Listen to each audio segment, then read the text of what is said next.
¡Ah! Odio cuando eso pasa.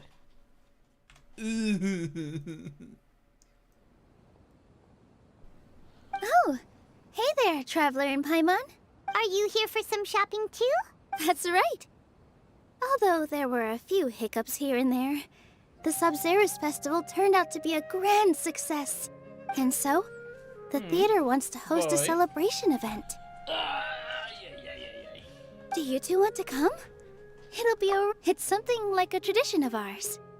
Whenever we wrap an important performance, we'll get together and unwind. Rehearsals are exhausting. If you keep your nose to the grindstone, you're going to wipe yourself out sooner or later. Mr. Zubair, our manager, always says that celebrations aren't just for fun, but that they should also be occasions for reflection and review. But no one remembers that once the celebration starts. It's not like he can't also have some fun himself. We've been to a lot of festivals during our adventures. Will your celebration also have lots of yummy food and drinks? Of course. We always do lots of eating, toasting, and gift exchanging. We try really hard to show our appreciation for everyone. Ah, so we'll need to bring a present.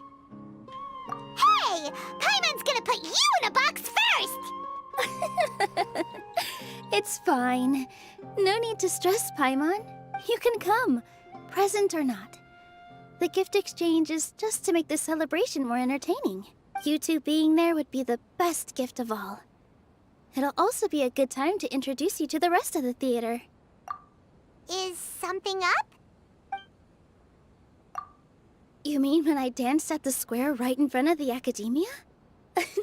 Not a single person came after me. I left really easily. After that, no one came to the theater to scold me either. We actually gained many new customers, and they were all academia students. From what I can tell, in the past, if a student were to put off their studies to watch a show or dance, they'd be called foolish and irresponsible. But now, it seems like this attitude is changing. People are starting to believe that engaging with the arts can help them balance their moods, and through that, improve their research efficiency at work. Anyway, it seems like people have to personally experience something to gain a good understanding of it. They should thank us for opening their eyes! That'll probably take some time. They're still droning on and on about experimentation and proof. Will they really gain more appreciation for the arts if they continue to think of everything like that? Anyway, all that aside, are you thinking about coming to our event? Paimon thinks it'll be a great time! What do you think, Traveler? All right, then let's head to the theater. Wait, I completely forgot about this pile of stuff. Whoa! Did you buy all of this, Nilu? Just one box. The rest were given to me. I really don't know how it came to this much. That's way too many freebies! Many vendors give out samples for free, but Paimon's never seen this much. All I know is that whenever I start chatting with people, my hands would get more and more full until I can't hold everything anymore. This seems to happen every time. I was planning on making a few trips to bring everything back before continuing on with my shopping, but I don't think I'll have the time. So this isn't even all of it? Are you sure? Of course! Carrying stuff is a piece of cake for her, right, Traveler? I'm so sorry to trouble you like this. I meant to invite you to our celebration, but now you're helping me instead. Well, let's hurry up and grab the last few things, so we can get back to the theater.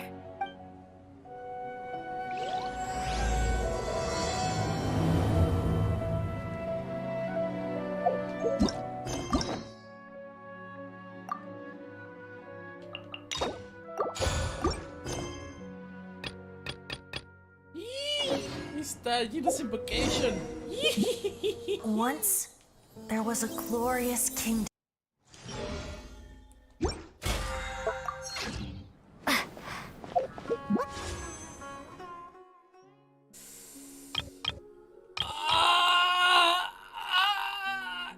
Sí.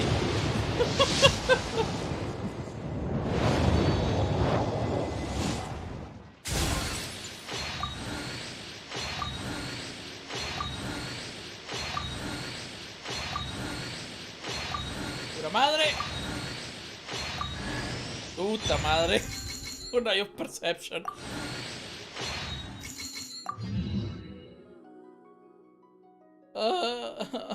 Qué triste, güey.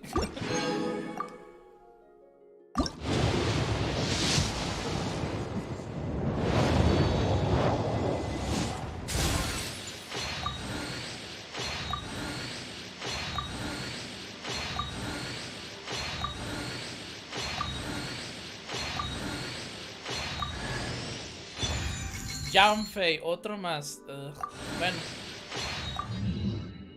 Otro Janfei. No hace daño.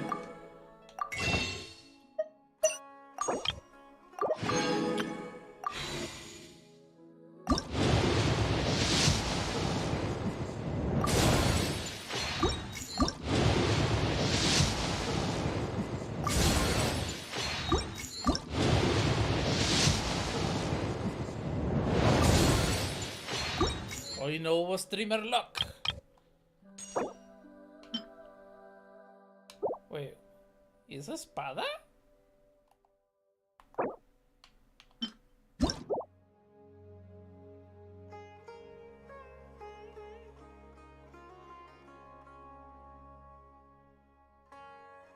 What the fuck, es crit damage.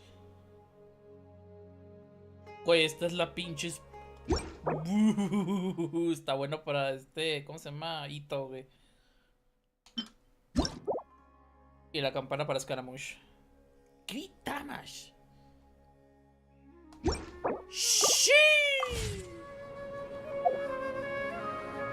And as for your brother, whew, so many questions. Let's go find Nahida and see what else we can find out. Wait, what?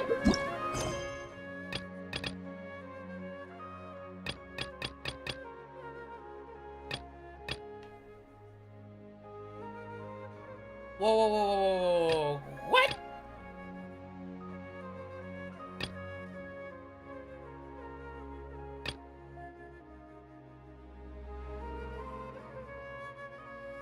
¡Oh! ¡Sí es cierto!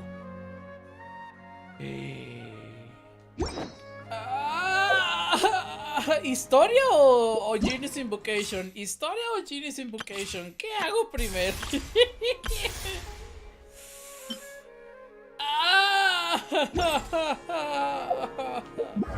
Difícil decisión.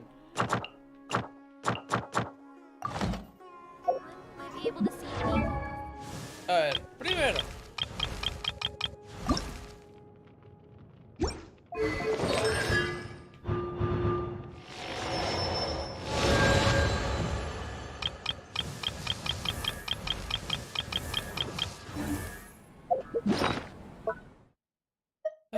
Ok, ¿dónde está?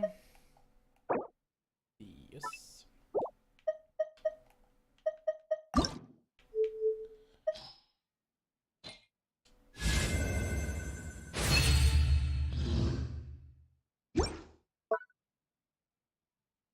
Uf.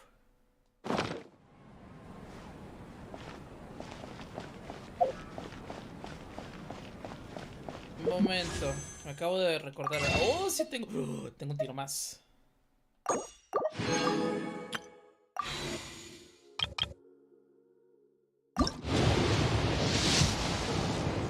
No, era esperarse.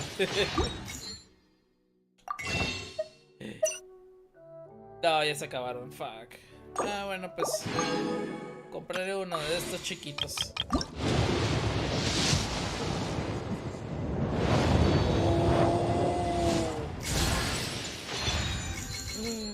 ¡Otro más! God damn it. Ya tengo el C6. No. Otra. Aquí está. Ah, no, tengo el C5. What? Se me iba a tener el C5. Ok. Bueno. Ay, no. Por más que quiera, necesito hacer la historia principal primero.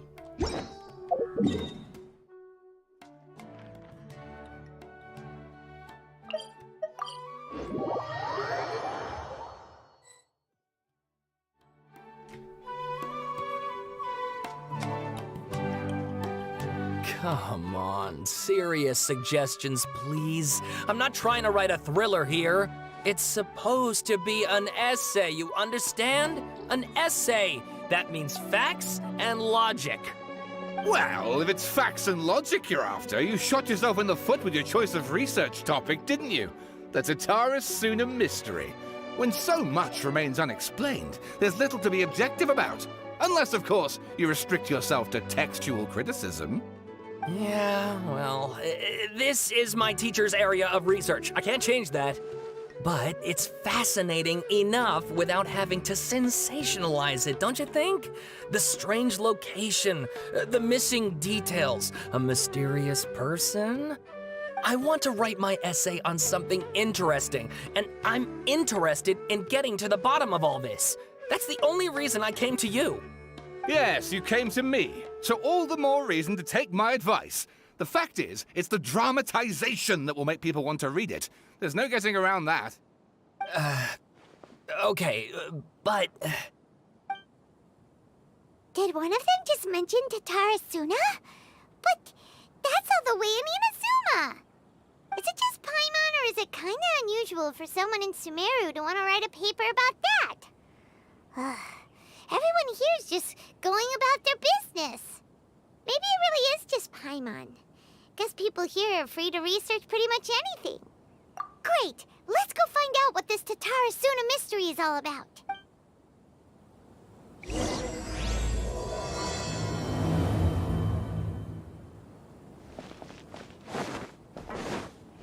Hello, motherfucker. All right, I guess I'll go with my textual criticism and your editorial direction for the first draft. I have a feeling that the missing Kabuki Mono will end up being the main focus of this paper. If only we knew where to find that traveler. From what they say about her, this seems like the kind of thing she'd know about. Oh, you're the traveler, you say? Hey, what's with that face? Don't believe us? No, of course I believe you. Actually, I first heard about your great exploits when I was still in Inazuma. This is my first time coming face to face with you and your mysterious silver-haired companion. I couldn't believe my luck, and out of force of habit, I started, examining the evidence. Sorry. Oh, Sawada, for the love of... Sorry, we don't get out much, so our social skills are kinda lacking. Traveler, I hear you've helped many people a great deal and been to many places. Would you be able to tell us about Tatara Suna? Actually, we don't know much about that place either. In fact, we only came over here because we heard you talking about it and wanted to learn more. I see. My teacher chose this area of research as a personal challenge. He said it's difficult to get into because even Inazumans don't know much about Tatara Suna's past. But who'd have thought that... If you don't mind, I'd love to show you all my outline for the book I'm writing about Tatara Suna. Hold on, Sawada. Don't you think that's a bit of a deep dive for a first read? Well, fair point. In that case, please ease yourselves in gently by taking a look at Akaba's latest essay draft. Let me give you some background. This all started with the discovery of some records in Tatara Suna. The writings mentioned someone by the name of Mikoshi Nagamasa, who crafted a fine blade. But in the end, he threw it into a fire to destroy it, and killed his servant Katsuragi. Why? Well, no one knows. Apart from the swordmaker, his servant, and the one who wrote this all down, the records also mention a kabuki mono. This seems to be an Inazuman word for an eccentric stranger, someone who dresses funny or acts in an unusual way. That's right. Akaba's teacher has spent quite some time researching these events on the ground. This kabuki mono lived in Tatara Suna for a while before disappearing without a trace. And shortly afterwards, as Akaba mentioned, things got pretty ugly. So first this strange person goes missing, then a murder happens? Seems kinda fishy to Paimon. Yes, my thoughts exactly. So I helped out too. I asked everyone I could think of if they knew anything about what happened back then. And wow! Did I get lucky! Stop shouting! This part's important. I just wanted to make it stand out. It just so happens that a friend of mine works at the Government Records Office. He looked into it for me, and I can now confirm that all the aforementioned individuals did, in fact, live in Inazuma over 400 years ago. Even back then, Tatara Suna was already at the center of Inazuma's smelting industry. The man in charge was a government official named Niwa. Curiously enough, it seems like he went missing too. Ah, Wait, so there are 2 missing people in this story now? That's right! What's more, Niwa is a name with a lot of history to it. Have you ever heard of the great swordsmith clans of Inazuma? sí. Oh, the swordsmiths? Yeah, like Ishin art and so on? Wow, yes. You really know your stuff. That makes things easier. So basically, this Niwa was a distant relative of the Kaidahara clan, the last practitioners of Ishin art. Something then seems to have happened in the Kaidahara clan, leading to their downfall. I don't know the details, but taken in light of everything else going on around that time, it makes you wonder whether it's all connected somehow. The Kaidahara clan? Sawada, you left out the biggest detail of all. Oh, yes, of course. How could I forget? Brace your minds, ladies and gents, for they are about to be blown. Or maybe you won't believe your ears. I wouldn't blame you, of course, because in all my years as a writer, this is by far the most. Get to the point, for Pete's sake. According to information acquired by Akaba's teacher, the Kabukimono was not a human, but a puppet. Scaramouche. A puppet?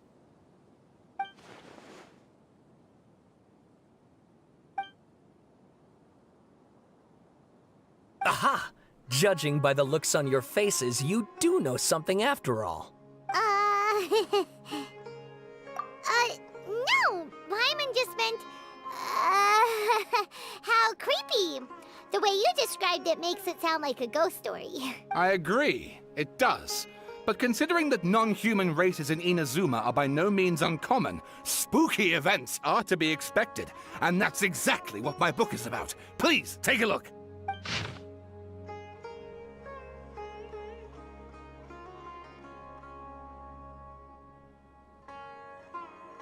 Ah, ok.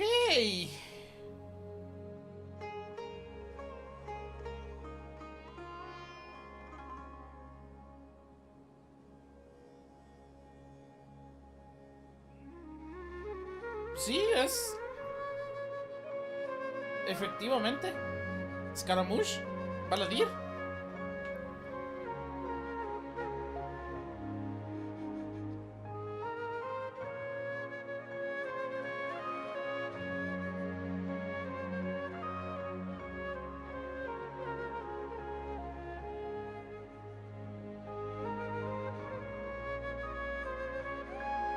De hecho, me suena mucho la otra espada.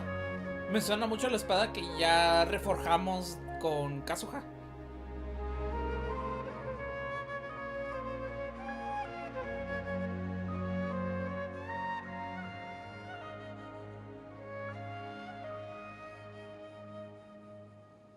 Oh, and please read my essay draft as well.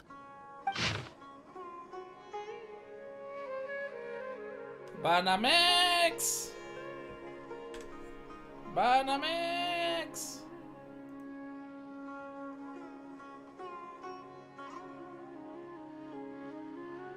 Baneado. Quítese la chingada.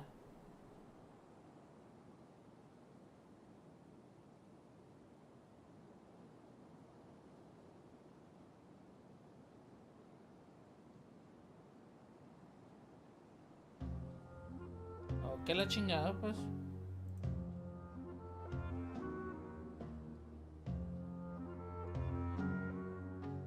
Quítese. Nada, aquí nada.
De hecho, me estoy dando una idea de cómo es el pasado.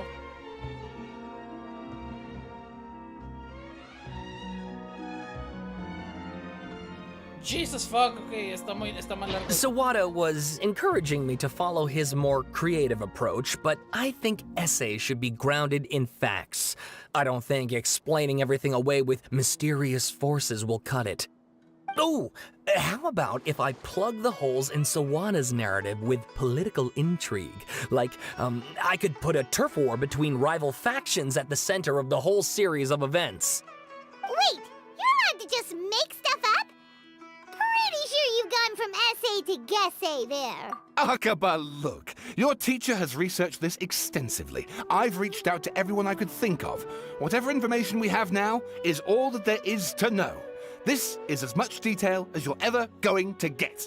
Besides, if there really was a political power struggle going on at anything like the level you seem to be suggesting, what hope would we ever have of finding out the truth? Good point. Okay, back to the drawing board, I guess. Give me some time. I need to find a new angle on this. We have some other stuff to do, so we'll have to say goodbye for now. Good luck with your essay! All right, thank you. If you find out any more info about all this, please do let me know. Thanks so much.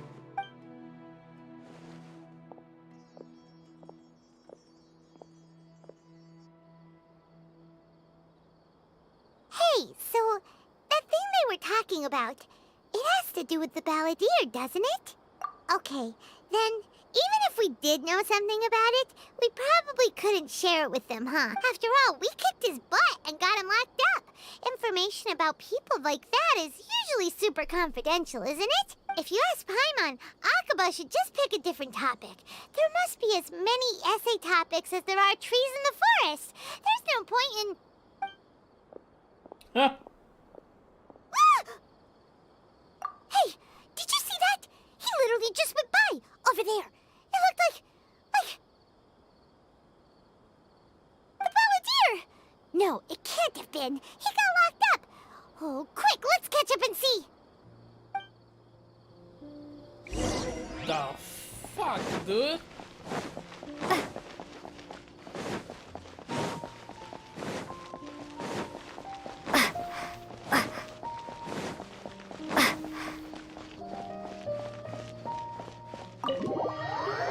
¿A poco ya lo despertaron, güey? O más bien dicho, ya se despertó del coma, güey.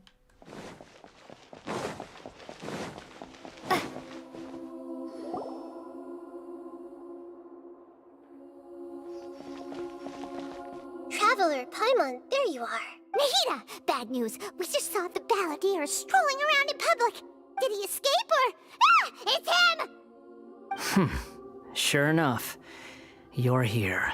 Hey! What are you doing in the sanctuary of Surasthana? Aren't you supposed to be locked up? I know you must have a lot of questions. Please, allow me to explain. It was my idea to set the balladeer free. We made a deal, and he's gonna do some investigation in Irminsul for me. A deal? Huh.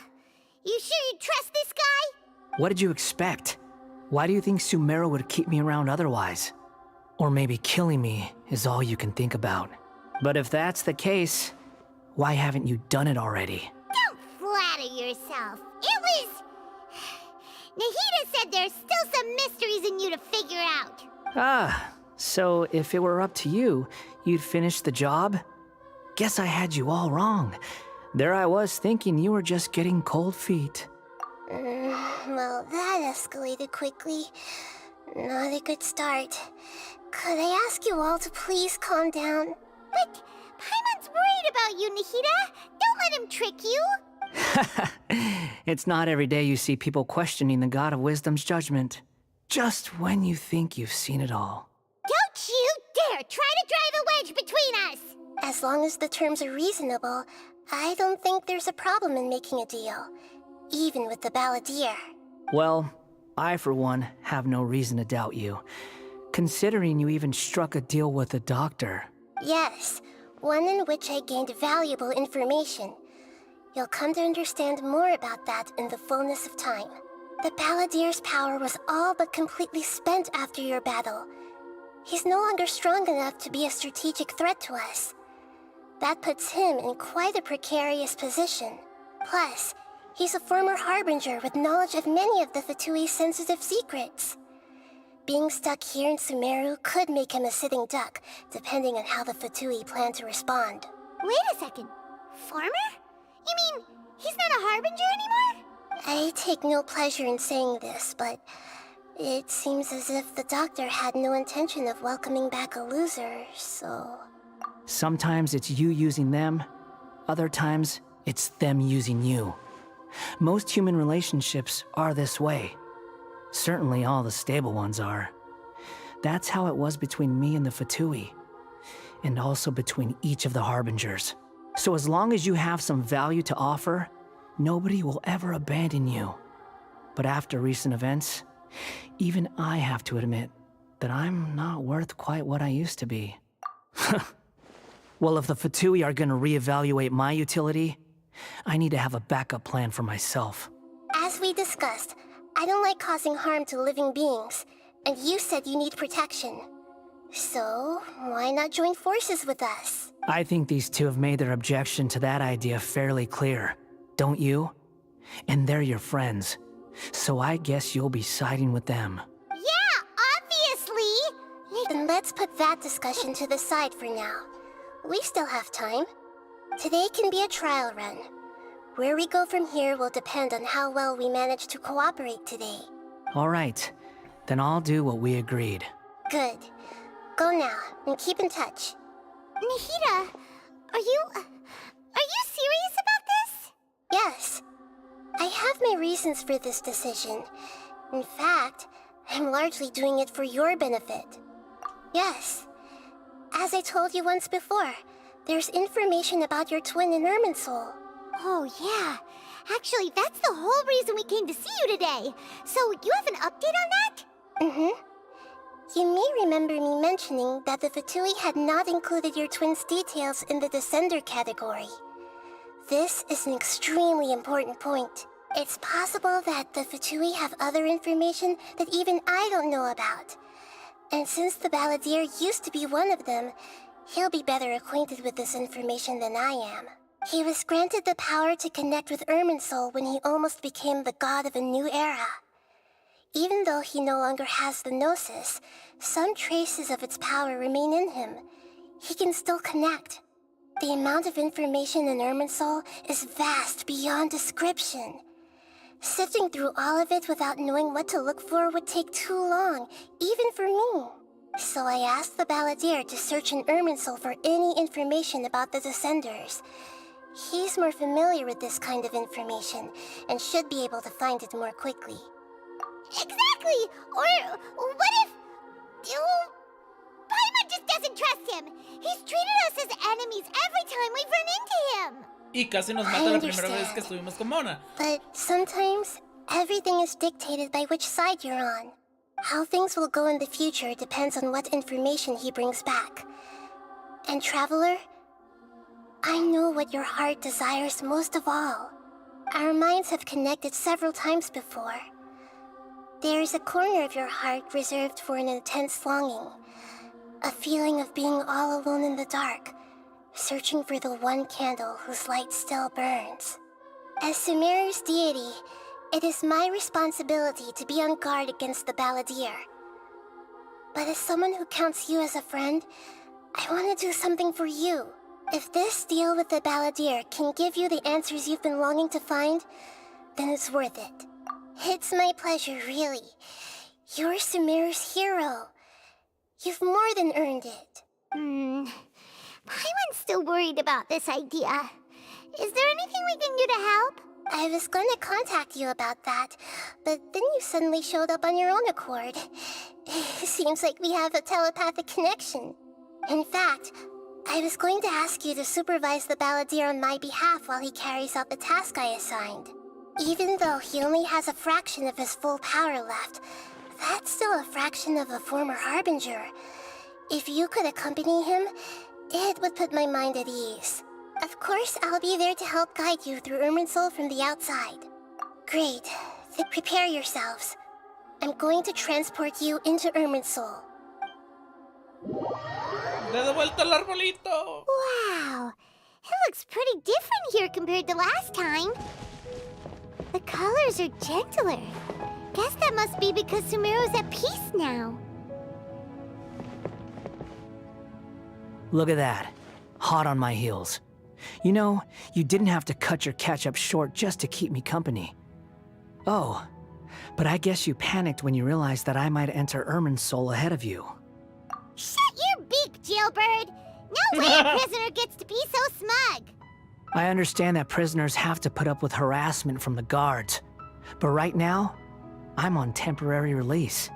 So maybe you should think about backing off a little. Sounds like a successful rendezvous. I need to be quite clear about something. In a few moments, you'll be entering into the innermost region of Irminsul. It is an environment like no other, and the most important place in all of Sumeru. Unlike anywhere else, Irminsul's inner region consists exclusively of torrents of information. You must put aside your differences and be extremely careful as you navigate your way through. I know there are many grievances between you, on both sides, but it is essential that you remain calm after entry. This is as much for your own safety as anything else. Fine, let's call it truce. But only until this mission's over. Let's cut each other a little slack, shall we? We are gonna be traveling together after all. Per my agreement with Lesser Lord Kusanali, I'll be at the front. It's my job to lead the way and get rid of any obstacles in our path. All you have to do is keep your pretty eyes open and try not to fall behind. You sure are confident. Paimon will give you that. You make it sound like you're even more experienced at adventuring than us. If there are no further objections, I suggest we get going. Or did you need some time to mentally prepare yourselves? Ew! Ugh, the snark on this guy. It's unbearable. We can start now. Irminsul access granted. Initiating connection procedure. Is this a small sapling? Oh, darn it! Come on, let's catch up with him.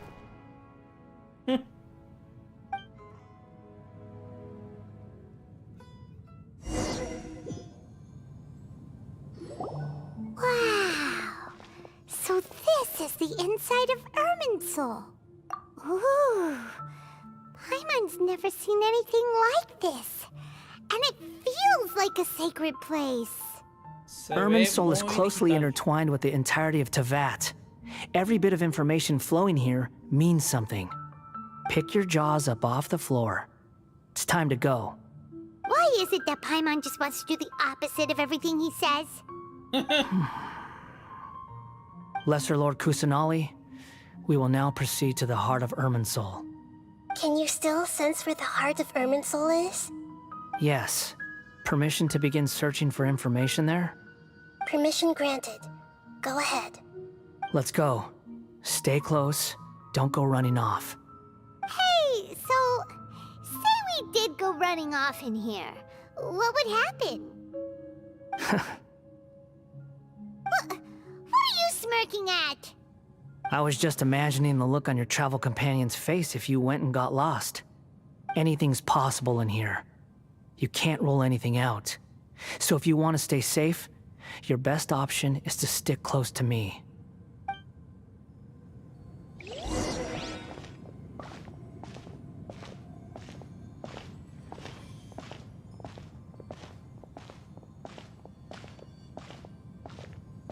These sapling things have spread out.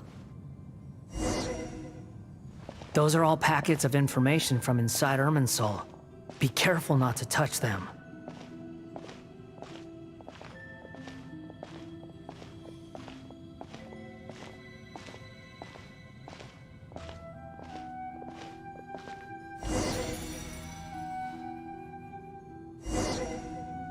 It looks the same in every direction.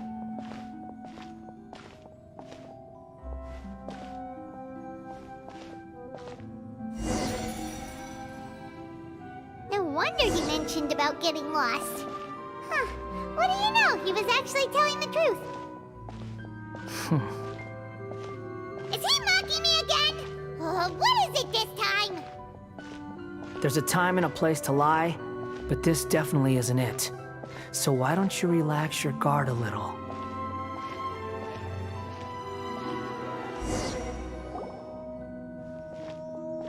We're here. What a huge tree! Lesser Lord Kusanali, Good, you made it. Are you ready? ready when you are. Then please begin. Preparing to access cognitive currents. Establishing waypoint. The Balladeer's actually doing what Nahida tells him.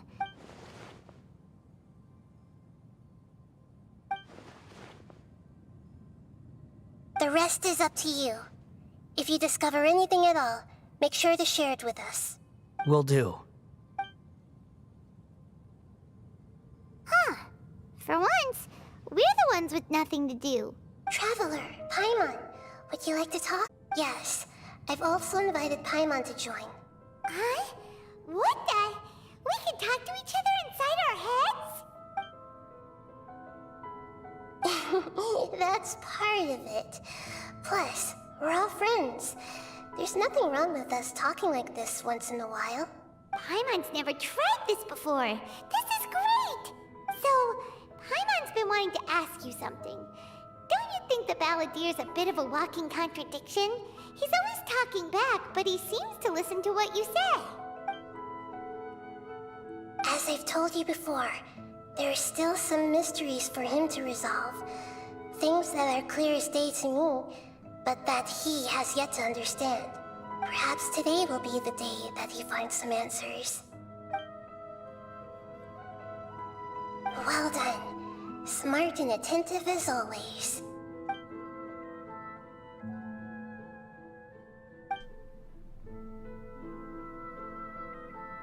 So, you made contact with that part of his mind. Well, it's true. Betrayal turned the Balladeer into the person he is today. Huh. Paimon thought nothing could get under that guy's skin.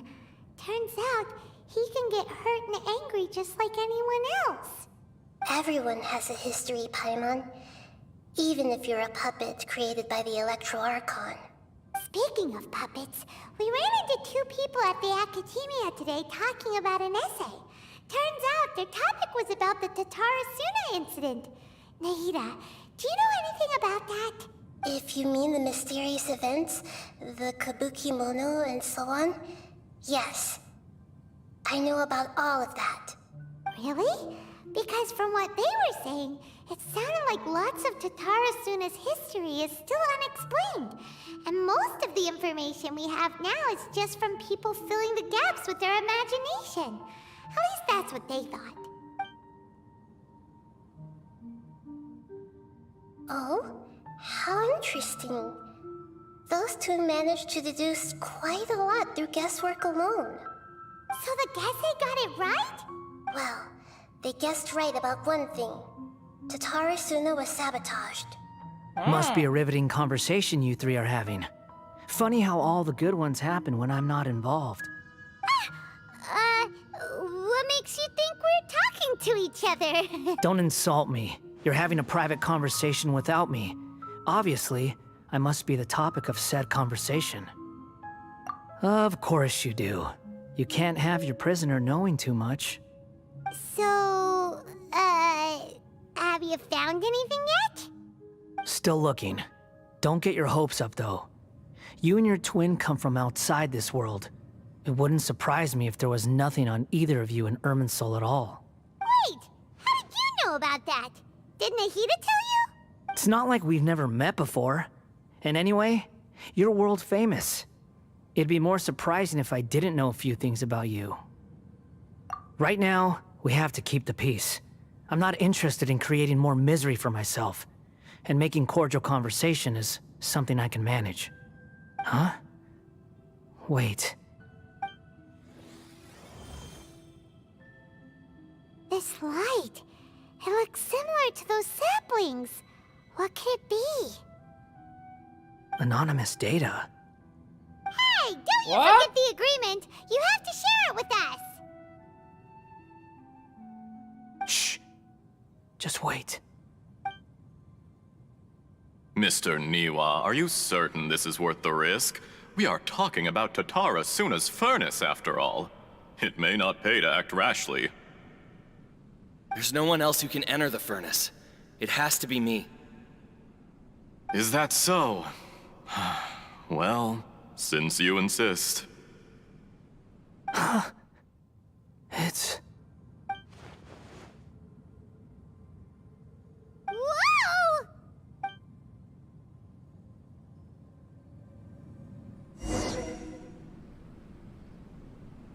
I have been in Tatara Suna for some time now. You have shown me great hospitality, as has Mikoshi Nagamasa, and indeed, everyone else. Under your leadership, Tatara Suna is a warm, welcoming place. Like a giant village. People are gainfully employed, their lives have purpose. They are motivated. Ese vato se parece como que es parte del clan Kaedahara. As I understand, the Raiden Shogun has, in recent years, eliminated much of the evil that plagued Inazuma. As for Tatara Suna, it was originally established as a means of safely disposing crystal marrow. The forging industry with crystal marrow as a raw material has since flourished, giving rise to generations of swordsmiths. Some world-renowned, others unknown. All passing on their legacy. Skills, blood, dreams. Every smith brought into this trade looks to find their purpose between steel and blade. That is why you accepted the proposal brought to you by myself and Akame. ¡Wow! ¡Momento!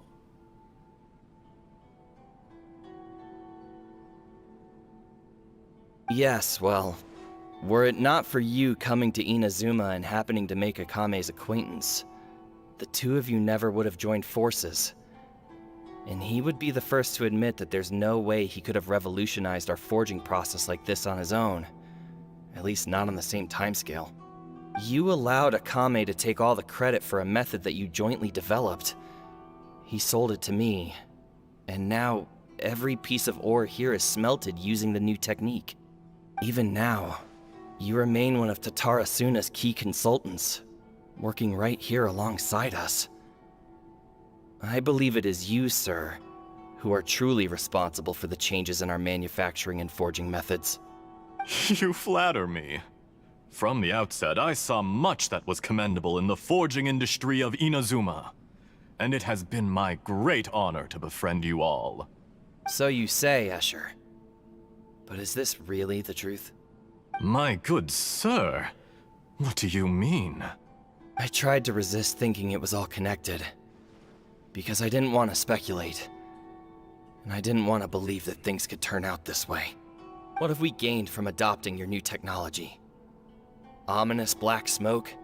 Mounting production problems?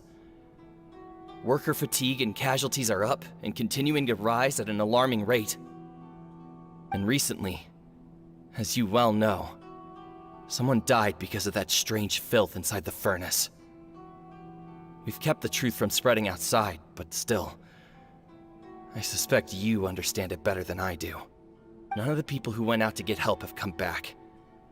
Now, our mutual friend, the Kabuki Mono, is taking the Golden Feather to Narukami Island to seek an audience with Shogun. This is our last hope. But that doesn't faze you, does it, Escher? Nothing does. Otherwise, why would you still be standing there with that smile on your face? I'm just surprised that you finally chose to be so sincere. I'm sure you've been harboring these suspicions for quite some time. Mikoshi Nagamasa may have noticed that there was one common denominator among all these events. Namely you, Escher. But Mr. Mikoshi is more cautious than I. He does things by the book. After all, Nagamasa is the adopted son of Mikoshi Torichio, the yokai struck down by the Shogun's own hand. If he truly seeks to redeem his family's honor, an abundance of caution is well advised. You're well informed on the subtleties of his situation for a mechanic all the way from Fontaine. Are you sure you're not a little overqualified? Why, Mr. Niwa, are you suggesting I find a job as a diplomat? Sadly, I am so very attached to my craft.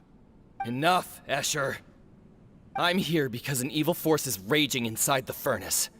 And someone needs to take your new device inside the high-risk zone so we can absorb it and put an end to the problem. I'm in charge here. And I'm about to take some responsibility and head inside. Probably to my death. But what about you? What are you still doing here?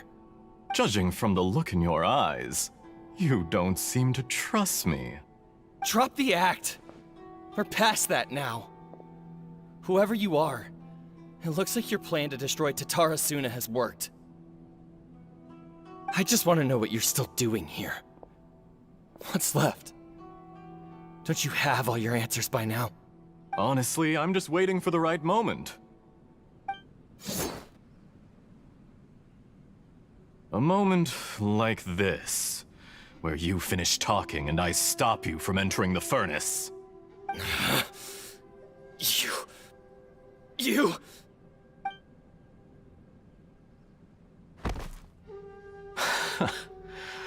You're a little smarter than I initially gave you credit for. I thought I'd disguised myself exceptionally well, at least for the first few days. But to my surprise, you had your people look into my background right from the start. It's a long journey from Inazuma to Fontaine, but that didn't stop them. Eventually, they managed to confirm that Escher was an alias, and that I was not from Fontaine at all. And yet, despite all of that, you still fail to realize my true identity, and what I seek in Tatara Suna. Did you really think you would be able to see through my plan? Whoa,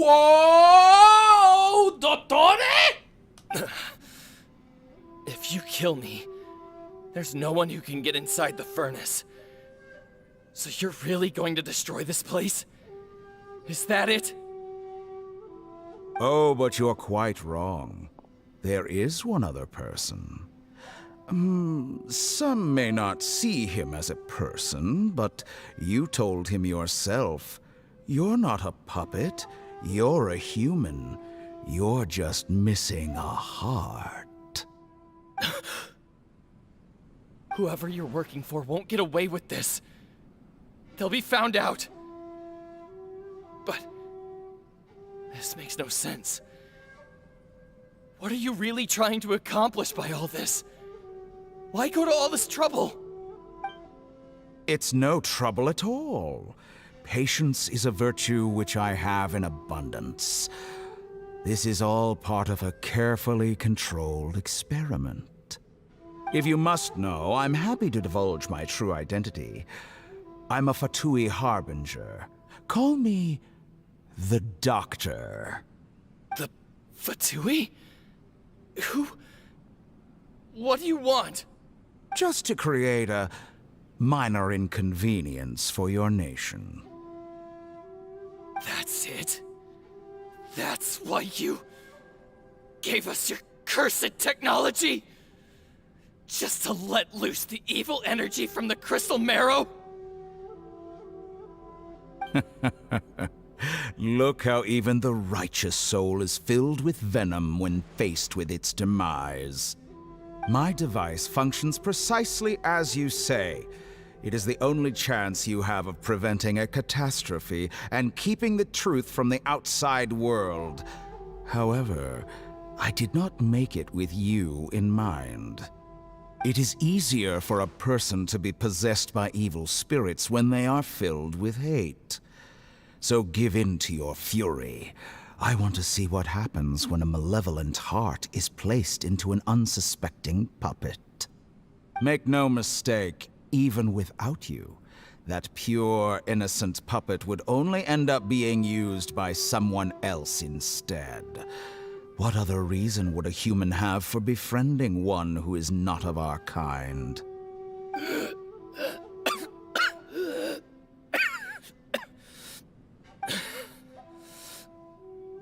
If you give him my heart, tell him that both Nagamasa and I see him as one of us. He has nothing to prove to anyone. Because not everyone just wants to use other people. The only ones who think like that are people like you. No, Banana Rebellion! What a beautiful way to see the world. It almost makes me feel a little guilty.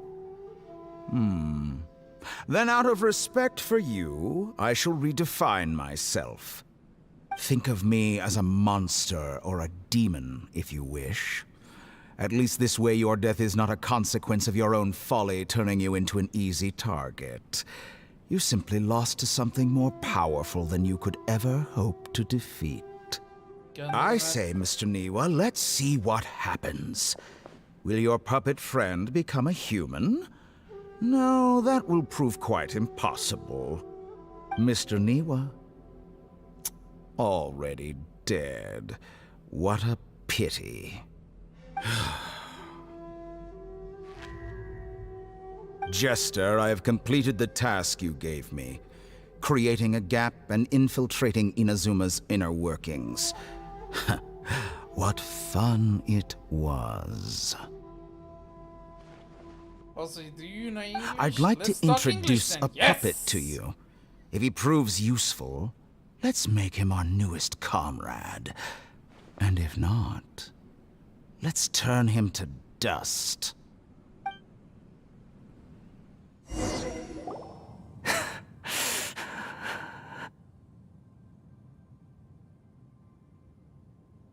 Hey, are you alright? Dottore.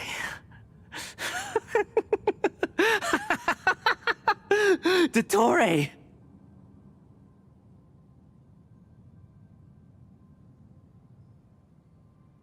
Well, there's a lip sync. Good. Good. Was that the doctor? Did he turn into a mechanic from Fontaine? But why did we see things from his perspective? When I touched the doctor to confirm whether he'd eliminated all his segments, I read this memory in his mind. You have to admit, it must be the truth. Maybe so, but it means nothing. Does it? But this memory shows that Niwa didn't betray you. He never meant for you to be the one to take the device into the furnace. You know very well what that means. Even more so than I.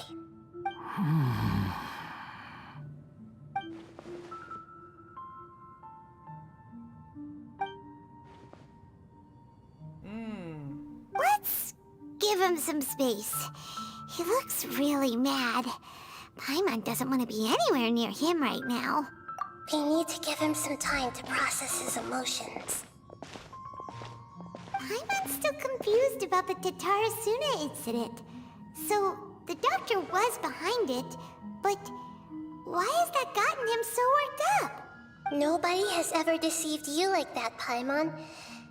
It's natural that you find it difficult to understand. Perhaps he needed to learn this someday.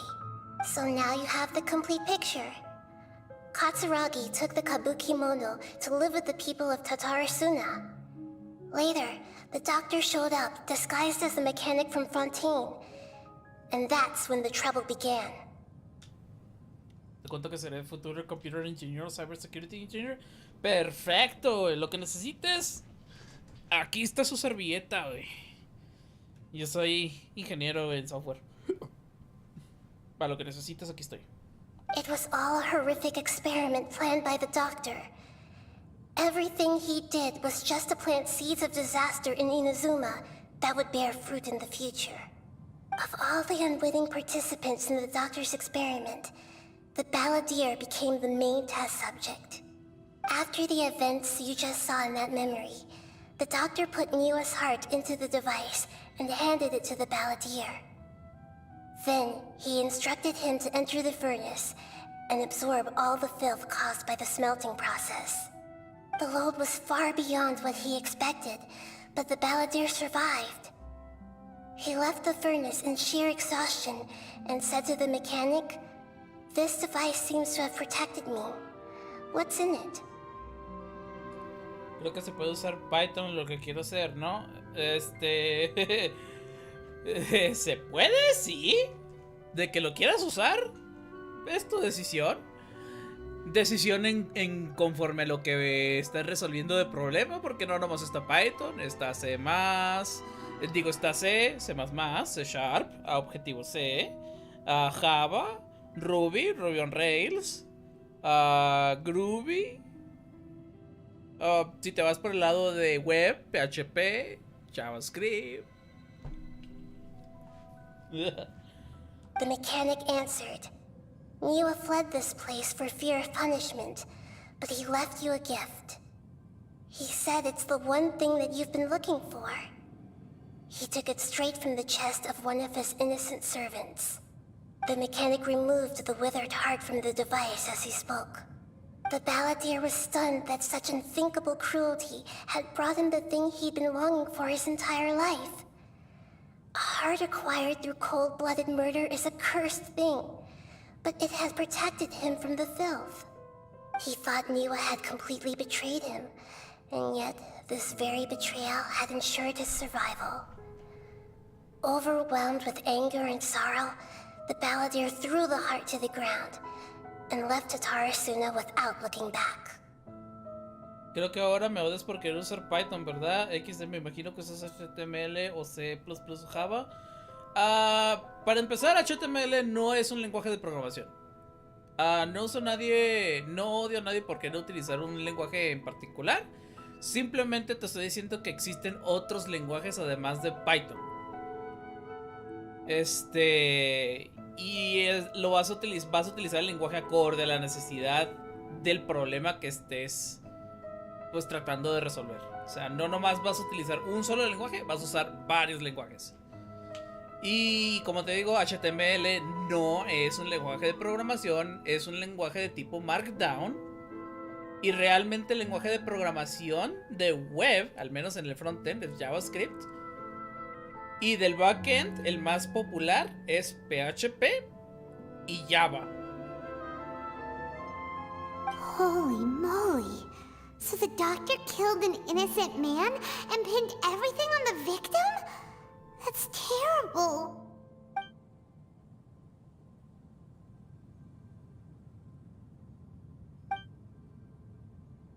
Yes. Only if he understands this can he choose a new path forward. Tottori, you brazen-faced... Niwa didn't run from justice. You killed him.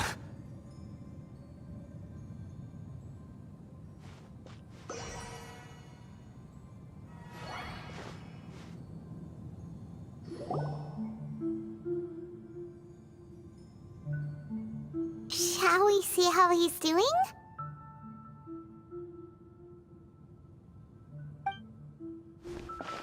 Hey, you alright? That's a scary expression. Are you worried about me? If we didn't have such a history, I'd almost think that qualifies me to be your friend. It won't. I'll keep my end of the deal. Hey, aren't you investigating the stuff we want to know about? That's why we're here. But unfortunately, there's no information about the Descenders in Irminsul. Even if you can't find anything, that seems to confirm it. Irminsul does not keep records on the Descenders. Anyone who comes from beyond this world is not counted as part of Tevat. Ok, no sabía, perdón. Y pues lo de Python, pues hay muchas personas que lo odian porque es fácil. Pero gracias por aclararme las cosas. No, mira, no es porque lo odien porque sea fácil. Lo odian porque es un lenguaje muy tipeado. ¿Qué quiere decir tipeado? Quiere decir que se usa mucho para cosas de explicación. Yo no diría que Python es fácil. Yo diría más bien que Python es muy difícil. ¿Por qué? Porque es muy fácil regarla. En el caso de que no hay manera de limitar las acciones con un punto y coma, todo eso así nomás de que print, enter. Enter es la nueva línea. Y así es muy fácil regarla, y aparte Python está muy limitado conforme a lo que puede hacer. Yo diría que más bien es por eso que la gente le gusta y al mismo tiempo lo odia. Le gusta porque es muy tipeado y está, vamos a decirlo así, worry free de irla a cagar con ciertas cosas, pero al mismo tiempo ese mismo worry free es una espada de doble hilo, de doble filo, y es por eso que también la gente lo odia, porque también la pueden regar. Pero no, es cada quien. De hecho, Python y Ruby se parecen mucho. Yo digo que Ruby es más es un poquito menos robusto, pero tiene más funcionalidad con web, con el ampliaje con Rails. Y y pues si ya te quieres ir directamente con código puro directamente del servidor, pues PHP. Y PHP se parece mucho a Java, Java se parece mucho a PHP. Por eso la gente dice que no aprendes con Python, aprende primero con Java o con C Sharp, porque esos lenguajes se parecen mucho. Entonces, si aprendes C Sharp, si aprendes Java o si aprendes PHP, aprendes los tres de un chingazo. Así de pelada. Oh, does that mean we have to leave empty-handed? Don't thank me just yet. You look really upset. Well, since Irminsul was a dead end, I guess I can share some other info that might interest you. Oh? Huh? About what? The reason why there are records about your brother in Irminsul. It might have something to do with Conria. Apparently, Conria was his first destination when he arrived in this world. Plus, he only came to this world because the heavens responded to the summoning. The heavens responded?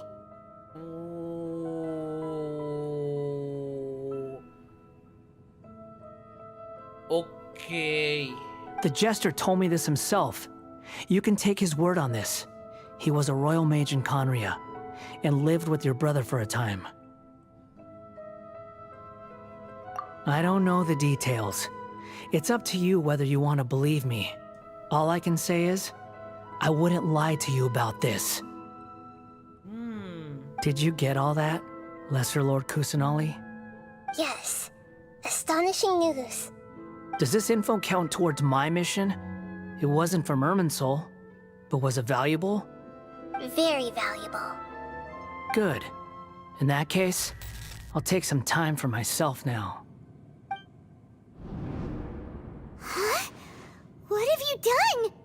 Lesser Lord Kusanali was right. My power's all but completely spent. Even if I use all of the divine power left in me, I can't sustain this shield for very long. I shared a secret with you, and now you owe me. So in return, I'd like you to answer a question for me. Oh, ok. Información por información. Trato justo. Give me your hand.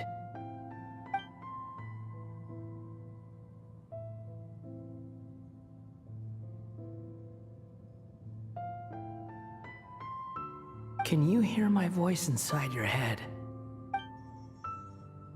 No, I can't do anything like that anymore. At most, all I can do is exchange a few words with you. So tell me, in this world, is it possible to change the past? Ooh. Done. Se respondió así. ¡Oh! Huh? What the? What happened? Paimon only saw you hold hands for a second. Nothing. I was just thanking her for helping me. ¿Va a ser lo que creo que va a ser?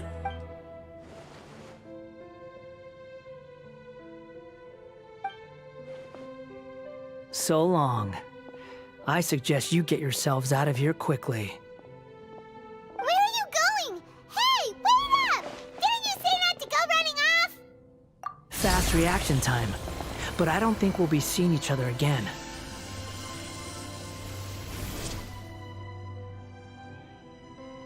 From this day forth, the names Balladeer and Kabukimono will cease to exist. Those who died in Tatarasuna because of me deserve another chance at life. Hey, Balladeer! Don't do anything stupid! You know, I never did like insects.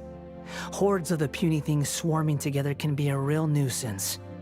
And I enjoy nothing more than to stamp them out like the pests they are. But if a colony of harmless ants isn't threatening anyone, I guess they deserve to be left alone. Luckily, everything can be set right. It's time to solve this once and for all. Balladeer! Balladeer! Uh-oh, he disappeared. Come on, we gotta find him somehow.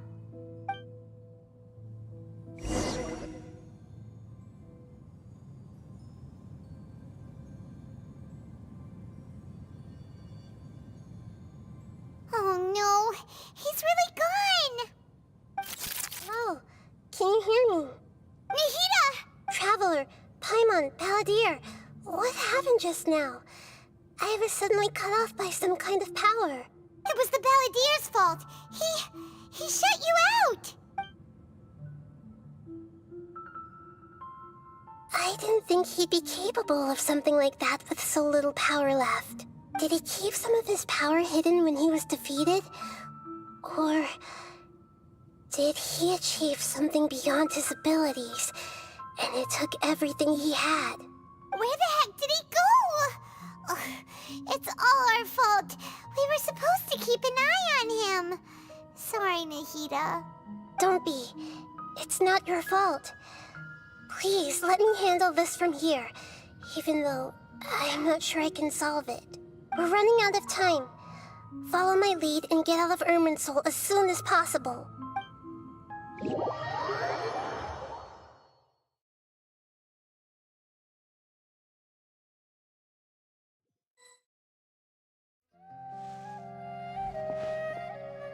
We're out! And we're at, an inn or something? This is an emergency. I'll have to ask you to stay here for now. Everything's arranged, and nobody will disturb you. I'm sorry, but this isn't something I need your help with. Leave this one to me. An emergency? How bad is it? Nahida, will you be okay? Don't worry. If my assessment is correct, though there may be some minor disturbances, it won't lead to a disaster. Please rest and recover your strength here until I say it's safe. Her voice has gone. Paimon can't shake the feeling that something really big has happened. What do you think the Balladeer meant? And why did he suddenly grab onto you before?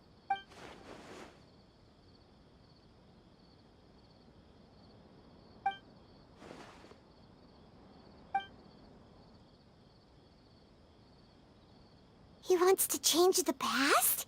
But surely that's impossible! Right!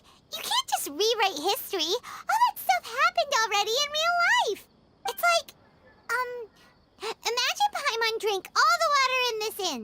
Even if no one was there to see it, Paimon would sure as heck remember drinking it. So, why does Paimon still have a bad feeling about this? Paimon can't help but feel scared about what he might do. Ooh, Paimon's so confused. Huh? Ah! Sorry, Paimon accidentally... It's the Balladeer's fault for causing Paimon all this mental stress. But erasing yourself from history? It's unthinkable. Is that really possible in Irminsul? Uh-oh. Paimon's head is overheating from trying to understand what he's up to. And it's still not working. Ugh! Paimon's had it with that little brat. He's been nothing but trouble ever since we met him. There's no way he'll actually succeed, right? Otherwise, connected to him be affected too? Uh-huh.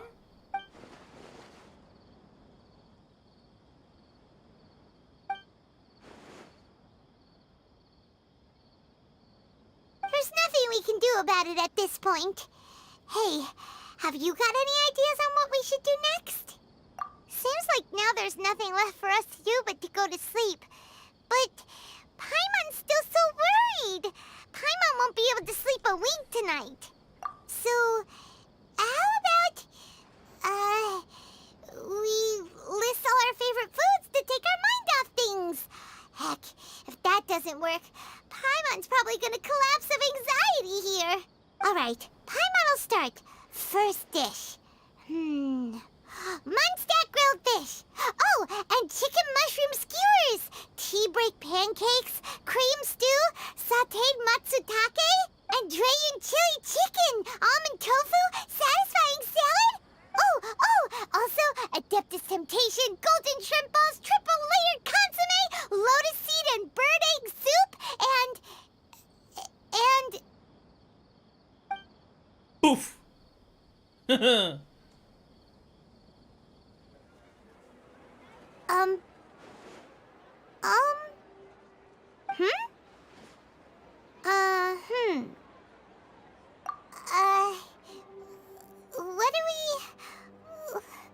What was Paimon supposed to be doing just now? Paimon was, talking? Huh. Paimon suddenly can't remember what she was talking about. What was it again? The Balladeer? Is that a food too?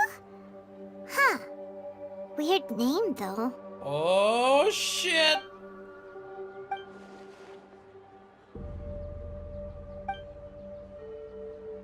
What's wrong? Your eyes are like saucers. Was it something Paimon said? So, the Balladeer. Is that someone's name? 'Cause it sounds like a nickname or something. Okay, sure. Where are we going? Huh? Fine by Paimon, but is everything okay? You're acting like this is an emergency. ¿Qué cambió?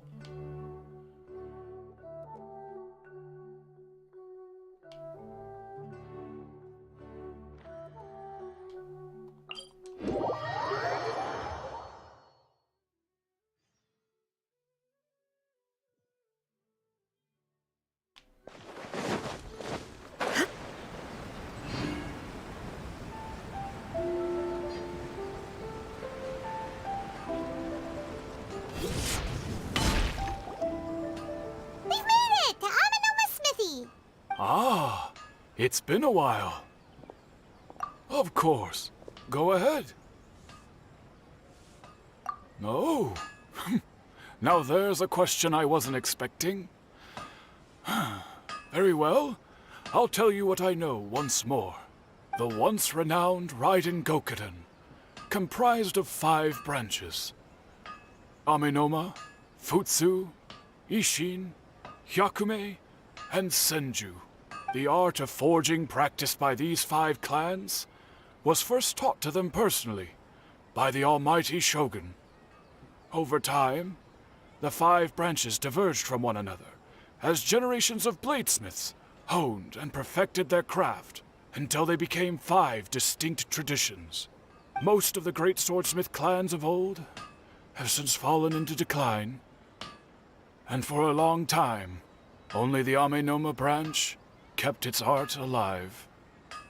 But fortunately, Kaedehara Kazuha recently returned to Inazuma and took up the mantle of the Ishin art. Now, 2 clans remain of the original Gokuden 5. If my memory serves me right, you yourself were present when he forged the Ishin blade. Ok, entonces no ha cambiado mucho la Oh, historia. yeah, we were! Paimon remembers that now. We learned a bit about the decline of the Raiden Gokuden then, too. It seems like such a shame. That, my friends, is a tragic tale indeed. In fact, this was not made known to me for most of my life. All these years, I knew of those great clans' demise, but never the cause. Only recently, when the question was on my mind, did I ask Kaedehara Kazuha about this. He told me that, as we are both heirs to a branch of the Raiden Gokunin, it was right that I should know the truth. There is no harm in telling you, but I must warn you. It is a dark and sorrowful tale. The Raiden Gokunin were the targets of a murderous rampage by a vengeful bladesmith. Vengeful? Why? 400 years ago, so I'm told, there was a catastrophic malfunction in Tatarasuna's furnace. One brave swordsmith heard the commotion and chose not to flee, but he rushed to the scene, hoping to prevent a disaster. Tatarasuna was home to a state-of-the-art forging and smelting operation in that day, and overseeing it was the armory officer. His surname was Niwa, though he had family ties to the Kaedehara clan. Knowing that they had just one chance to save countless lives, Mr. Niwa and the swordsmith leaped together into the furnace. The furnace quickly stabilized, but neither of them made it out. The smith's death, though heroic, dealt a devastating blow to his family's fortunes. His orphaned son was left to fend for himself, and grew up deeply resentful at the world. In his heart, the whole of Inazuma was culpable in his tragedy. He hated the almighty shogun for her apparent indifference towards his father's death, and he hated everyone who had done nothing to try and save him. Powerless and destitute, the only legacy he had to pass on to his children was his hatred. Generation after generation bore this grudge, living in utter misery. Alas, if only the story could have ended there. But 100 years ago, the then head of this family reached the end of his wits. He could bear their fate no longer, and yet he could do nothing to change it. Finally, he made a drastic decision to take revenge on the Raiden Gokunin. In doing so, he sought to vent his pent anger and shake the very foundations of Inazuma's forging industry. In his fury, he murdered indiscriminately, killing even bladesmiths from the Hyakume clan which he belonged to. His goal was absolute, the devastation of all of the Raiden Gokunin. But when he came to the Kaedehara and Kamisato clans, his killing spree came to an abrupt end. He failed to catch them unawares. They fought back fiercely, and they did not spare his life. That is why the Kaedehara clan and their Ishin art survived that day. I suppose they were the lucky ones, under the dire circumstances.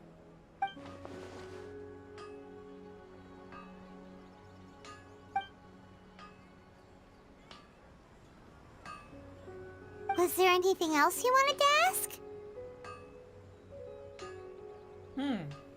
Kazuha?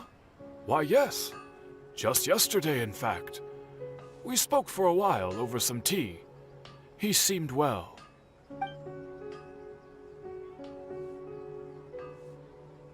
My pleasure. Don't tell Paimon. There are other places you want to visit too, right? Your expression says it all. You can't hide anything from Paimon.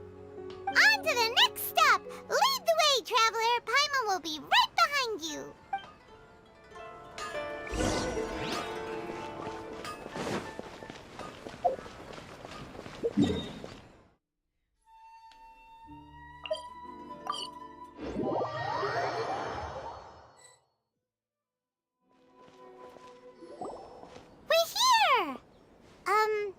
This is the Yashiro Commission's headquarters, so... Traveler, it's been a while. If you're looking for the Commissioner and Miss Kamisato, I'm afraid your timing is unfortunate. They're not here right now. Are they out on business? The commissioner is out on business, and Miss Kamisato is standing in for some meetings in the commissioner's place. If it's urgent, you're welcome to wait inside until they get back. What do you think? Shall we go in? If it were anyone else, I couldn't allow it. But seeing as you're so close with the commissioner and Miss Kamisato, I think it should be okay. We'll be heading in then. Thanks! Hello, dears. Is there something you want to say? Of course, traveler. Yes, I know who you are. Miss Kamisato has told me about you. What would you like to know? Oh, they're both very well indeed. Lately, Miss Kamisato has been rather busy attending all kinds of meetings and occasionally paying visits to some local organizations on the commissioner's behalf. As for the commissioner himself, well, you know, busy as ever. That much hasn't changed. Although he does seem to be in a rather good mood these days. So pretty much business as usual on the Yashiro Commission, huh? Very much so.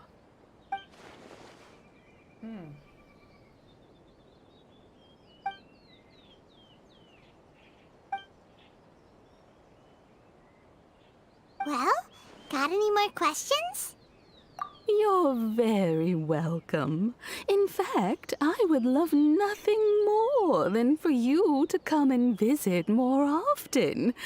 But I'm sure you must be far too busy to have time for that. Miss Kamisato talks about you all the time.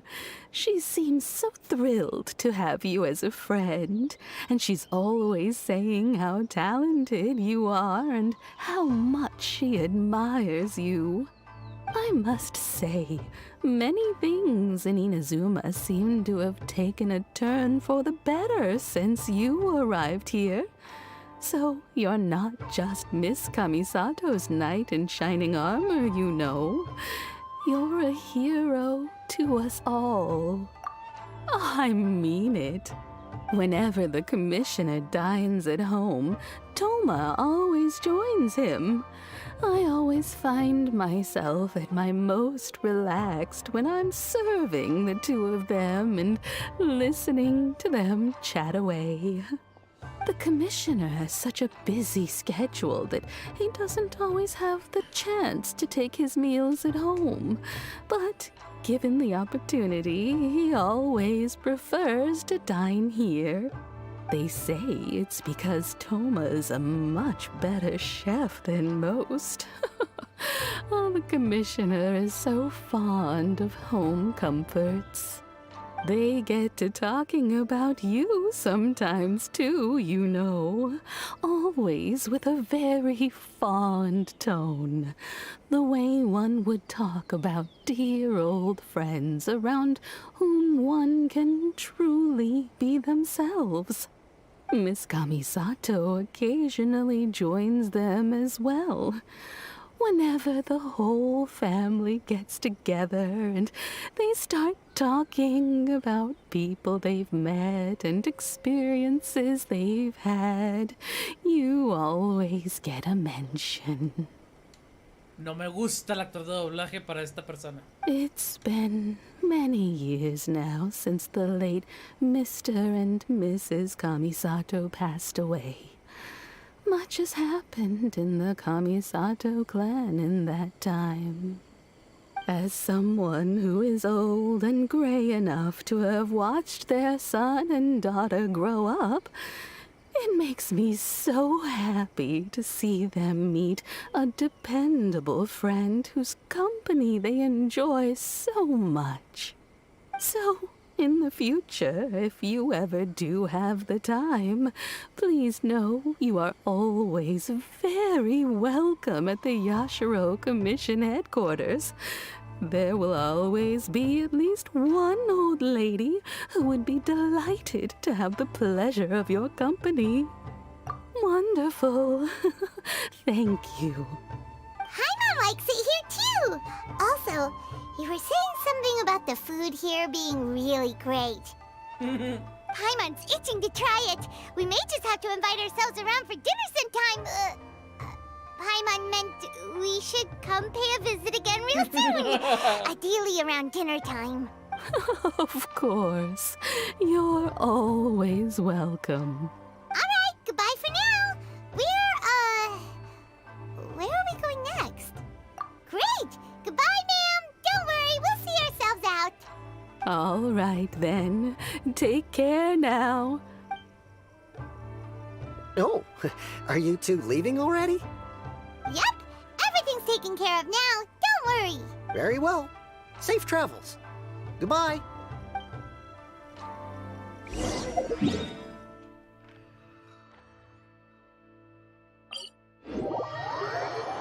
Aquí es donde tengo así como que la curiosidad de saber qué pedo.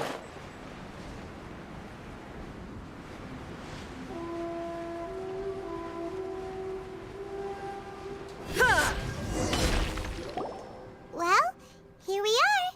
But what are we looking for? Something or someone? Do my eyes deceive me, or is that the Traveler and Paimon? Xavier, what are you doing here?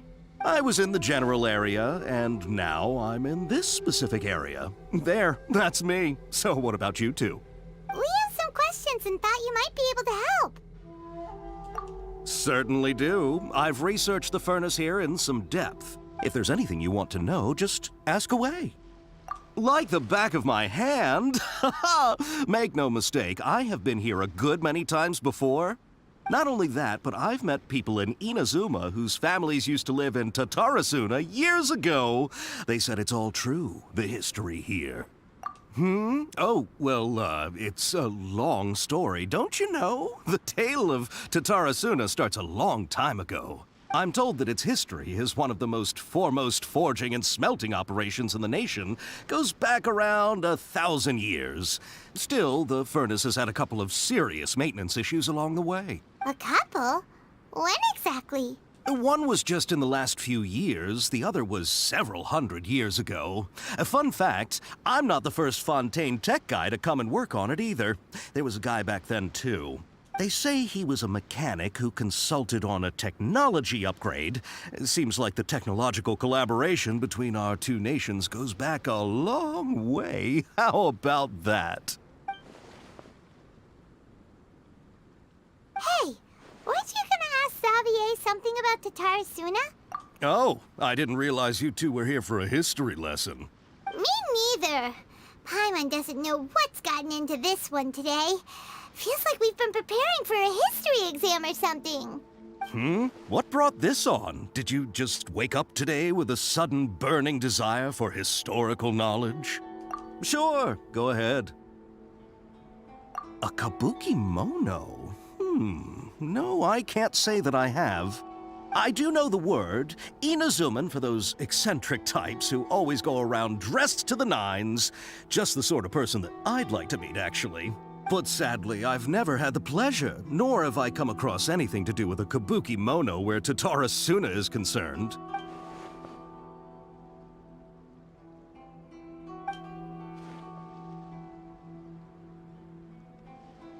Of course! Don't mention it. Oh, we're leaving? Okay, bye, Xavier. Oh, you're most welcome. More than happy to help. Farewell. Looks like you got all the information you're looking for. Sure, but what's up with you today? Whatever it is, it seems like it's really troubling you. Keep your smile, Spinal Crocodile. No matter what happens, Paimon will always be there for you. Come on, you gotta keep it together. Why don't you grab something to eat? You can't go facing life's challenges on an empty stomach. All right, let's head off and go meet Nahida.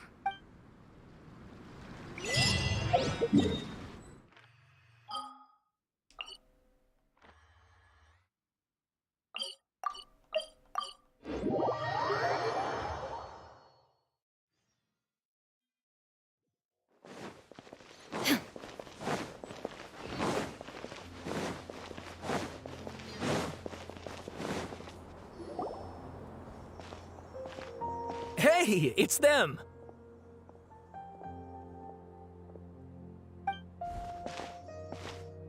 Akaba, Sawada, you're still here? Indeed we are. If you have a moment, we'd love for you to join us once more. We have time. What do you want to talk to us about? It's the same topic we discussed last time. Obviously. Still looking for more info about Tatara Suna, huh? Should we join them? Unfortunately, we haven't made any real progress. Huh? Oh, of course. I presume you'll want to read mine as well.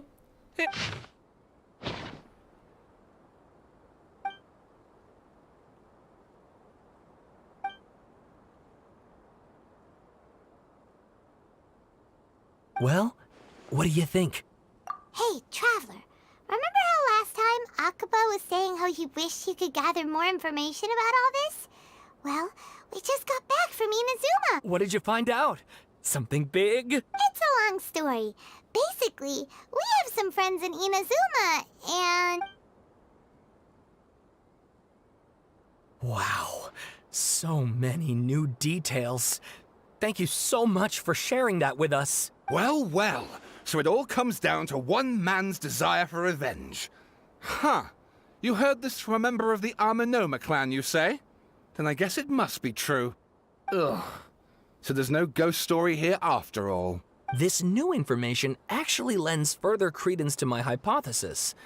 Evidently, swordsmiths were seen as having an incredibly prestigious role in society those days, to the extent that harming them was conceived of, at least by the perpetrator, as a way of exacting revenge against those in power.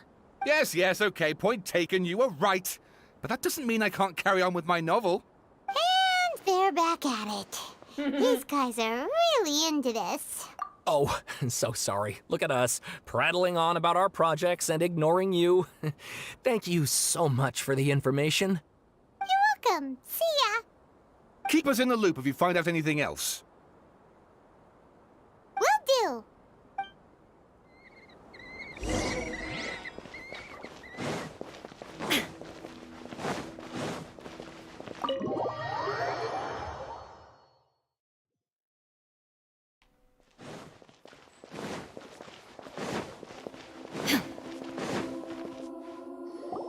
Nahida, we're here!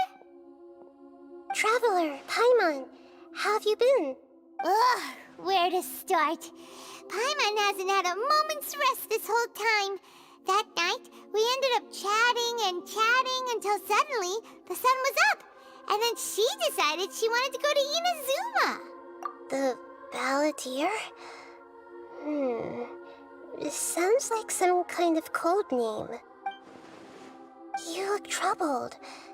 Is there something you need to tell me?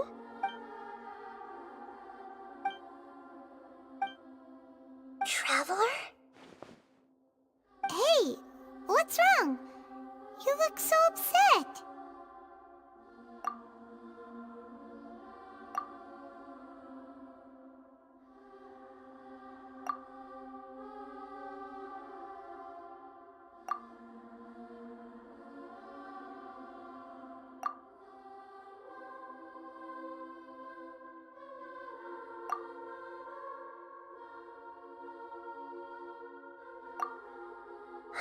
That's quite a story.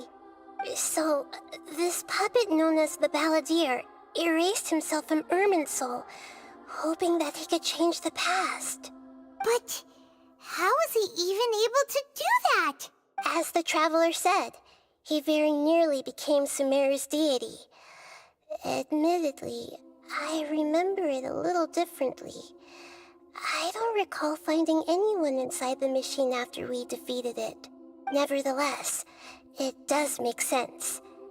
If someone were to successfully erase themselves from Irminsul, the world would change to reflect the new reality. So, you believe this person really existed, and we just don't remember him because... well, because he literally changed the world? Yes. Theoretically speaking, it is possible to do this. But I'm struggling to imagine the kind of person who would dare go through with it. The Traveler comes from a world beyond Tevat. That's why there's no information about her in Irminsul. And it also explains why any changes to Irminsul wouldn't affect her. So if there's anyone in the world capable of retaining memories from a past that has been rewritten, it's you. It's quite incredible when you think about it. Paimon's having a hard time understanding this balladeer guy's motivations. Why did he do it? I can only make inferences based on the information we've been given. As for what kind of person he was, only you remember that.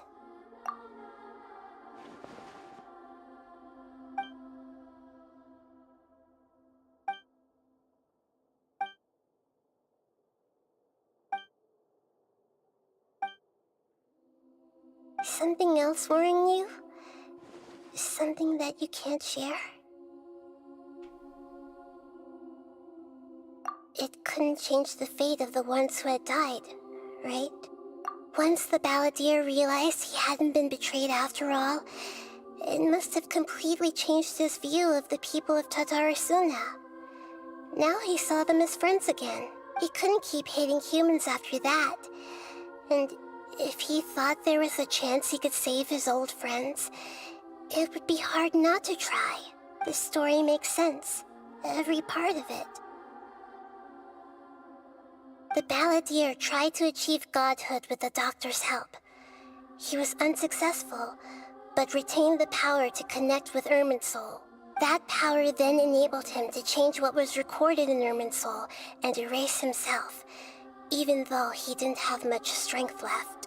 Yeah, it does make sense, but it still ended in tragedy for his friends. It just feels so hopeless. He gave everything to do this, but it seems like he got nothing in return.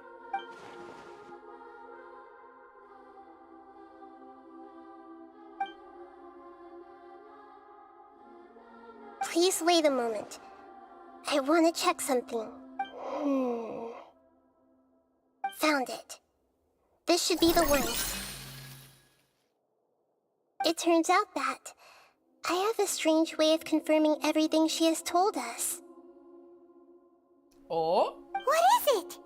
A record from a personal collection. It was tucked away in a corner. You should take a look.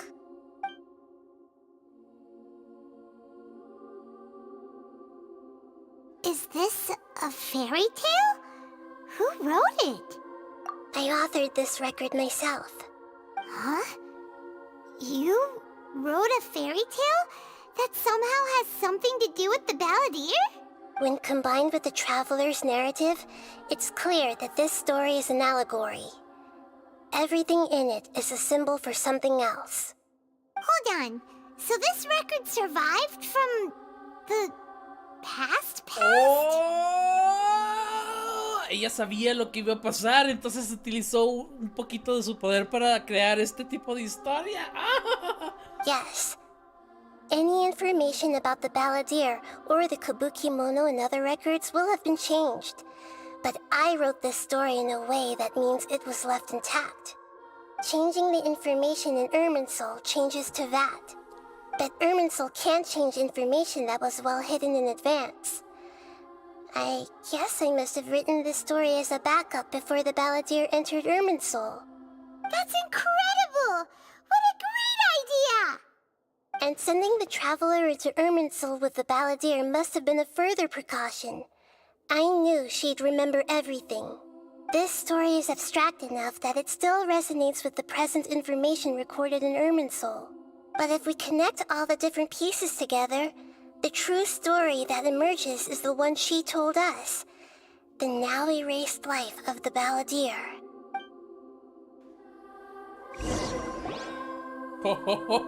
There was once a lone monster draped in fox fur. The monster found a family of foxes, joined them, and they became friends. The monster lived with the family day and night, and everyone treated it as one of their own. Once in a while, the monster would take off its fox fur at night, and lament to itself as it gazed at its reflection in the water. I am a monstrosity, yet they are too foolish to see it. I pity them. But the monster soon found solace when another came to live among the foxes who was not their kin. A kitten, carved from the wood of a white tree who had been abandoned by the humans. The kitten too wished to become a fox, but its tail was too slender and it could not grow a coat of richly colored fur. Yet when the other foxes saw this, they spoke words of comfort to the kitten. Even without a tail and fur like ours, you are still one of us. Furious at this happy resolution, the monster lit a fire on the mountain. The terrified animals panicked as the fire spread. The only way to extinguish the flames was to make a sacrifice. A gray fox stood up and addressed the monster. It said, "You are the cleverest among us. Surely you can help us find a way to solve this." The monster smiled, led the fox toward the fire, and murdered it. The gray fox's heart was turned into a beautiful drop of water, clear, spotless, and pure. The monster gave the heart of water to the kitten, telling him, "The foxes have decided. You are the one who must be sacrificed. Take this, quench the flames, and die for your fox kin." The fire was extinguished, but the kitten lived. It left that side of the mountain and found a little bird who had a broken wing. The two promised they would spend their whole lives together, but the little bird did not have long left to live. It passed away soon after. After burying the bird, the kitten left the mountain for good. Never again would it cherish a single creature, nor a single blade of grass that stood on that mountain. The kitten spent the nights wandering aimlessly, gnashing its teeth at the moon. How it wished to swallow the moon and devour the moonlight. If the world could only return to darkness, then it would finally be peaceful and content. I will become the new moon, the answer to everything. Then, no one will know that there were once birds, foxes, and cats in this world. And no one can know that they were different.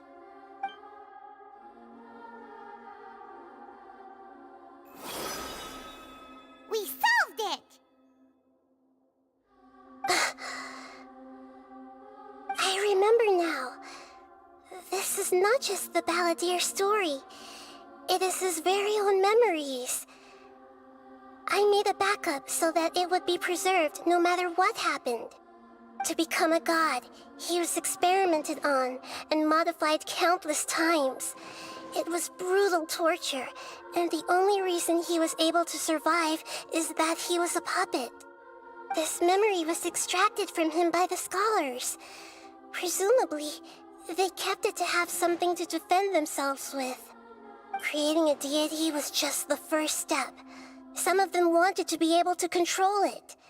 That's why they backed up his memory for later use. I buried it deep inside one of my own dreams, and then hid it inside an allegorical story so that it wouldn't be altered. It's hard to believe that this person really existed, let alone that he tried to get rid of us on more than one occasion. Paimon has no memory of him at all. He completely vanished like a puff of smoke. The Balladeer agreed to help me look for information about the Descenders, and although he was unsuccessful, he still helped you. Before he vanished, he confirmed an important detail, that Conria was where your twin first came into this world. We still don't know how the change to Irminsul will affect the senior ranks of the Fatui, but in all likelihood, they won't even remember their own Harbinger. It sounds like Paimon wouldn't like this guy a whole lot if he was still around. But still, Paimon doesn't like the way it all ended that much better. This is why wisdom alone cannot answer all our questions. We look, we see, and we comprehend, but the question still troubles us. So the answer is not everything. People yearn to find the truth and then conquer the troubles they face. When you give someone the truth, you give them a chance to choose their own destiny. To others looking on, this may seem like a pointless endeavor, but for him, the chance to act on his desire to disappear must have meant a lot. Never forget that even when we walk beneath dark clouds along a road filled with suffering, the light of wisdom is always there, guiding us toward a better destination. And that is what you have been doing all along. Yeah, Mihida's right. Cheer up! How about we go get something to eat? We can pick up this heavy conversation again later. Good idea. Paimon, why don't you take her out for a walk to clear her head? You got it! Come on, Traveler! You need to get out of your head for a while. You'll feel much better after taking a walk. Let's go get a snack from one of the stalls in the Grand Bazaar! That'll be sure to lift our spirits. It must be really tough being the only one who remembers all that. But Paimon's always here to...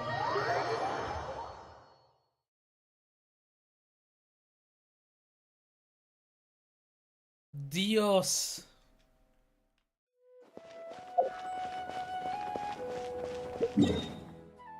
Ahora necesito hacer toda la historia de Milo.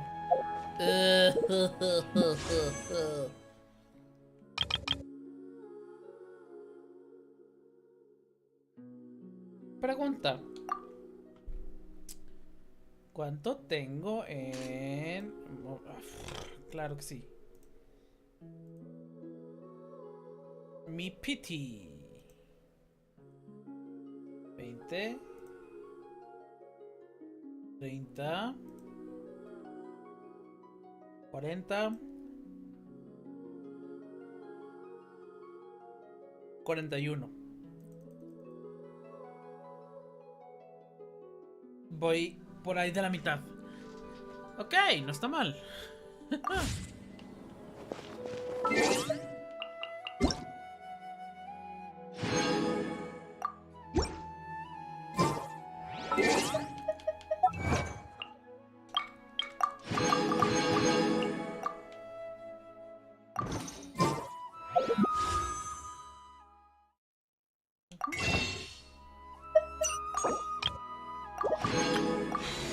45 con esto.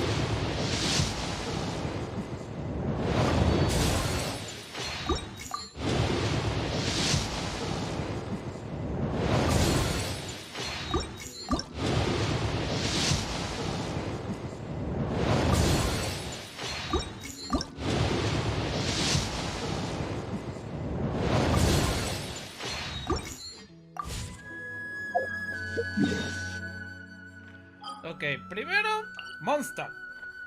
Nueva ubicación. Genius Invocation TCG, güey. Ya, ahora sí.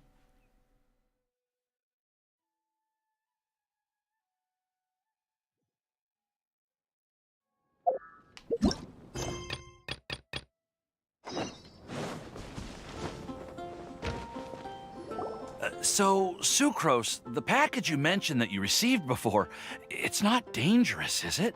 You need to be careful when you're opening packages. I once had a friend mail me some research materials, and all the bouncing around in transit caused a reaction. Once I opened it, oh, it let out a stench that could wake the dead.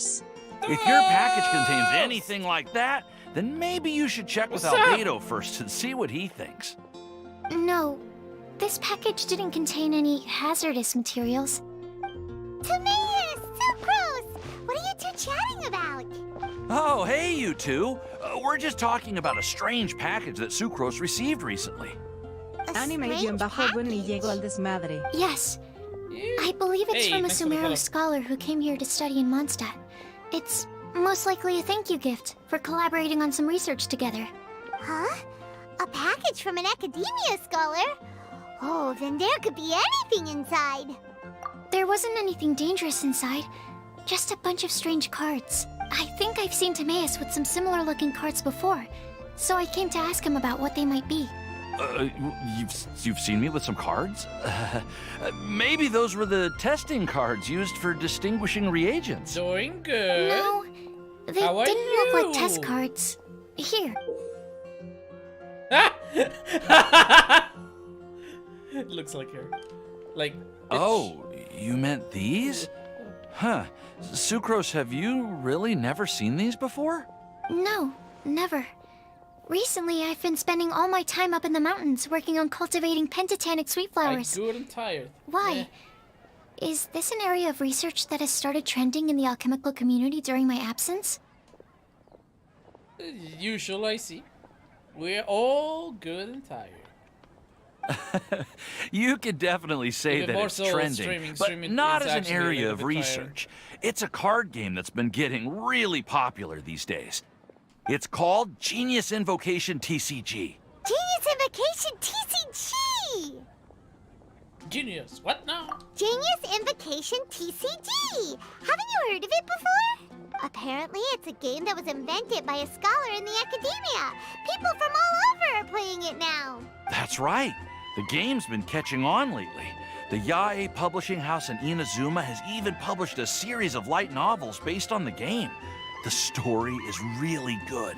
It starts with a young guy in Sumeru who finds an ancient casket of tomes in the attic. He opens it and discovers that the soul of an ancient TCG player called the Crocodile King has been captured inside. Bro, this is Yu-Gi-Oh! Finds an ancient casket of tomes. That is the Millennium Puzzle in the attic. He opens it and discovers the soul of the ancient TCG player called Crocodile King. That's yummy! It turns out that the Crocodile King was King Deshret's viceroy, who battled an opponent named the Ibis King. During the match, the Crocodile King fell prey to his opponent's scheme and was sealed away in the casket of tomes. After being unexpectedly released by the kid, the Crocodile King possesses him and helps him to gradually climb the ranks and become a legendary TCG player. Boy, this is copy and paste Yu-Gi-Oh! Timaeus. She's like, bro, you nerd? Huh? What's wrong, Sucrose? If you're interested in how the story plays out, I can lend you the novels. No.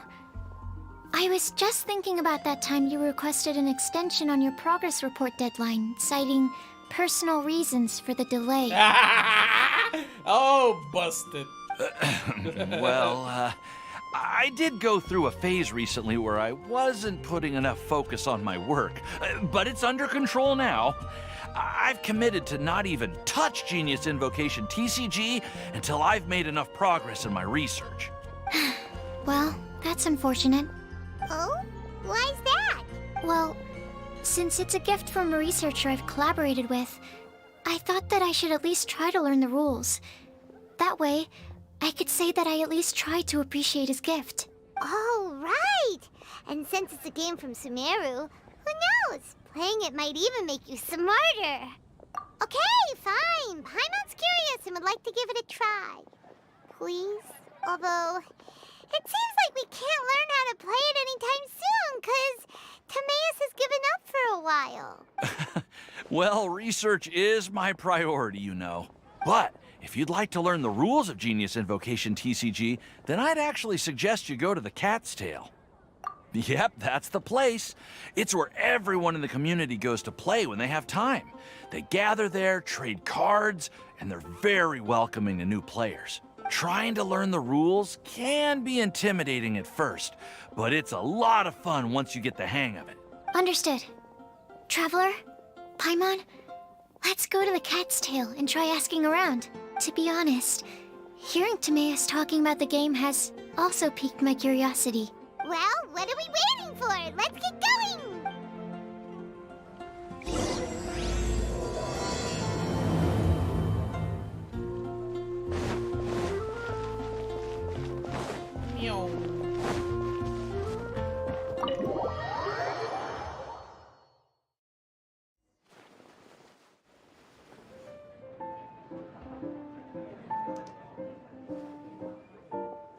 welcome to the Cat's Tail.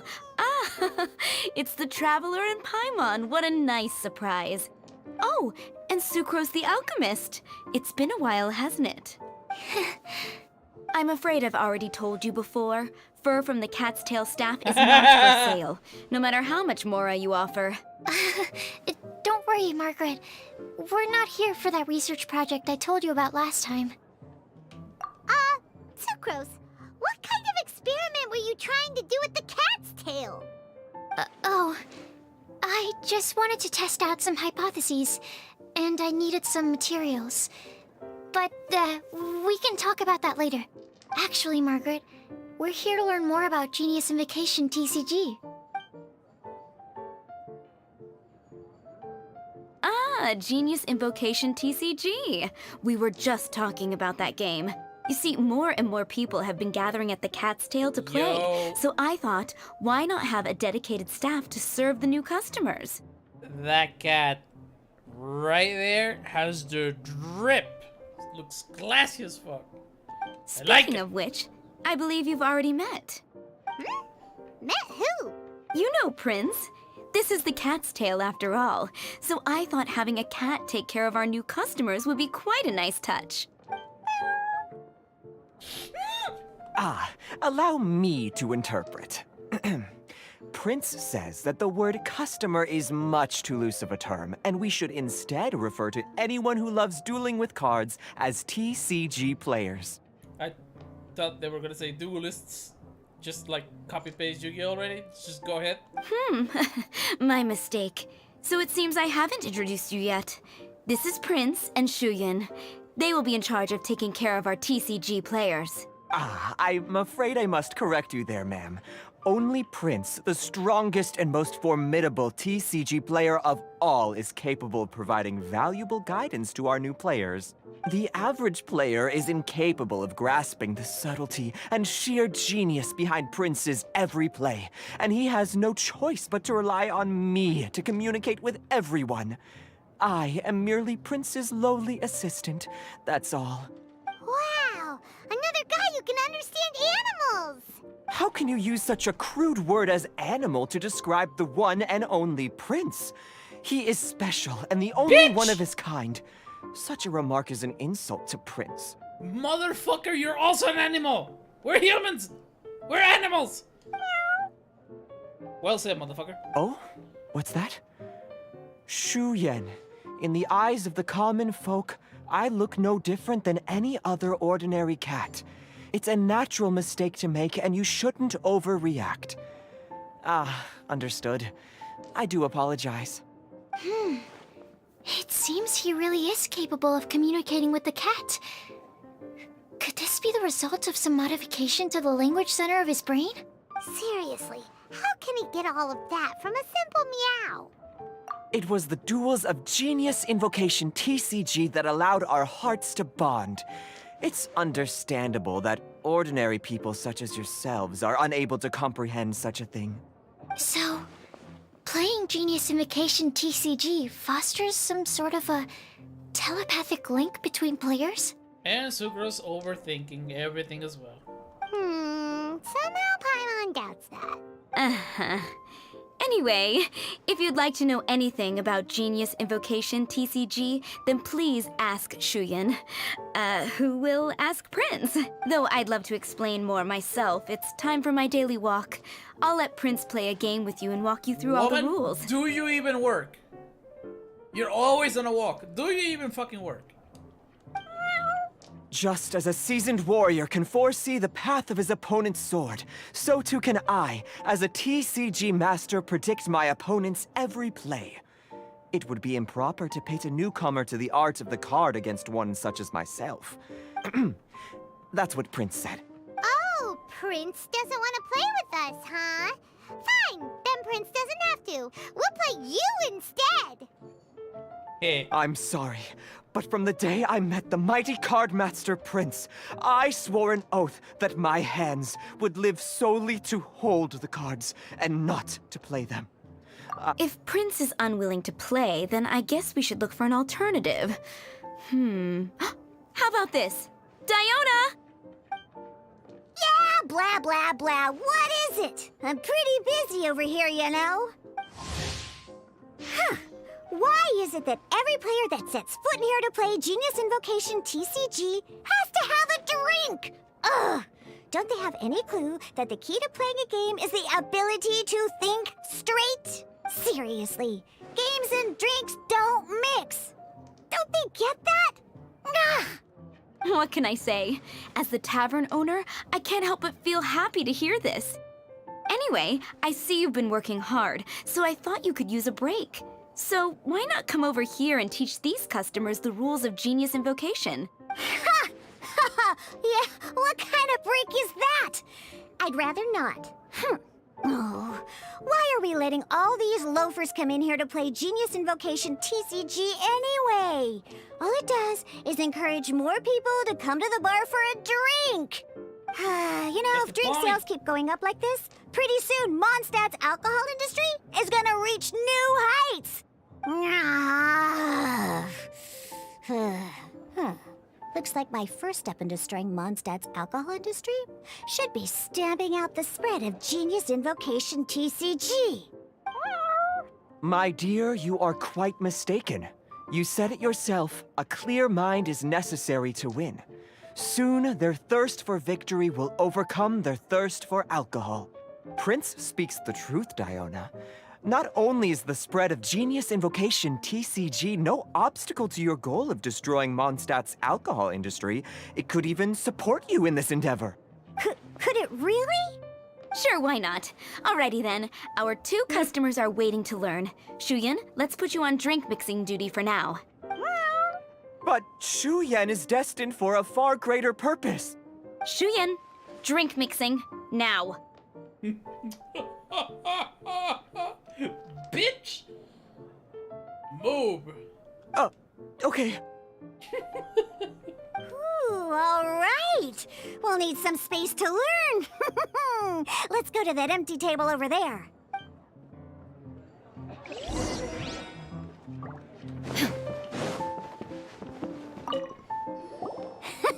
Okay, let's go through the rules. First things first. You'll be needing your deck, so place that on the table. Deck? Yes. You should have built a deck. You know, a set of cards that meets the bare minimum requirement to play the game. What's with the blank stares? Come on. Don't tell me you came to learn Genius Invocation TCG without bringing any cards. That's right. We have some cards that I received from a friend. Yeah. You're gonna need a few more cards than that. Okay, let me think. To learn the game, you'll need at least 2 character cards to switch between. Oh, that reminds me. A few days ago, when I was closing up for the night, I noticed a customer had left a couple of character cards on the bar counter. Maybe you could use those for now. Are you sure that's okay? It's already been a few days and he still hasn't come back to claim them. Who knows? Maybe he left them here on purpose. Oh, okay, yeah, I got them here with me. You know, just in case the customer came looking for them. Yeah, not because I like to play the game or anything. Please. All right, so now we have 2 character cards. That's everything we need, right? Yep. So, are you ready to start? All right, then let's begin.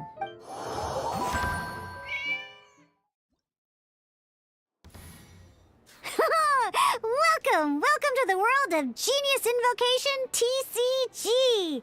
Simply put, this is a game where you control character cards to duke it out with your opponent. Pew, pew, pew. Once you've defeated all of your opponent's character cards, victory shall be yours. Now then, you're gonna need a character on the field to start with. Let's finish this swiftly. First, we roll 8 elemental dice at the start of every round. Okay. These dice correspond to elemental energy. We'll be spending these dice to perform actions. Me imagino que estos son blanks, o sea, son any o comodines, y estos son acá. Ok.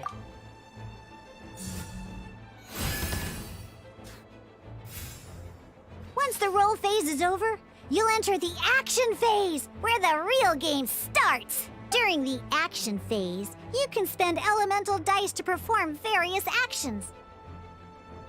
Of course, the most common action is to use character skills. Ok. ¿Qué viene siendo?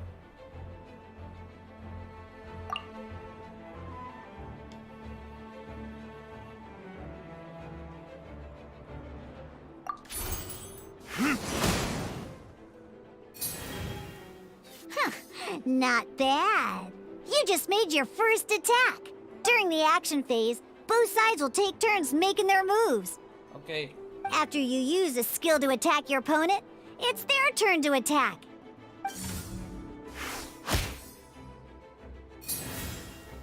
And as you can see, once the enemy finishes their move, it's our turn again.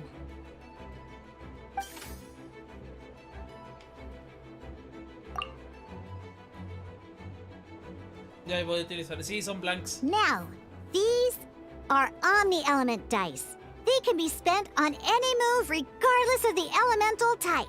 So, we're gonna use them to pay for the pyro dice needed for this skill. Go on, give it a try.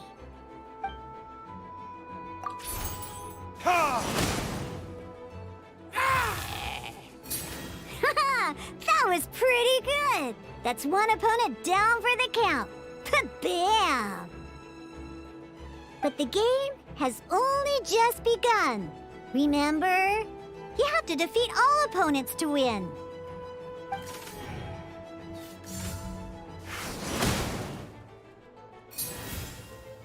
Me imagino que puedo volver a. As much as we'd like to rolear attack dados, again, ¿no? seems like we've run out of usable dice. In that case, let's end this round. After you end round, you won't be able to do anything else this round. And once everyone chooses end round, we can move on to the next round. Ok.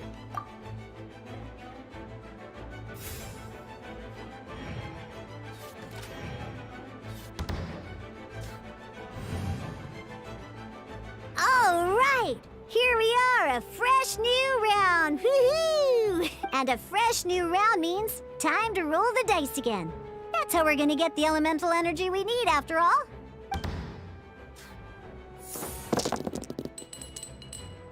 Ooh, that's some terrible luck. Well, there's no way we'll be able to use Diluc's skill now. But don't worry, situations like these are why we have the option to reroll. Once per round, you can select all the dice that you don't like and reroll them.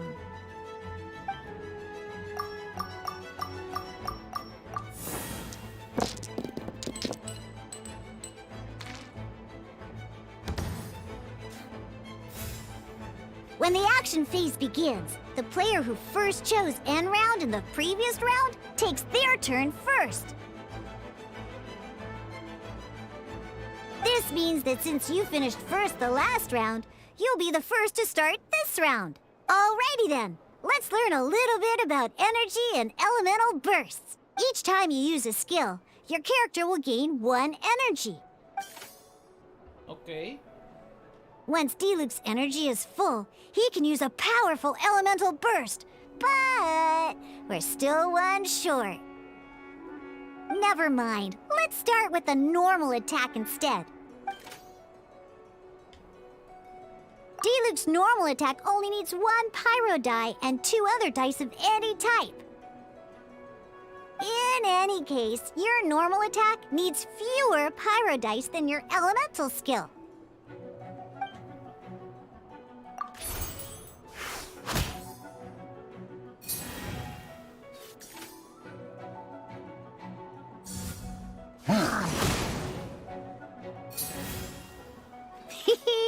Now we have 3 energy, plus we have enough pyro elemental dice left over. It's time to use your powerful elemental burst!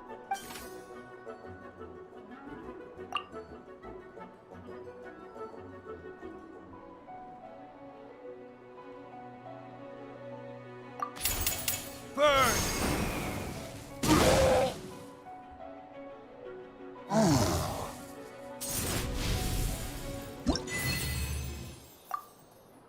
Ok, no está tan difícil.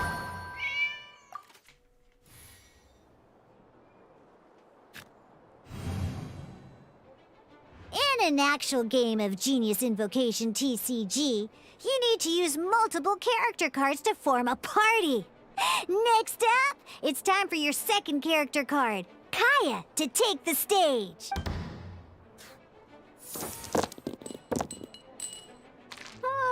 It seems like any move by Kaya is gonna cost quite a lot of cryo dice.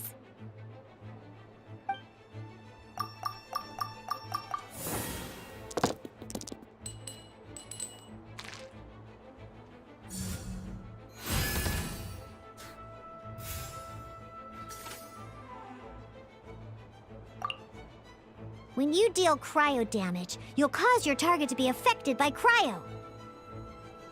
Ok. Cool it!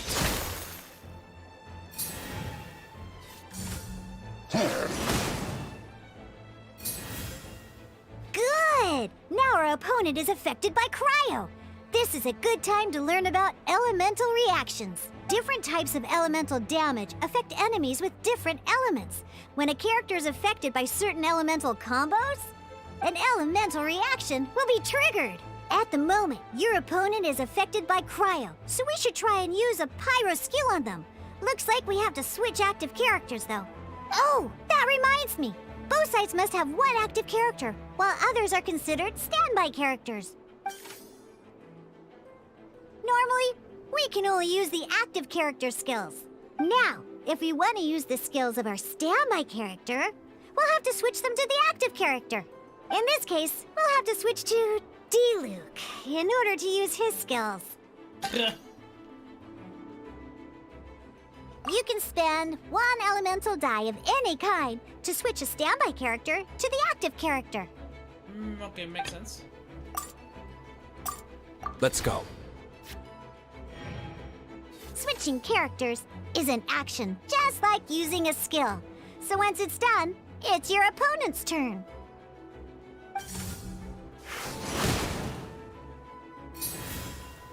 Most skills can only target the active character.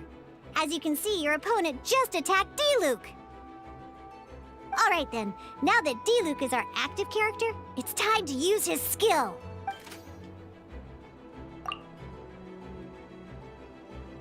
Because the opponent is already affected by cryo, dealing pyro damage triggers the Melt Elemental reaction.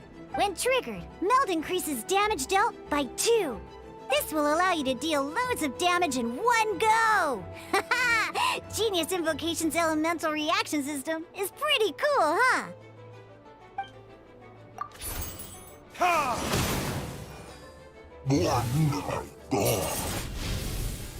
Eso me recuerda a las reglas antiguas en el reglo de los duelos de Yu-Gi-Oh! Cuando decían de que, ah, sí, mi monstruo es de tipo agua y le va a hacer daño doble al de tipo fuego.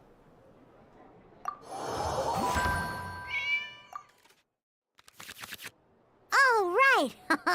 Next up, let's learn how to use card types other than character cards. These cards are all known as action cards. Each time a match starts, you have to draw 5 action cards to form your starting hand.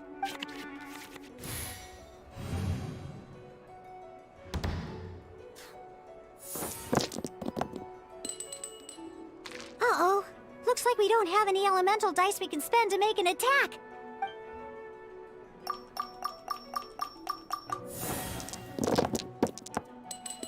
Igual, va a ser la misma mamá y vamos a hacer action cards. Seriously? We still don't have any usable dice even after that reroll? Well, never mind. Even in cases like this, we can still attack. We just need to put the action cards in our hand to good use. Don't underestimate action cards. They can grant all kinds of support and buffs to your active character. So playing this action card will require 2 of these. See the symbol? Yeah, that means you'll need to play elemental dice of the same type. Some other cards will cost you these instead. The cost requirements for these are much more lenient. You can spend any kind of elemental dice. We'll cross that bridge when we get there, though. For now, just play this action card.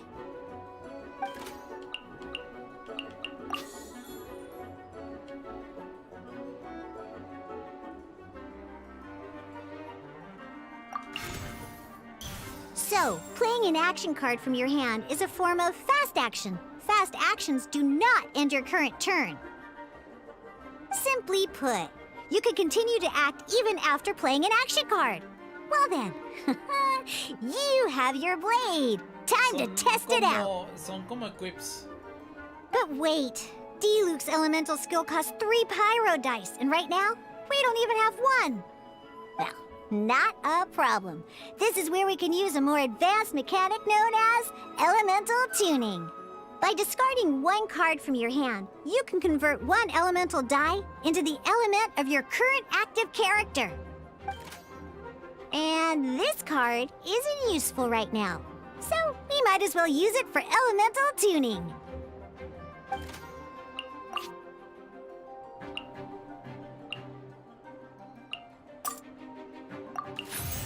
Sometimes, you won't be able to perform any actions you want to because you didn't roll the elemental dice you wanted. Oh well. Moving on. Ingenious Invocation TCG. Keeping up a constant flow of combat is much more important than the number of cards you have. Cierto. In this case, well, let's just take all these useless cards and use them for elemental tuning. Just like playing cards from your hand, elemental tuning is a fast action. Come on, hurry up! Use elemental tuning to get yourself 3 pyro dice.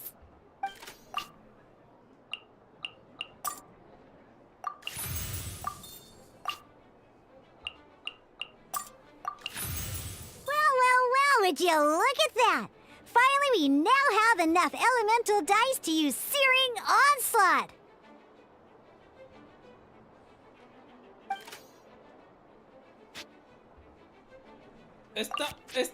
Bro. Esta madre convierte a Omnielemento. ¿Por qué no me deja usar esto mejor? Era mucho... Bueno, ya sé que quieren explicar la mecánica, pero esto era mejor. Because you have the White Iron Greatsword equipped, Searing Onslaught will deal 1 extra damage! What?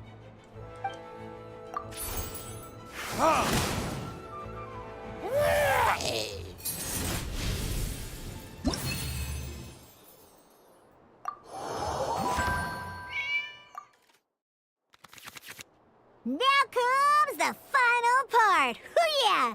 In a real match, you can make adjustments to your initial hand. At this time, we can select any number of cards in our hand to shuffle back into the draw pile, and then draw the same number of new cards. What?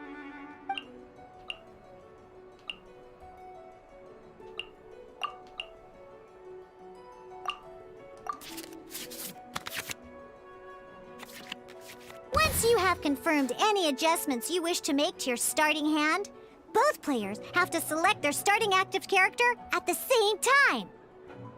Oh boy, this one's a real doozy. We gotta take it out pronto. Let's see how you do this time. Remember, start by selecting your initial starting character.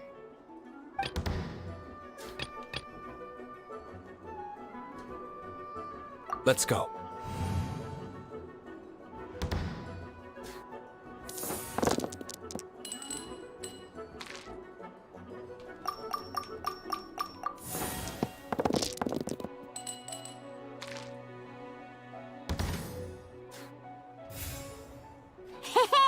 Look at you! You sure are getting the hang of these rolls. Now let me teach you one last trick. Free of charge. You can preview your opponent's actions. I mean, that is to say, you can read their intent. Check it out. So here's where you can see all your opponent's intentions for this round. All your opponent's intended actions for the round will be listed here in order. Reference this to come up with effective countermeasures and easily defeat your Vienen opponents. siendo los estatus de lo que puede hacer. Well then, that's the end of the tutorial. You're on your own from here.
Wait. There's one more thing I almost forgot.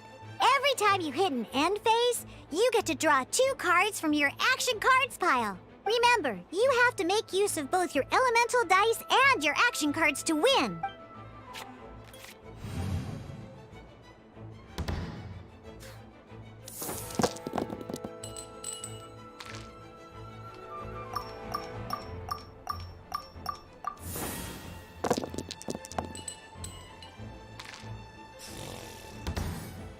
Está bien pendejo esto.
Excelente.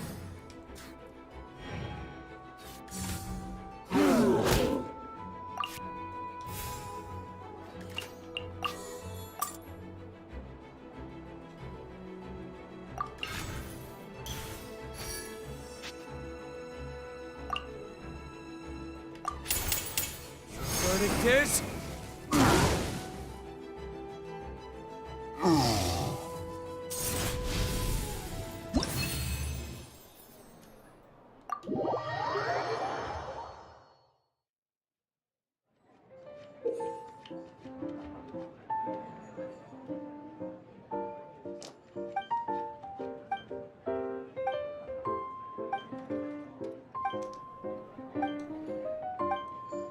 All right, cool.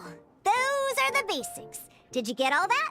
What we just played was an adventure challenge designed specially for new players. Genius Invocation TCG can be played in duel mode, where each player brings 3 character cards. or in Adventure Challenge mode, with a fixed deck for each challenge.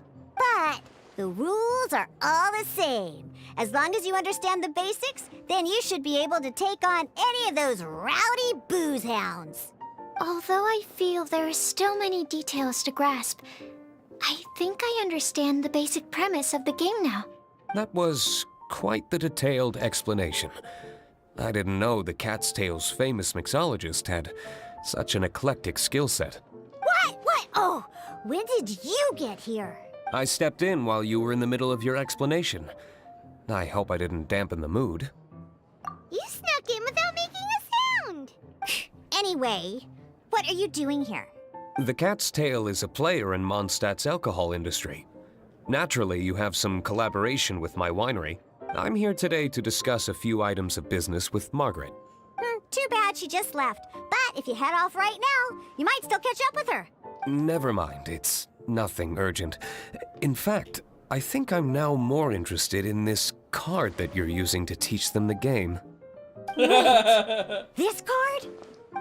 It's Diluc's character card! Although I have some degree of experience with Genius Invocation TCG, seeing this particular card is a first for me. A customer left it behind a few days ago, but he wasn't even playing the game while he was here. Oh?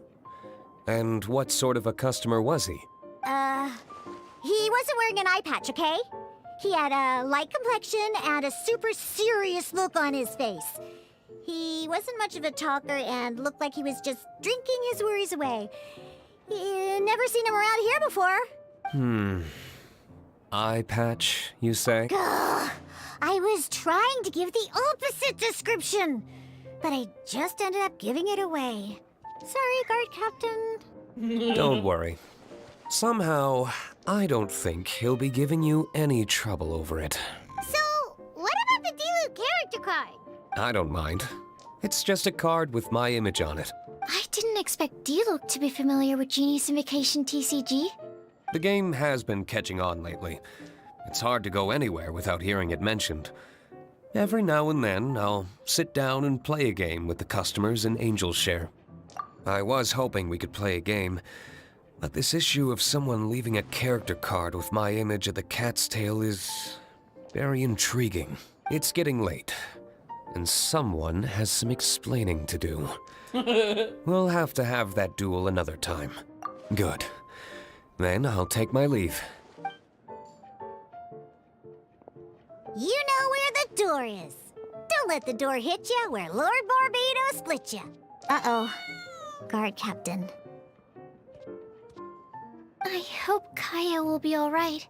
Well, now that we are familiar with the rules, why don't we try playing a game of Genius Invocation TCG?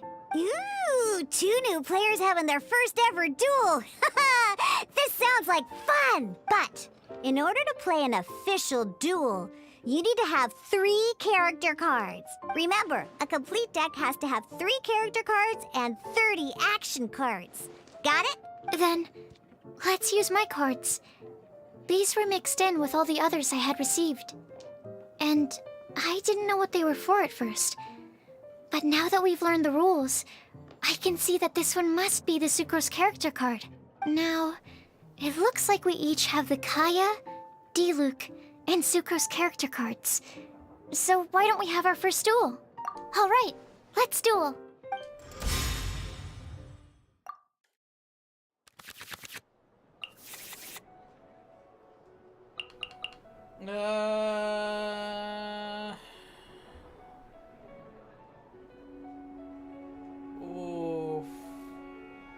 Está un poquito caro esto.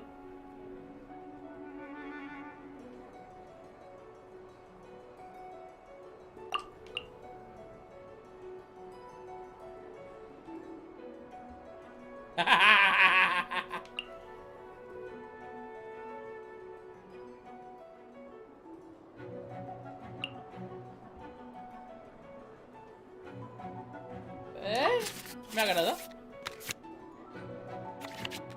Unlike the adventure challenge you tried previously, duels are true tests of strength between 2 players. In a duel, Your opponent can also use action cards, and they'll also be able to grab new cards during an end phase. At the same time, your opponent must also spend elemental dice to take actions, so you'll be unable to view their intent. Are you ready? It's time for some exhilarating fights to the bitter end. Musa!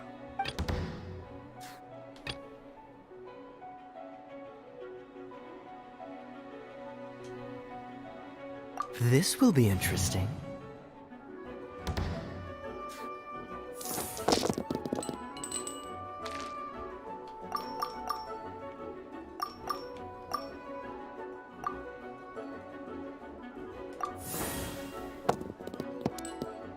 ¡Oh! Ok. Me fue mal.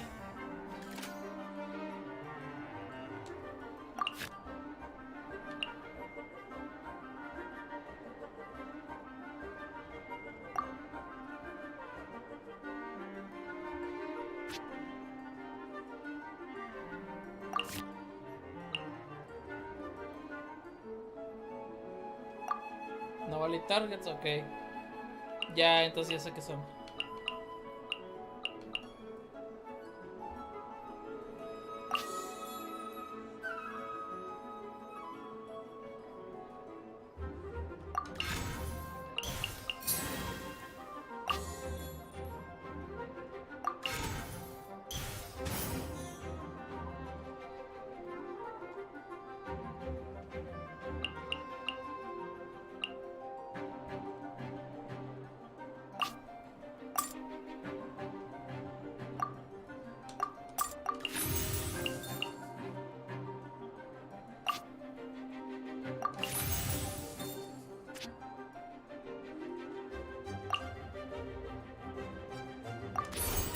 Cool it!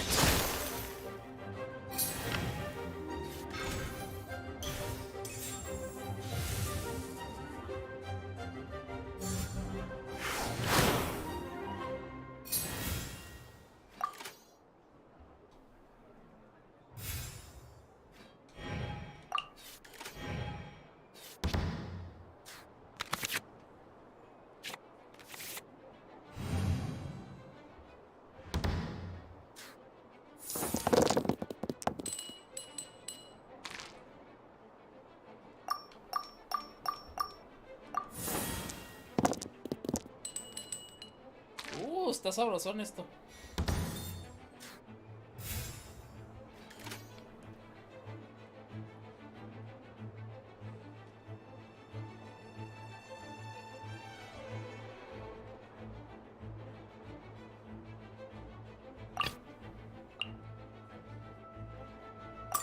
I want to help.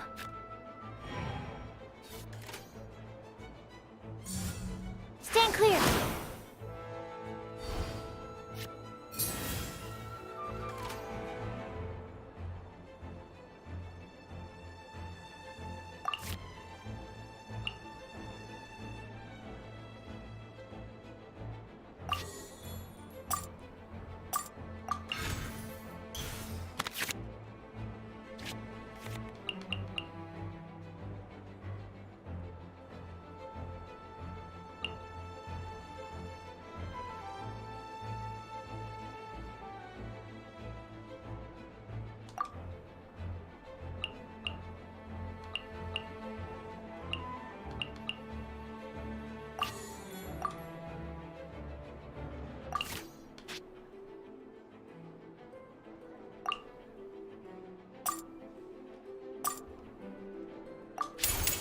This moment will be frozen in time.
According to the rules, it costs dice and energy to unleash an elemental burst.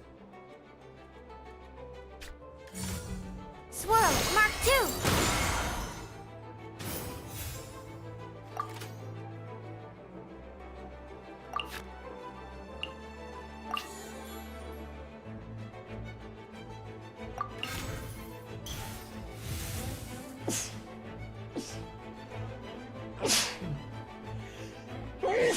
Oh!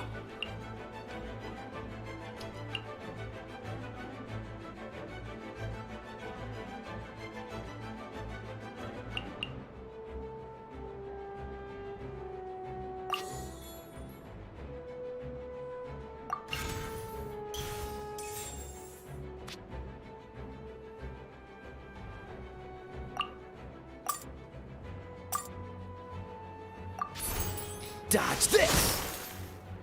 Need to make adjustment. Darn. I didn't factor that into the equation.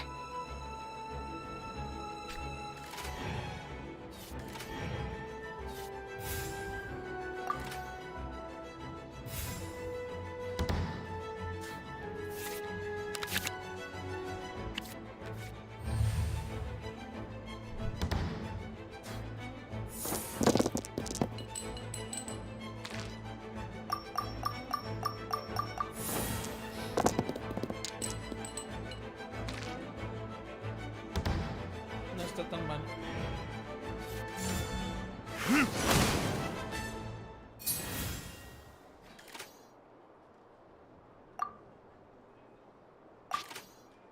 No tengo suficientes dados elementales.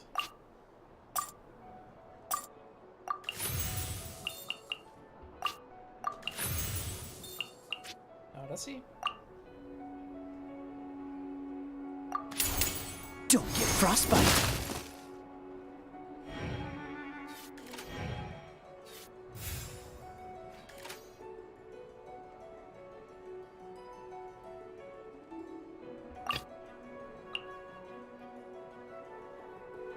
Let's finish this, swiftly.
There can be no...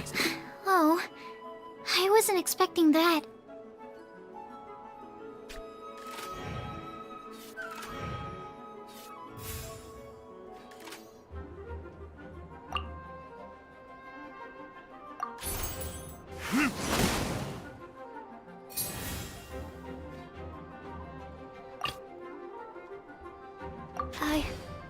I can do it.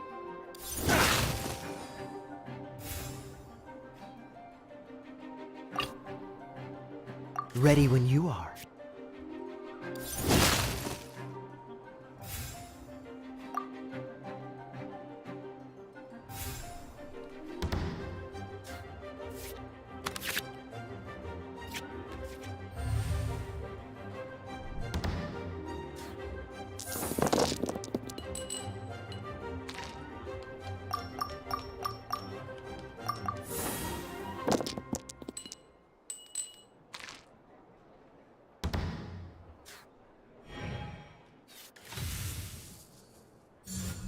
Dodge this! Ah! This doesn't look good.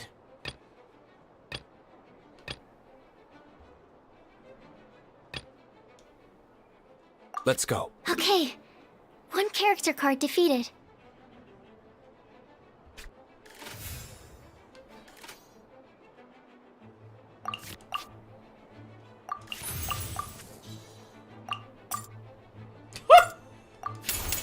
Burn! Ah! This doesn't look good. No está tan mal. I can't believe I lost when we had the exact same character cards. The rules must be more complicated than I first thought. Every decision is a difficult trade-off in this game. If there was only a way to transplant the arms of the two standby characters onto the active character's body. That's not how the rules work, Sucrose. Don't be a sore loser. That kind of thing is looked down on in TCG circles. Oh, I am sorry. I was beaten fair and square. I know that. I just can't stand losing. But it was a fun match. Paimon didn't know you could get so competitive, Sucrose. I always get a little upset when I lose. It's like that with my research, too. It always gets to me when my experiments don't go as planned. Especially when there's an alchemy genius like Albedo around to compare myself to. You lost me at alchemy and experiments. But I'm pretty sure it's normal to feel that way. Playing cards is no different. Each game you lose makes you want to win the next one to settle the score. And the desire to win pushes you to improve your strategy and build a better deck. Seizing victory through a winning combination of luck, skill, and experience is where all the fun of Genius Invocation lies. But what if you keep trying and never win a single game? A losing streak, yeah. That'll definitely get you down. But it's way better to keep trying until you win than to just accept you're a plain old loser and give up. You make a good point, Diona. Besides, Sucrose, you're already making great progress. It'd take at least 8 of our regular booze hounds to match your level. You played... Thank you. I'm just a little disappointed to lose, that's all. But Genius Invocation TCG is a really fun game. Good! Having fun is the main thing. If you ever want to play again in the future, feel free to come by the Cat's Tail. But don't expect me to play with you. I just mean, this place probably has the right atmosphere. I'll definitely be back. All right. I think you should have all the basics down by now. I need to get back to bartending. Shiyan's likely been busy making his tavern more popular with his delicious cocktails. Pui, pui, pui. And we can't have that. Huh.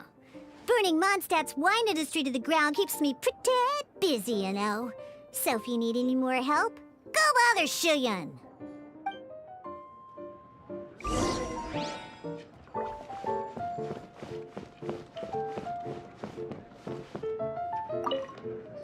I see. So you have now grasped the rules of Genius Invocation TCG. That's right! The Traveler, Sucrose, and Paimon are TCG players now! Paimon picked it up from watching you and Sucrose. Becoming a TCG player is not as simple as that. You cannot call yourselves true TCG players until you have passed the test. Sobering words from Prince there. But I'm afraid he's right. To become official players recognized by the Genius Invocation TCG Society, you have to pass the test. It's just a tabletop card game. I'm not sure how you would plan on achieving something like that. Basically, to become an official and recognized TCG player, you have to best 3 opponents in a duel. So, you have to win 3 duels against 3 different opponents? The duel you just played can count towards this tally. I agree. Although I didn't get to observe the match myself, I did listen along, and from what I could hear, you both performed at a rather high level. Same way you can hear what Prince says? A well-trained ear is a basic skill expected of anyone hoping to become a TCG master. But back to the matter at hand. The Traveler only needs to beat 2 more opponents to become an official TCG player. Sucrose, you may have lost the last duel, but don't be disheartened. I can assure you that winning 3 games is well within your ability. But first things first, Shuyen. Before that, our TCG newcomers should receive their free gift. Ah, yes, my goodness. Completely slipped my mind. I'm lucky to have Prince here to remind me. Everyone who wants to start playing Genius Invocation TCG is entitled to claim a free casket of tomes. Oh, Timaeus mentioned it, didn't he? It was from the light novels he's been reading. The thing that the main character found in his attic. Oh, that's right! The soul of an ancient TCG player was trapped inside, right? So the casket of tomes is actually real? Well, actually, all card cases in Genius Invocation TCG are called caskets of tomes. Not only do they provide a reliable and sturdy container to store your decks, they can also sense when other people in the area are also carrying a casket of tomes with them. Wait, what? Paimon can guess what you're gonna say next. The reason they can sense each other is because they have the souls of ancient TCG players inside. No, es porque la academia los hizo así. That would mean an extraordinarily high number of people in history have been turned into disembodied souls as a consequence of playing card games. No. The real reason that it can sense other caskets is because it holds a nifty little mechanism invented by Sumeru's scholars. Darn, what a letdown. Alright, now let's see this casket of tomes already. All caskets of tomes are issued by Margaret, so you will need to see her to claim yours. Probably for the best. If Prince and I were responsible for handing them out, knowing how eager we both are to promote the game, we'd probably have dished them all out by now. Okay, so go and see Margaret to claim your casket of tomes, use it to find another player, beat them in a duel, and then come back here. But even for the Traveler, that's only 2 wins in total. What about the last one? I shall choose the final contestant she must beat in order to become an official TCG player, for it must be one of comparable prowess. Excellent plan, Prince. Happy dueling, both of you.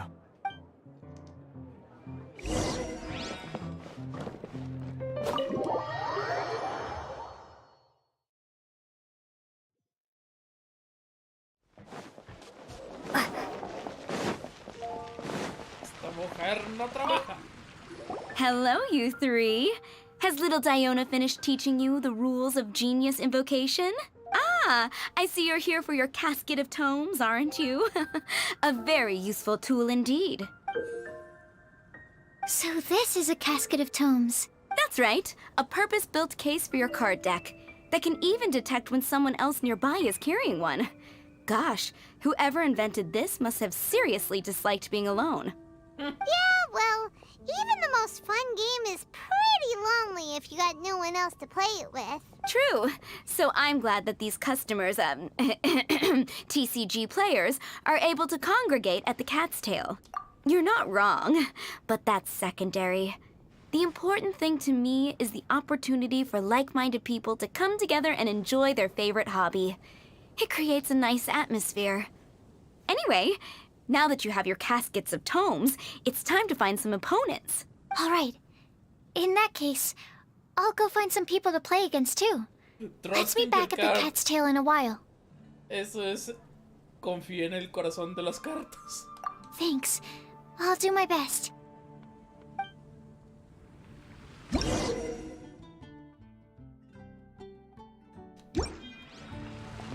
Ok, y pregunta, ¿cómo consigo más tarjetas?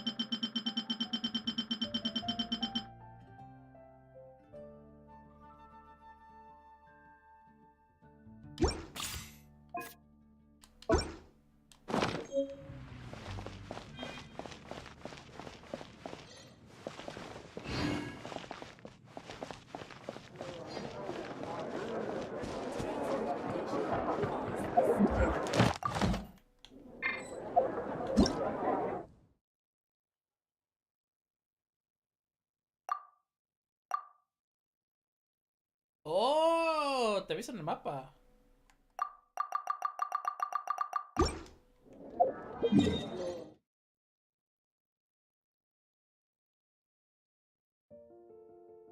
New available player to challenge.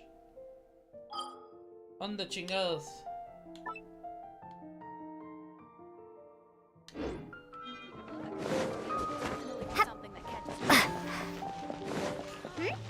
There's a player nearby!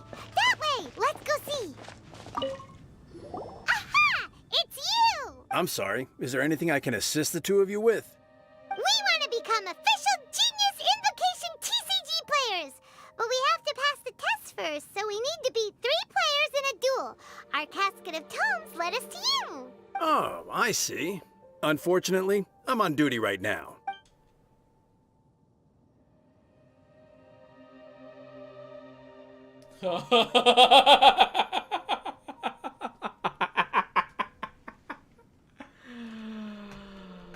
Ay, cuando las reglas se ponen en tu contra. Are you quoting the Knights of Favonius handbook at me? So be it. Then let the duel begin. Excelente. Ay, no, perfecto, güey. Ok. Esto me sirve. Esto no me sirve, no me sirve.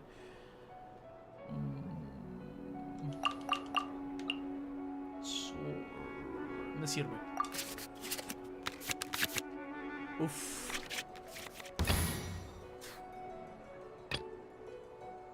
Empezamos con Kaya. This will be interesting.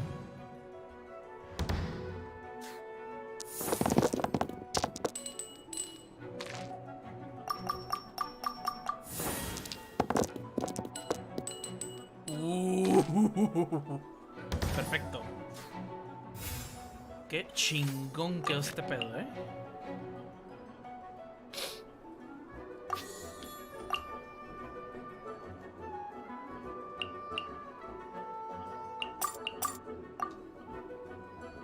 Dos del mismo... Oh.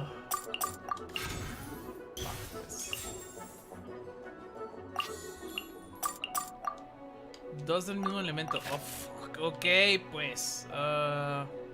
Elemental Tuning.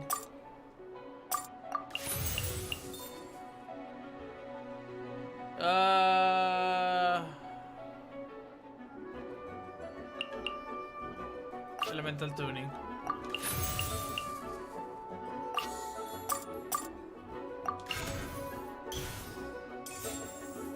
Play card.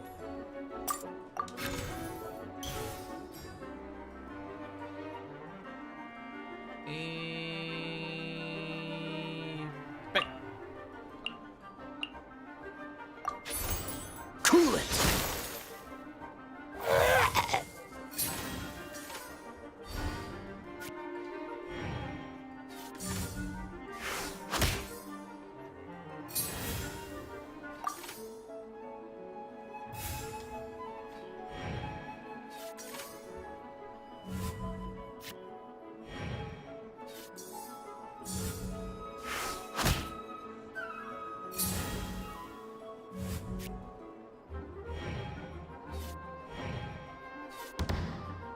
Qué rico está ese skill pasivo, ¿eh?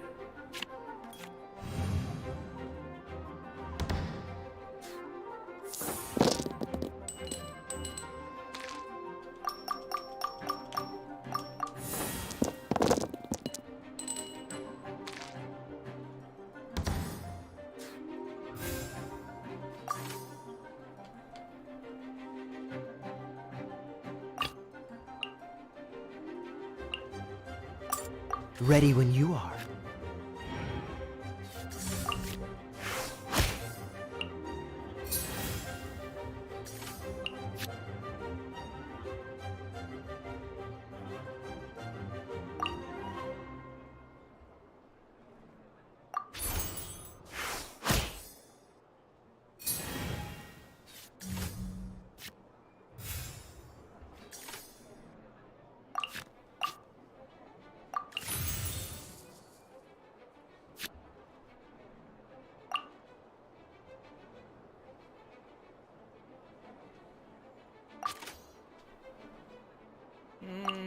Fuck, okay. Oh, so sorry.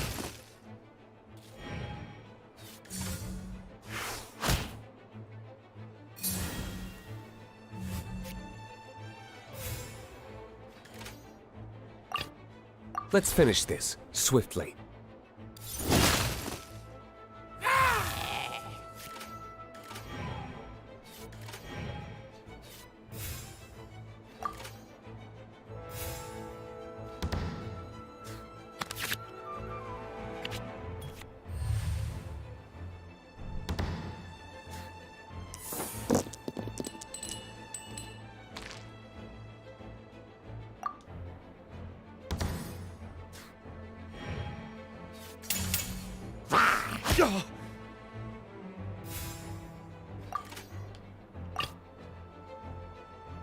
Ready when you are.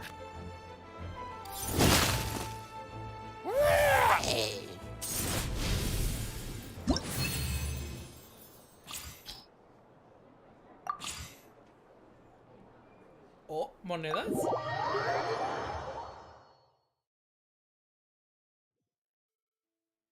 Gosh, I lost. You're remarkably good at this, considering how new to the game you are. Let's play again when you have some time. But ideally, not when I'm on duty. We did it! Now we have 2 victories under our belt. Let's get back to the cat's tail. Paimon wonders who Prince is gonna pick as our final contestant. Ok. Antes de iniciar.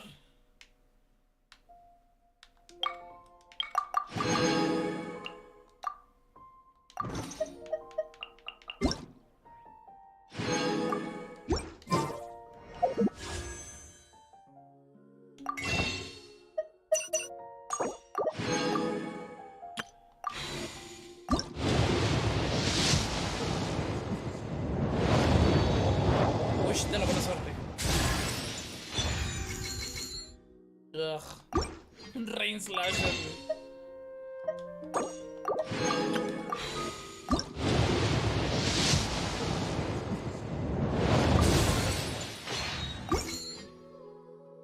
Ok. Antes de... Necesito ir a hacer el baño, así que voy a ponerlo en birra. ¡Acá! ¡Ahí vengo!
Okidoki.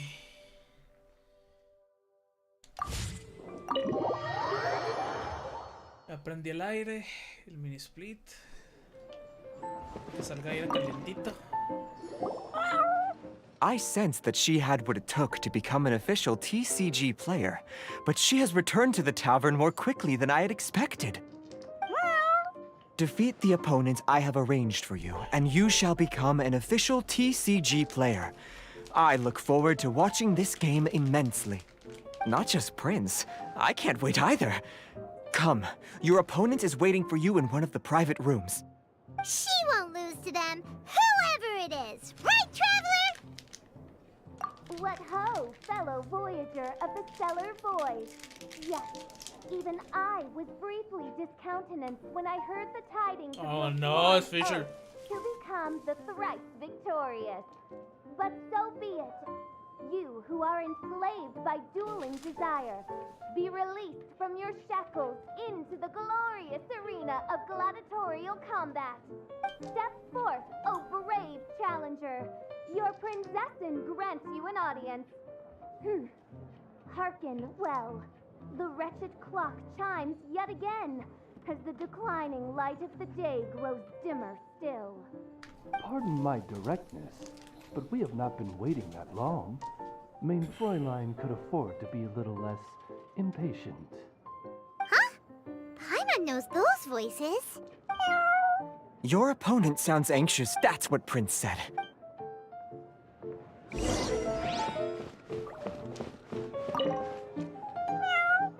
The Traveler shows Oh, you really think so? Nah.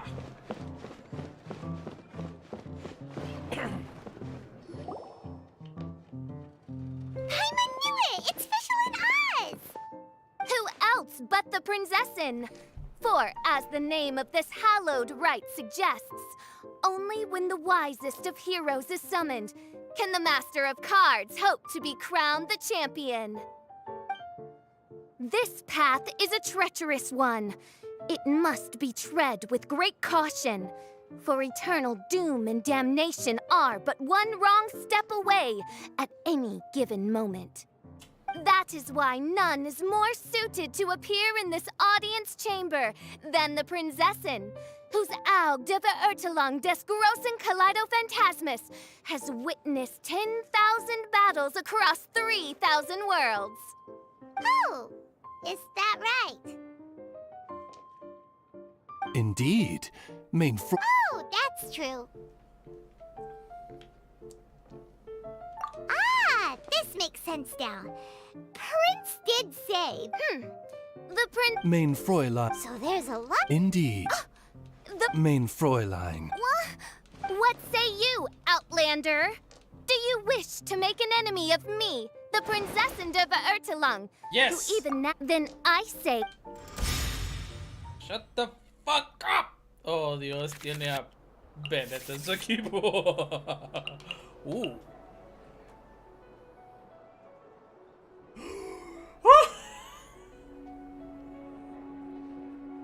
Estoy.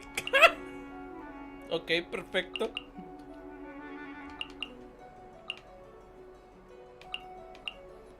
Ok, no, no y no.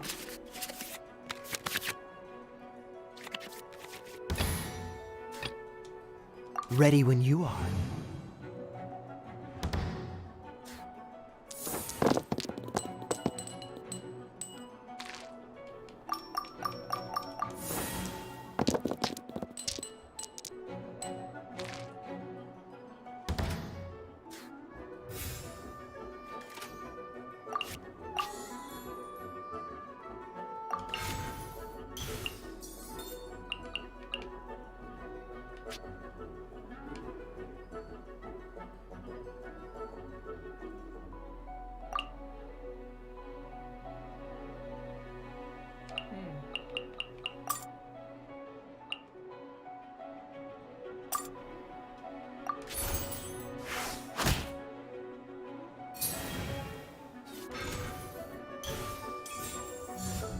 By royal decree.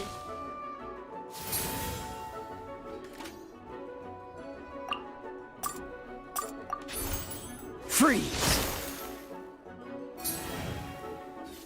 Güey, me tumbó la Paimon, ¿verdad?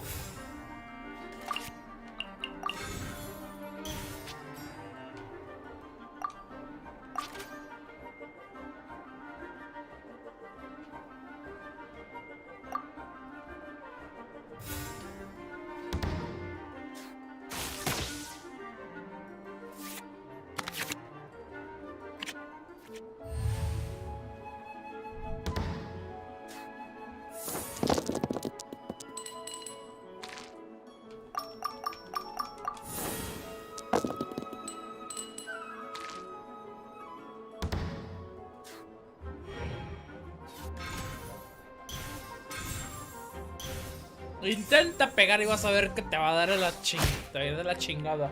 Ahora sí ya te cargó el payaso. Vámonos.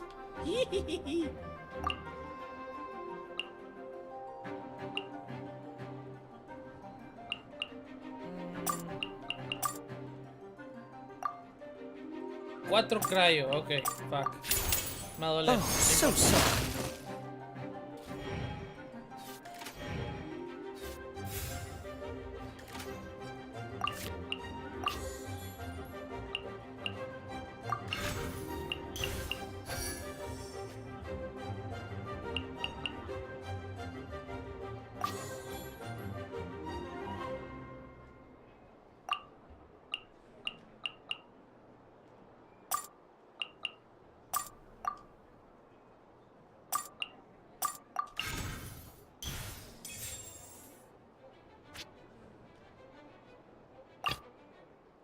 I want to help.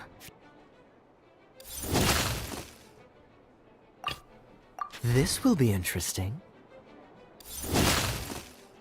This is but a small sacrifice necessary to achieve ultimate victory.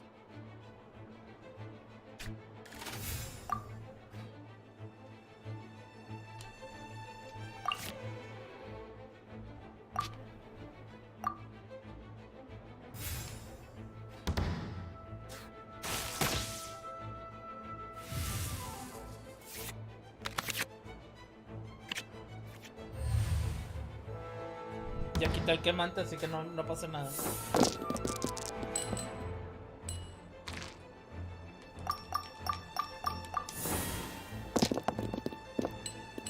Uf.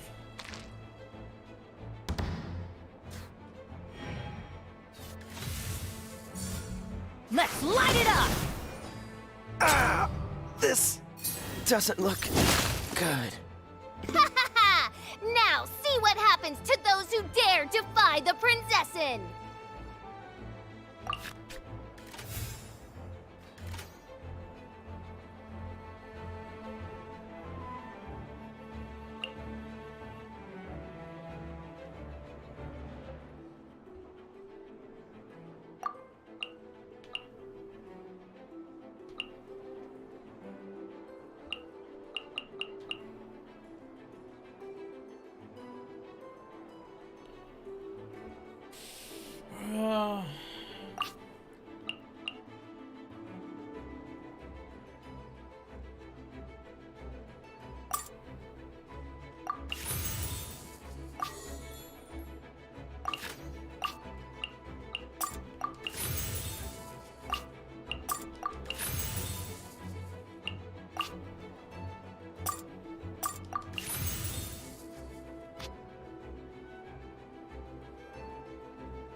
Absorption test.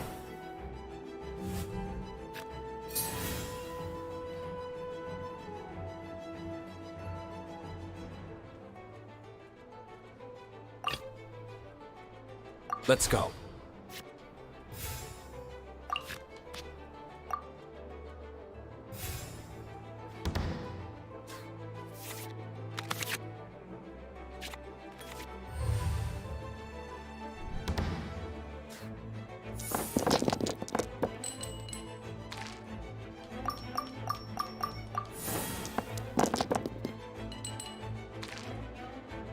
Perfecto.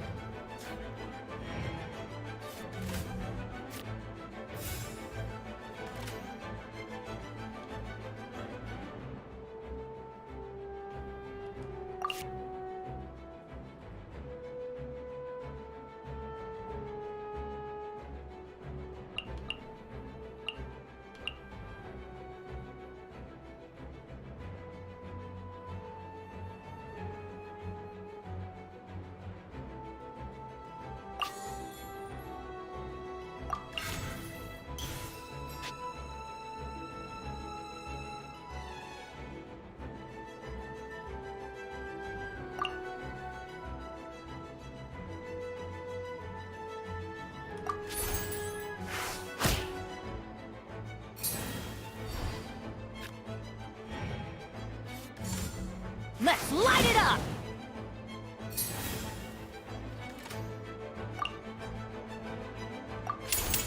Animal hypostasis emulation!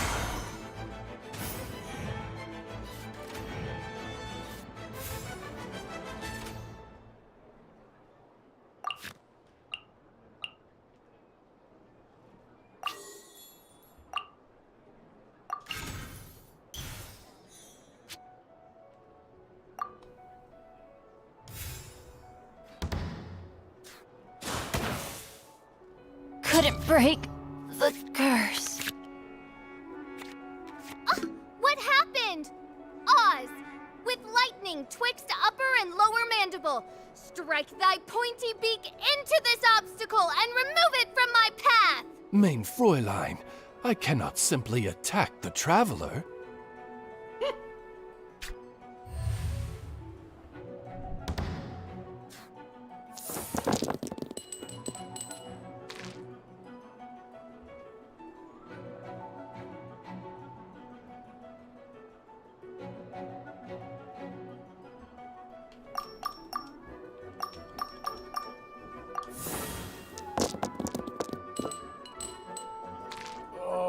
Okay.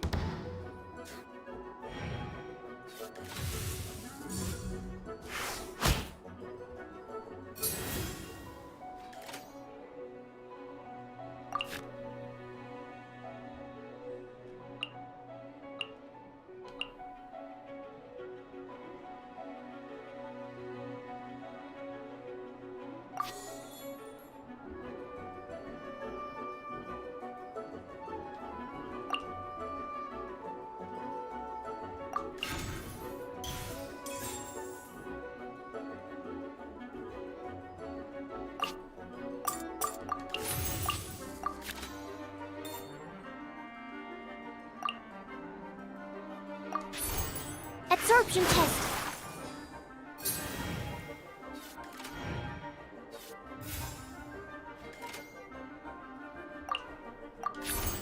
Animal test 6308.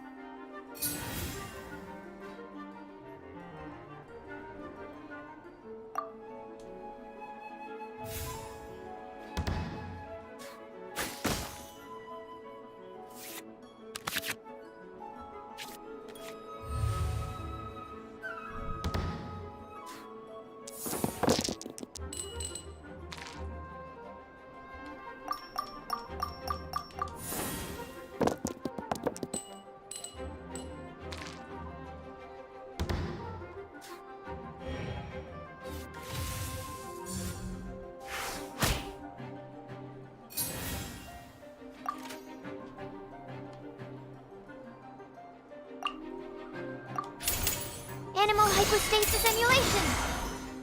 Ah! This doesn't look good.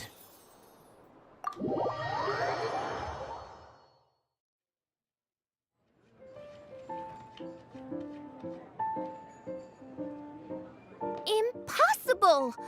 Ugh, the cursed dragon looms near once more, casting its dark shadow on the slender threads of fate, hiding them from my vision. Traveler, was even this part of your plan? What a truly ingenious plot. Congratulations! You've won 3 duels now.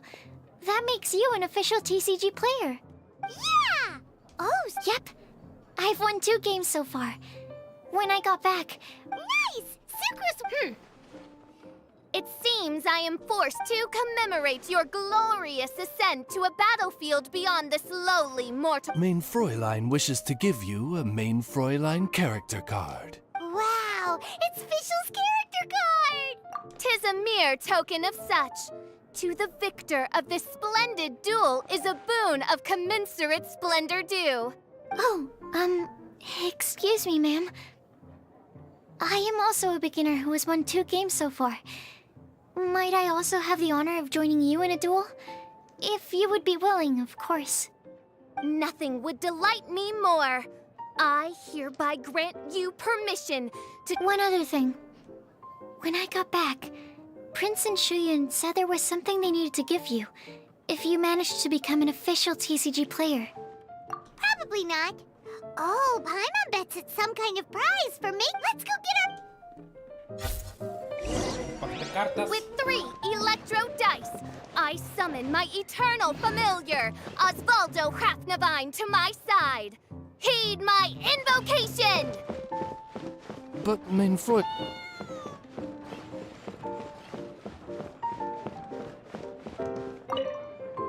Ah, so it was you who won the duel in the end. I knew you'd do it. Congratulations. Very well done. Now I will explain... The first thing, all new official TCG... This handbook tells you exactly what you need to do to become a... Secondly, a range of Genius Invocation merchandise is now available for you to purchase here at the Cat's Tail. So you see, becoming an official... And thirdly, whenever you wish to play a game with a friend, you can use the invitation board there. Whoever you wish to duel against, simply invite them to the tavern for a game. Yes, it's right by the bar counter. Once you get the hang of it, you can play with your friends whenever you want. That's it, really. If there's anything else you didn't quite understand, you can always come and ask me.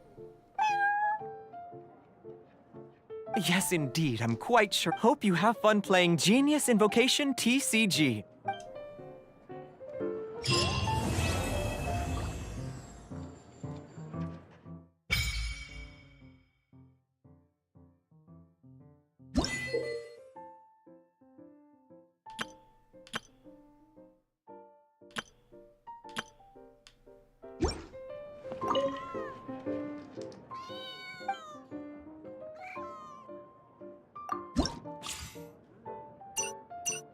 Oh.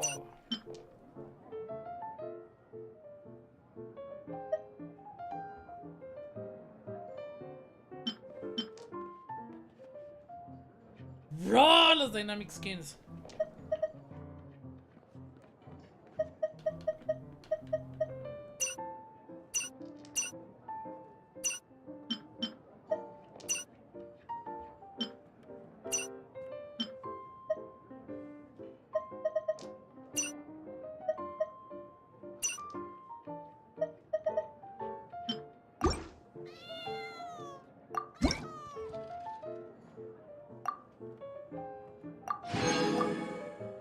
¿Cuántos niveles son? 10. Ok, me asusté por un momento.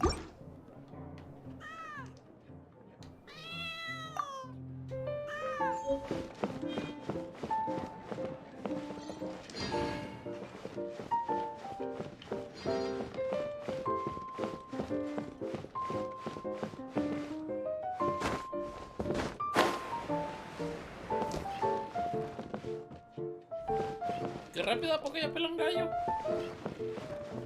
Mames.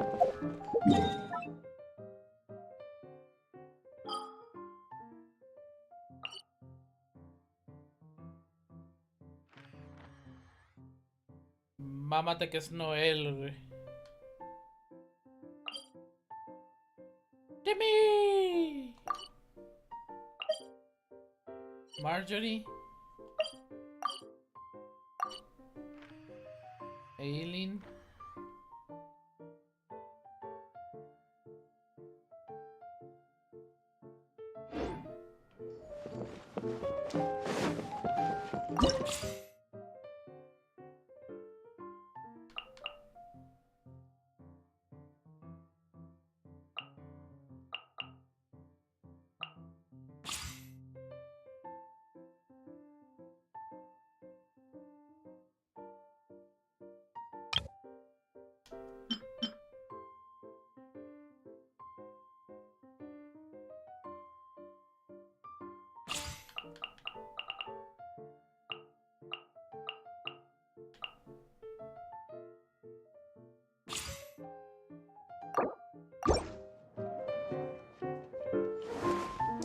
Understood. I'll do my best.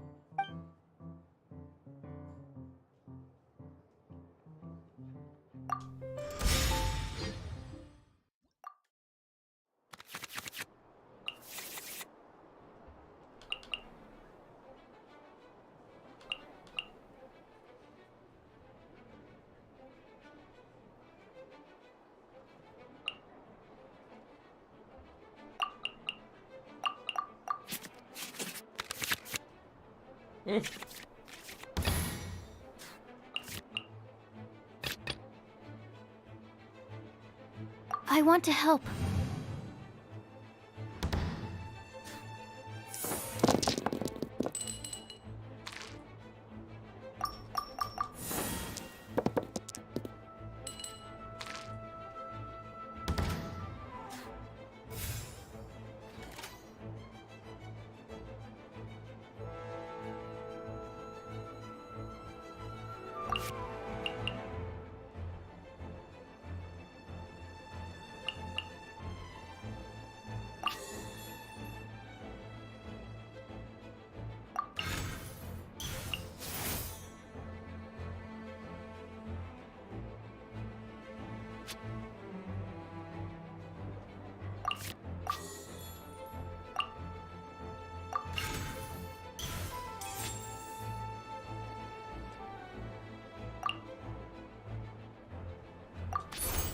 Stand clear.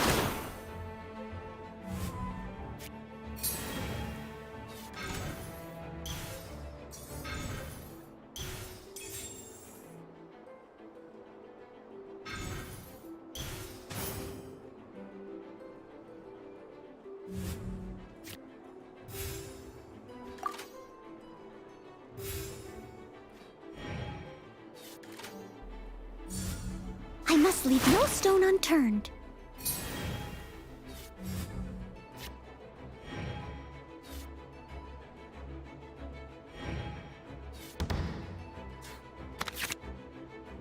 Se puso un escudo.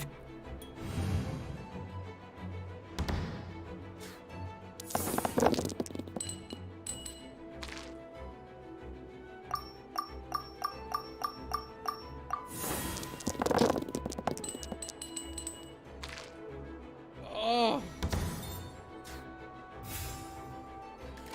Fucking rough, güey.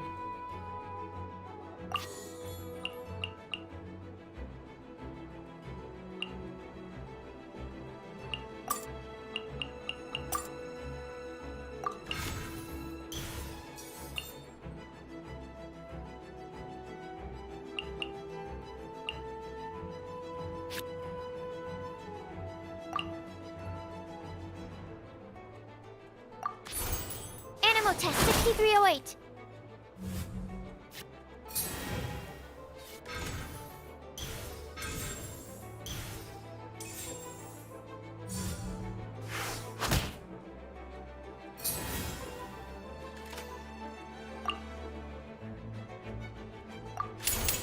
Enhanced animal module 75.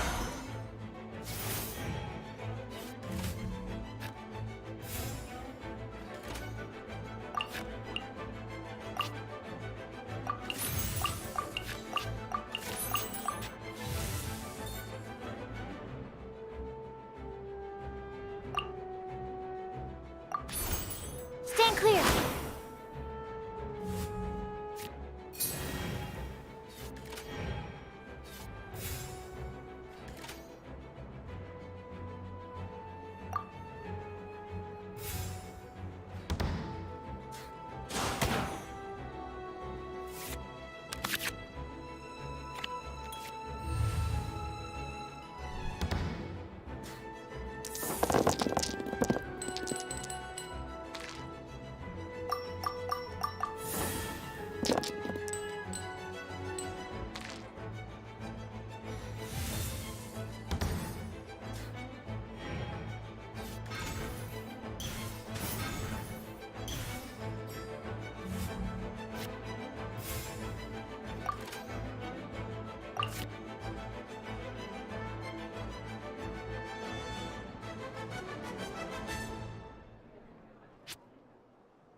absorption test.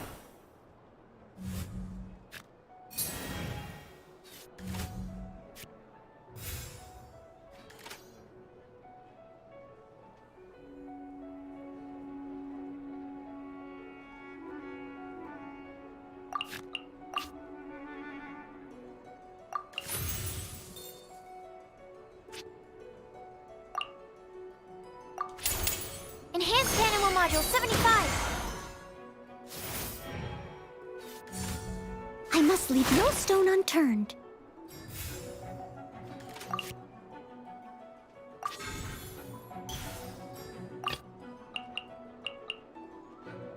This will be interesting.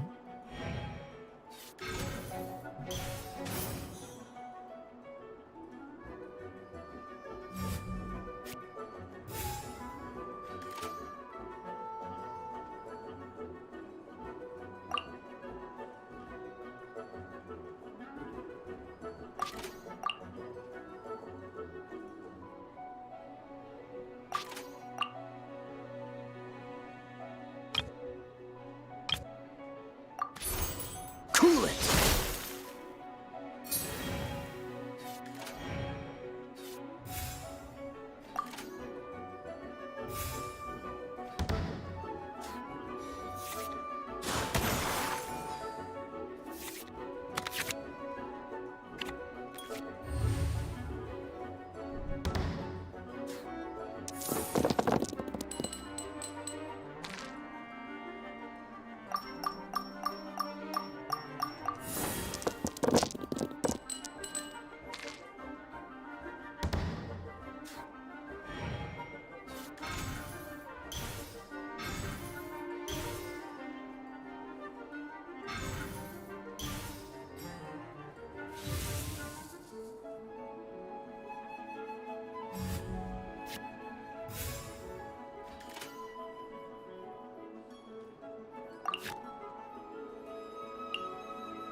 Cool it! I have a disgrace. It's fine. Just a minor setback.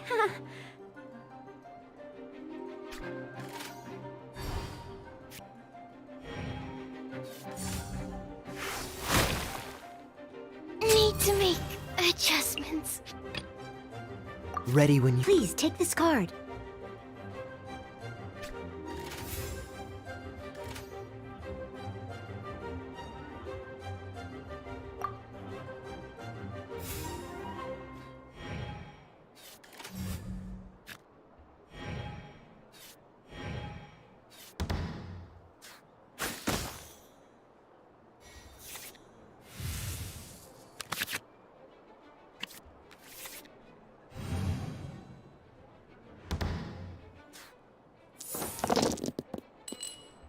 ¡Oh! ¡Qué bonito!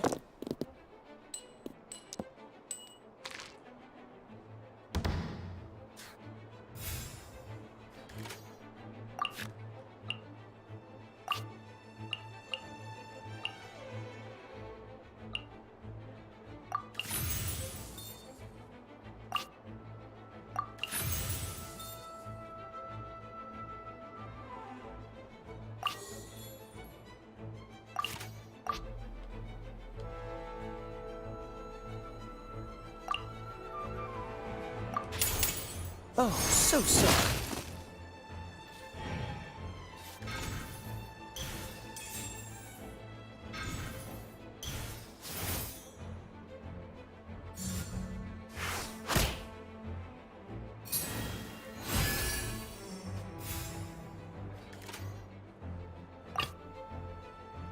Let's finish this swiftly.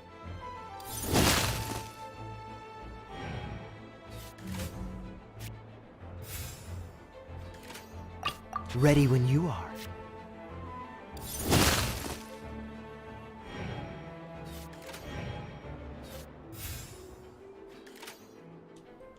Let's finish this, swiftly.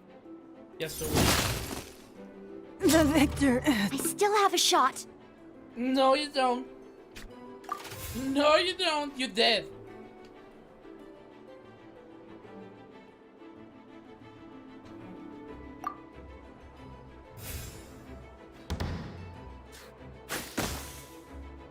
I have taught you everything I know.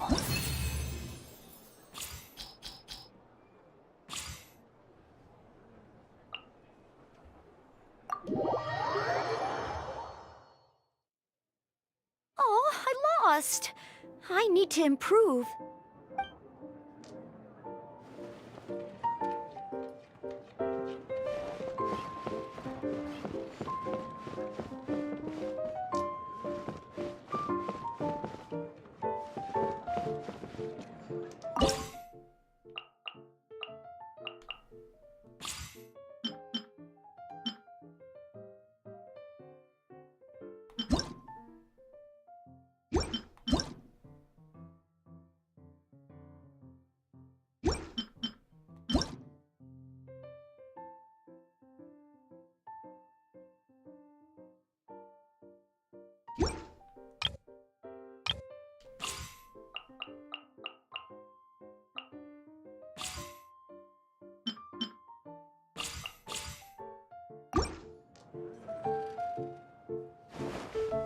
You want to play a game? Thought you'd never ask.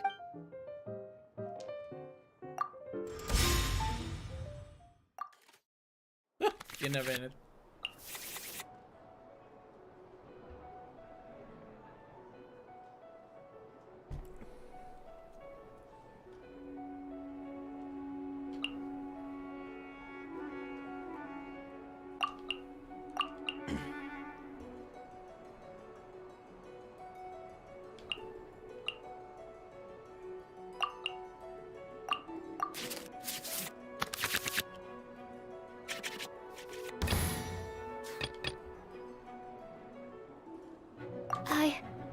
I can do it.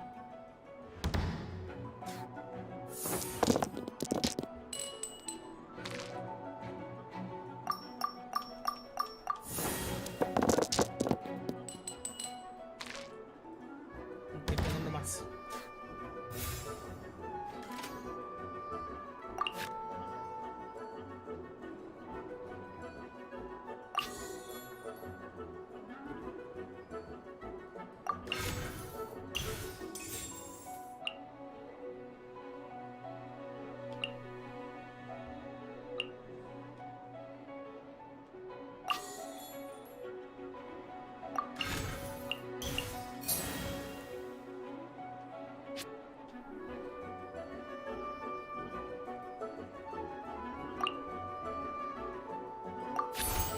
Absorption test.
Enhanced Animal Module 75.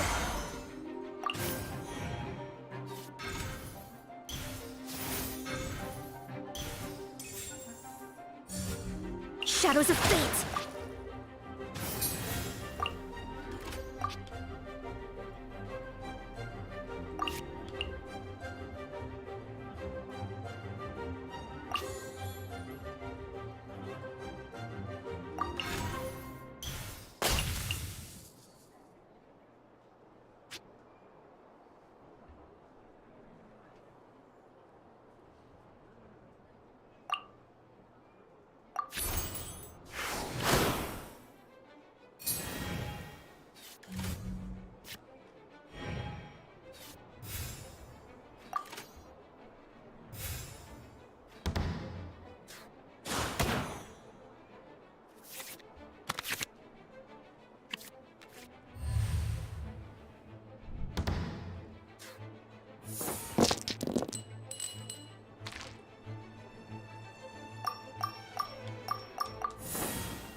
This will be interesting.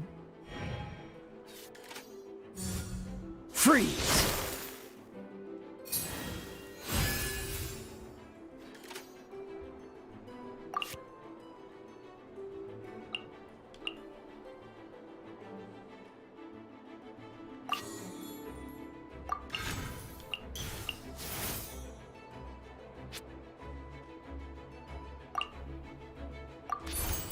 Cool it!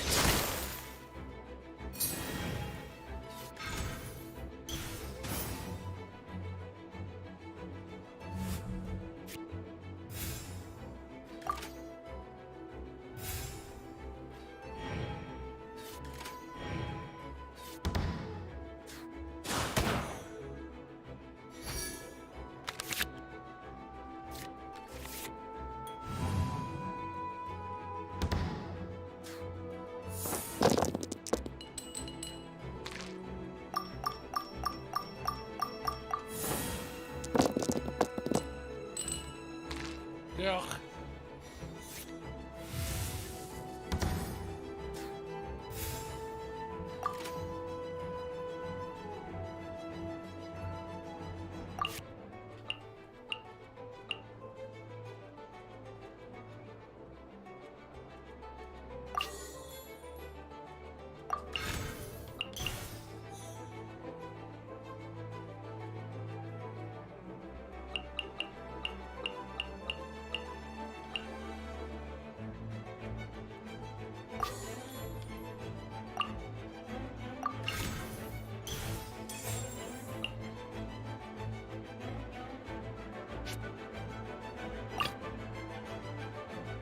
I want to help.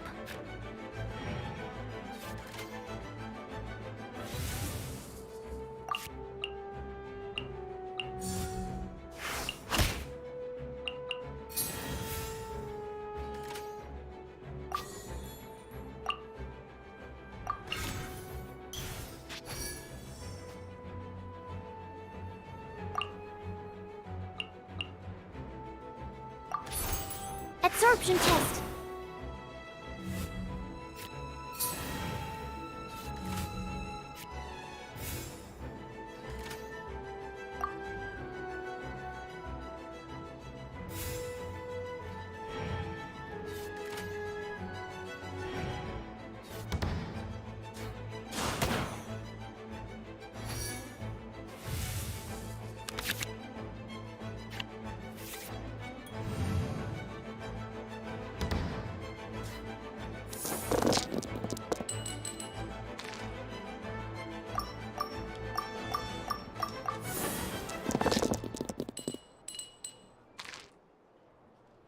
Está más o menos.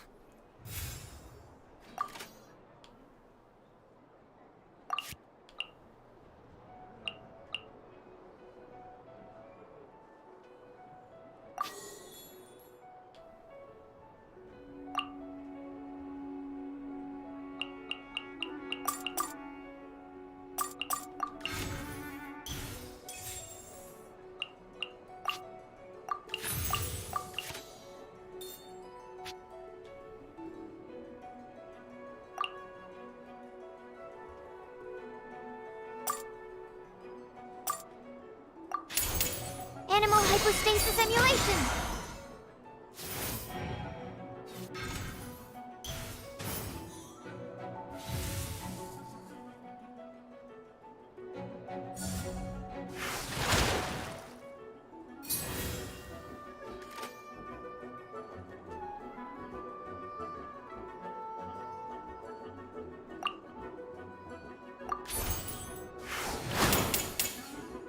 My reckoning. I see you've played this one before.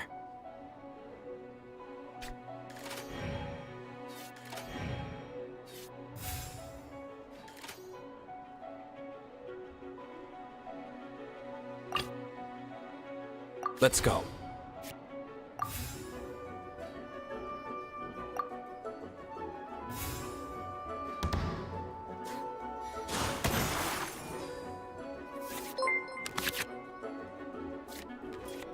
Lusanaji-cosplay se mamorraideando con 4 viewers. ¡Sí! Mira nomás.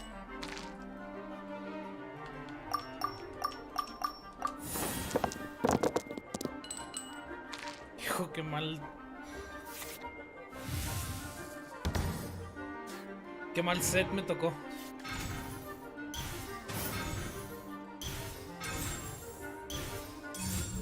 Dodge this!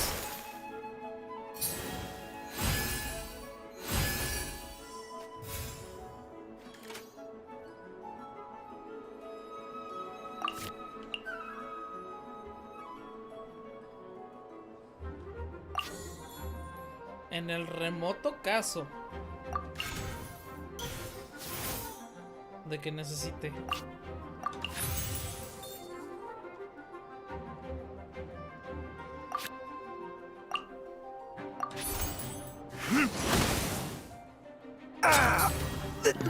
I'm feeling the heat.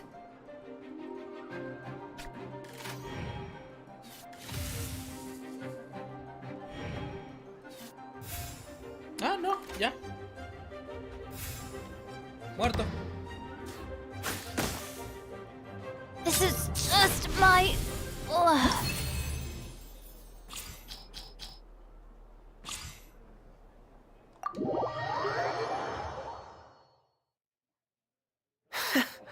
I've made such a fool of myself.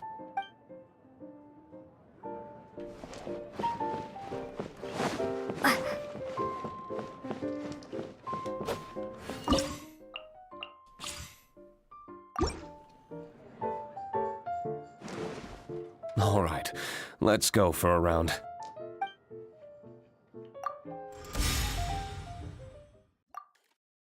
Ah, Razor.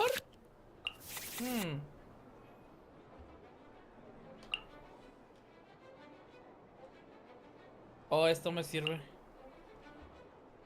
Me sirve. No me sirve, no me sirve, no me sirve. Perdón.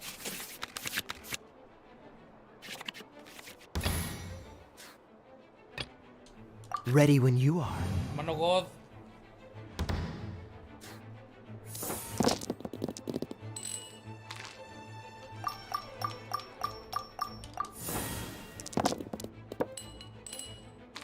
Ah, pero que rock tan terrible.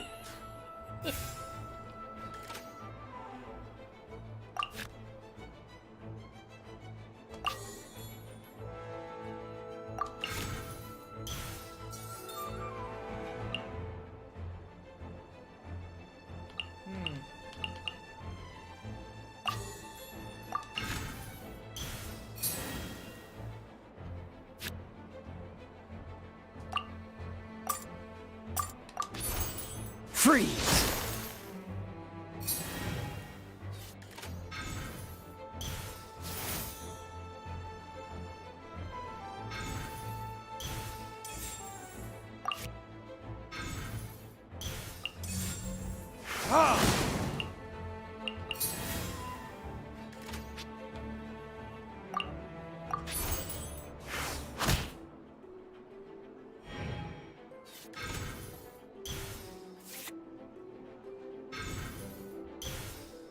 Ah, caray, doble strategize.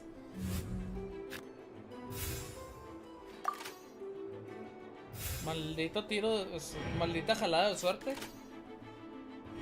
Era obvio, no tenía nada.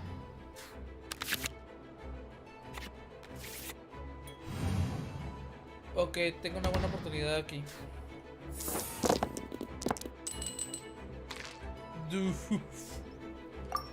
No, me sirve.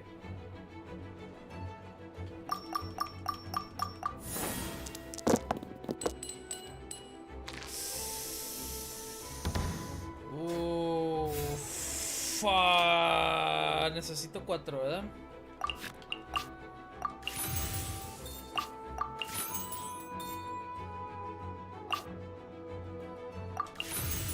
Está justo.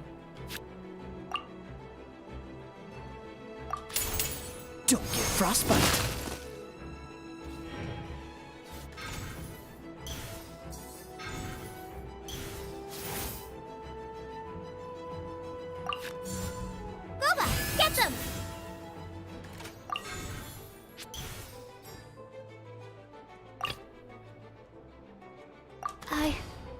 I can do it. Boom. Swirl. Tome.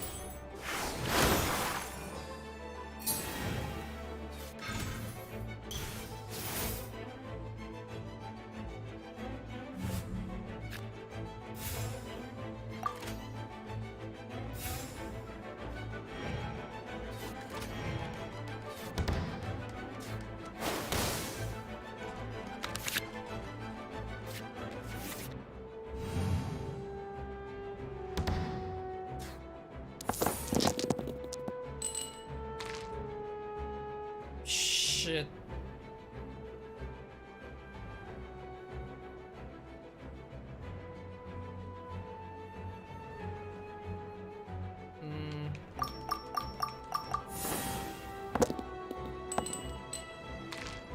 Perfecto.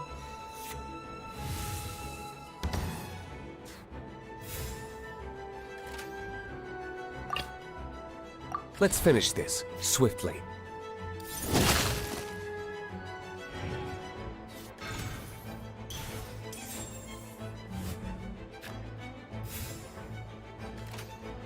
No, mi compa ya se murió. No, sí, mejor lo mato. There can be no excuse for it. Not bad.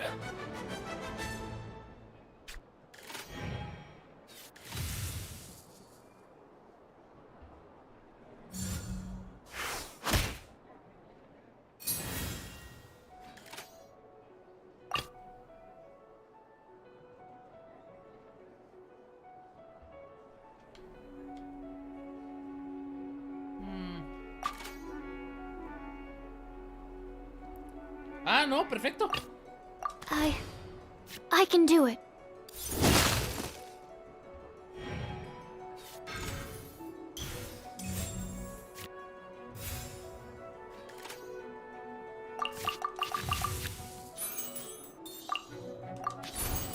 Absorption test.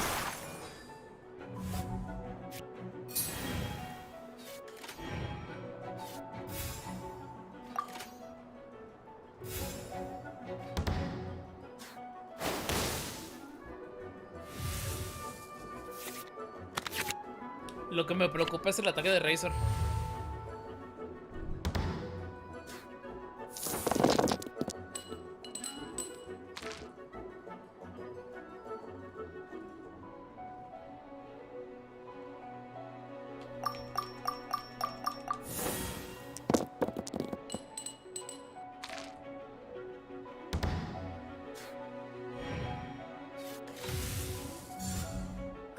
Get them!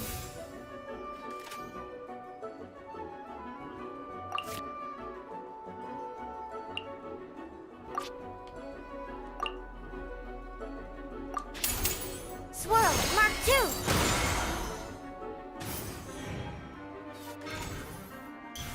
Ya está asegurado.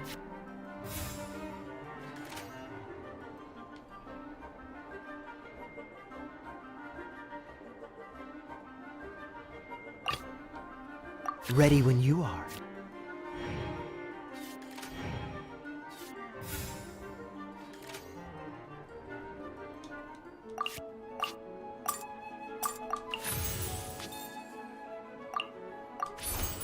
Freeze! Declaró su final del turno y se acabó. Interesting.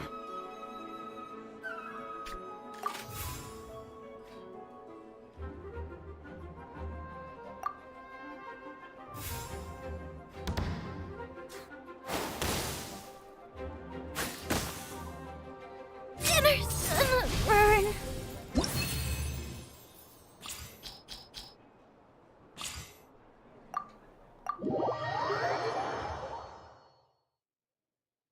Good game.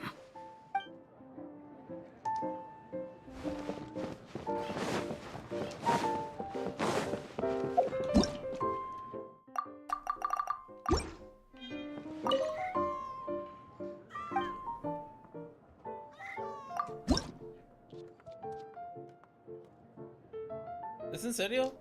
¿Y cómo subo uno de player?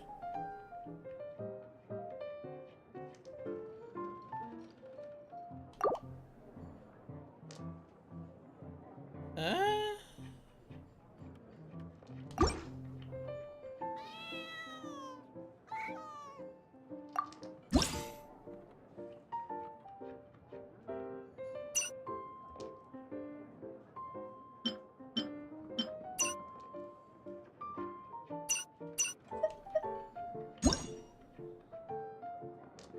Esto como ayuda, güey. No manches, sí. Soldado. También el Leave It To Me. Una segunda copia no está nada mal.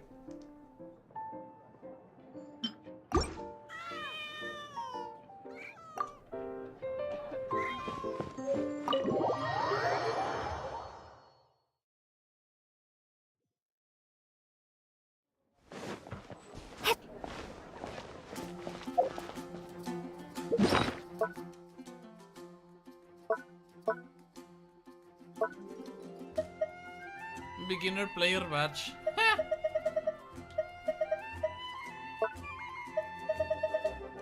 $300 estas madres. Lo que sobra. ¡Tú! Tesoro, del duelo.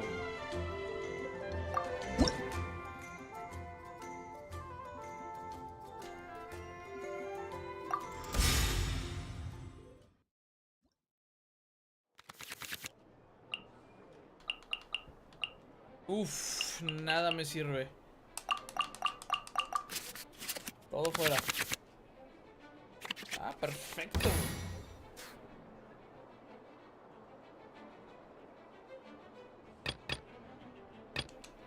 This will be interesting.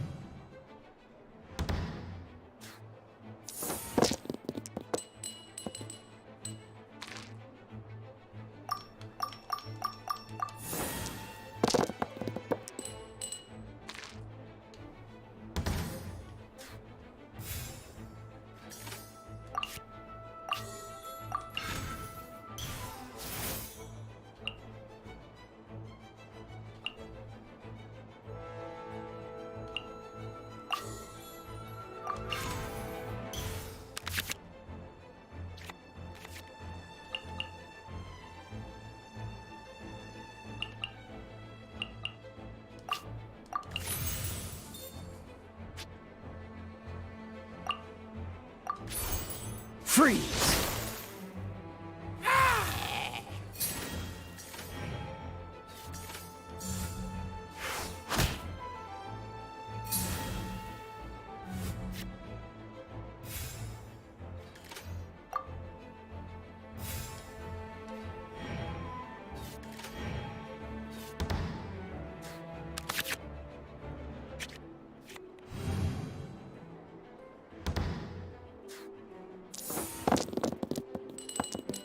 Sale volando al lado. ¿Será que tengo el God Roll? ¿El God Roll? Sí, güey. Llámame. Muertos. ¿Qué tengo? ¿Qué puedo usar para mamar todavía más? Nada. Freeze!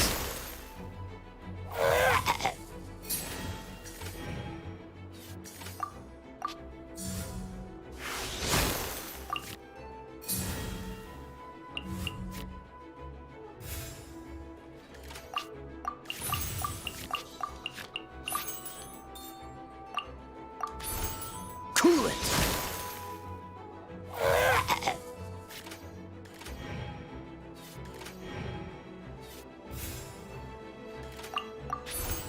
Freeze!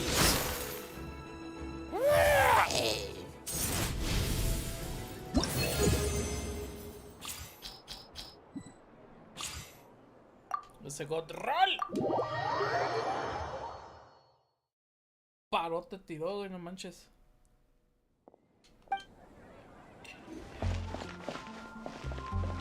Jimmy, vamos a hacer llorar al niño.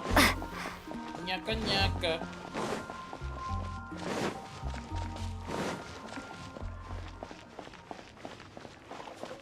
Scatter!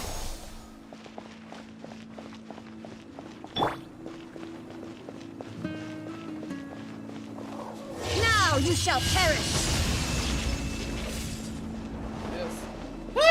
Perfecto.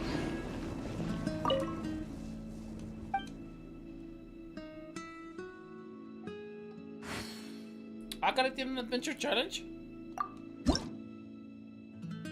Pero este.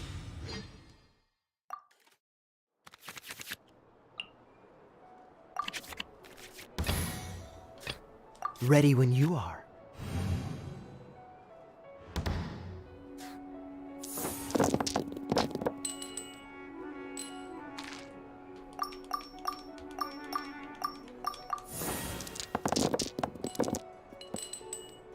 Ugh.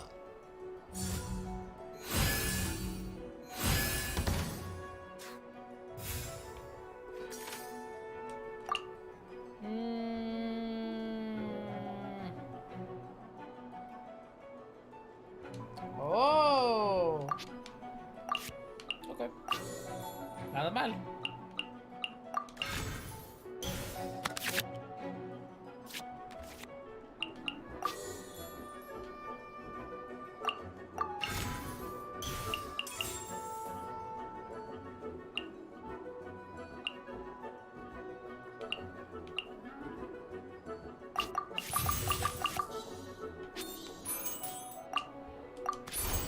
Freeze!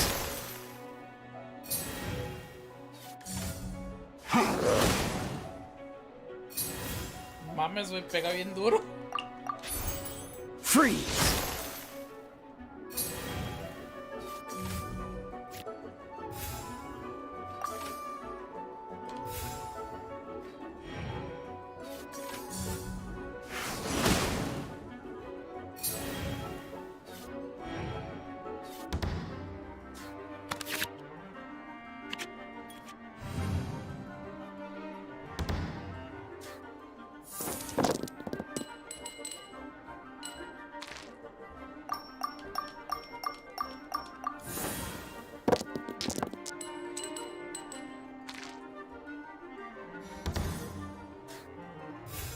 De plano, ahora he tenido muy mala suerte, güey.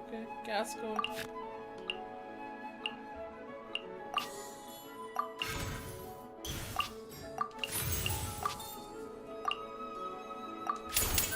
This moment will be frozen in time.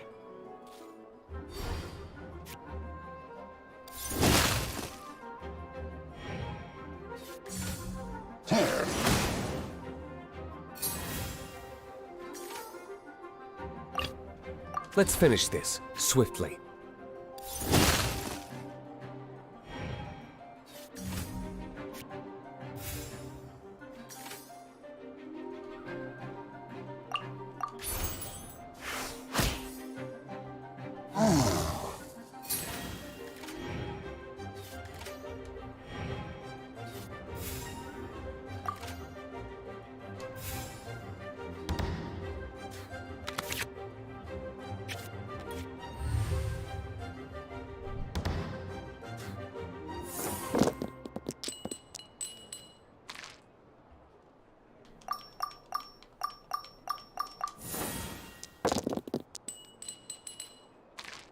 Perfecto.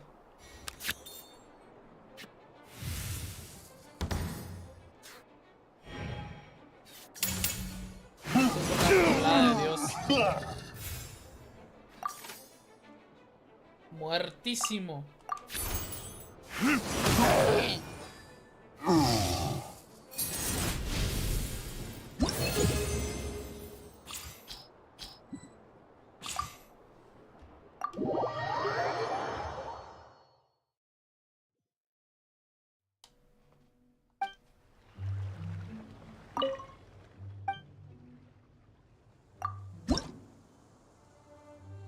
Ah.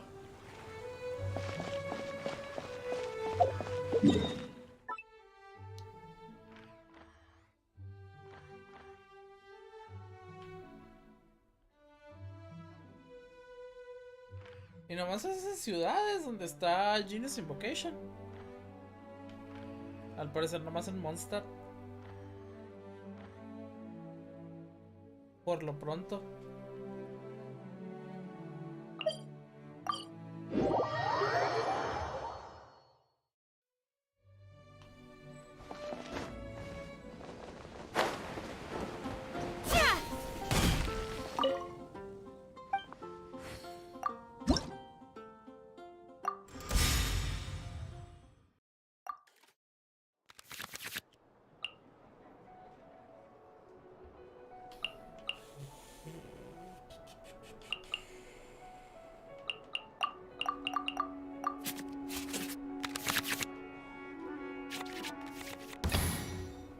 That's rough.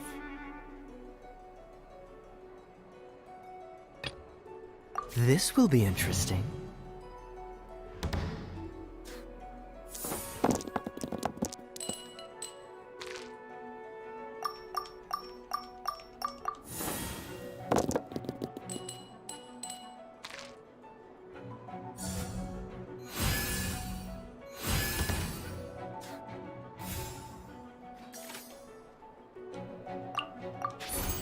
Cool it!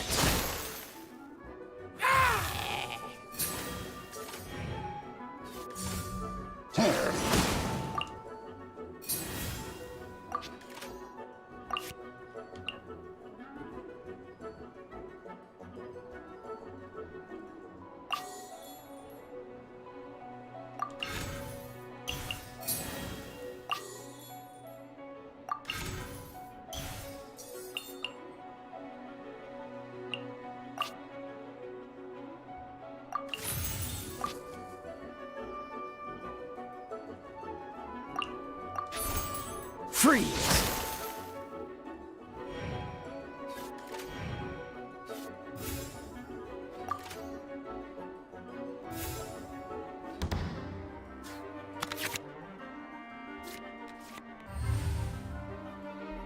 Güey, la volvió a jalar, güey. ¿Qué son esas mamadas?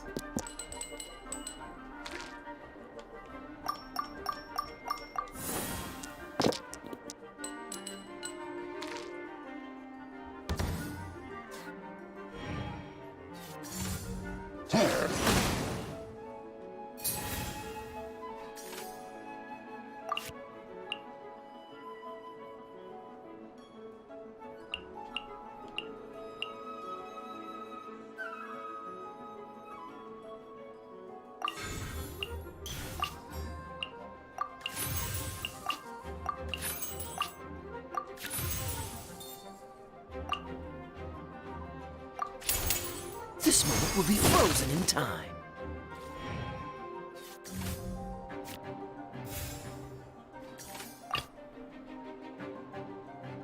I want to help.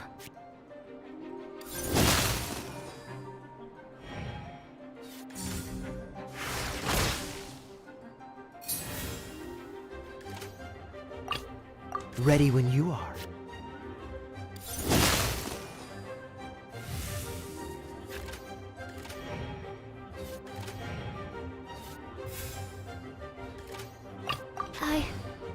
I can do it.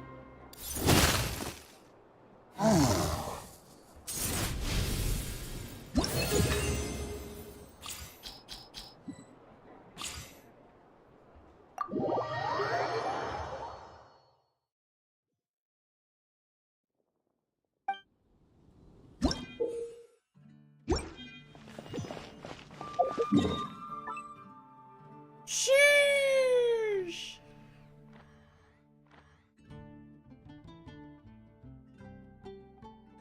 Bro.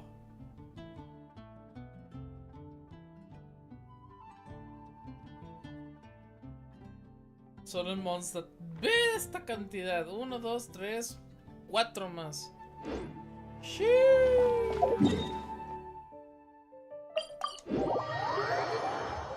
Me va a pasar con madres.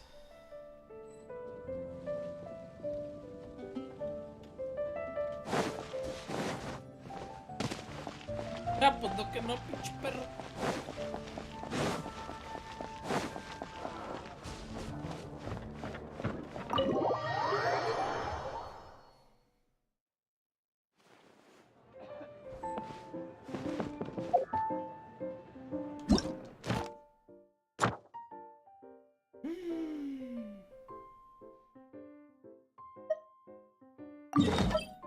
Yes.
Si el costo de las...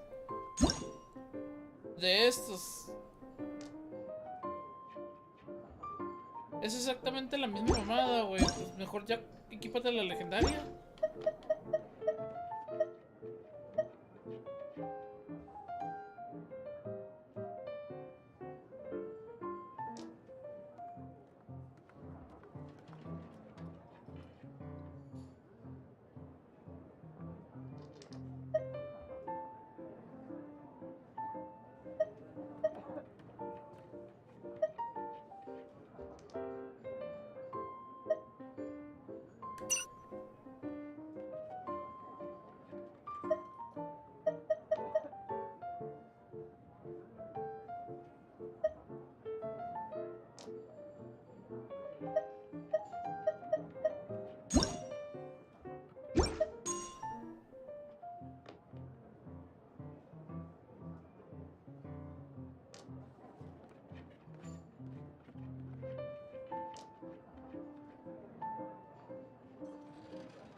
Eso es un trade, pero es un trade con un costo un poquito elevado.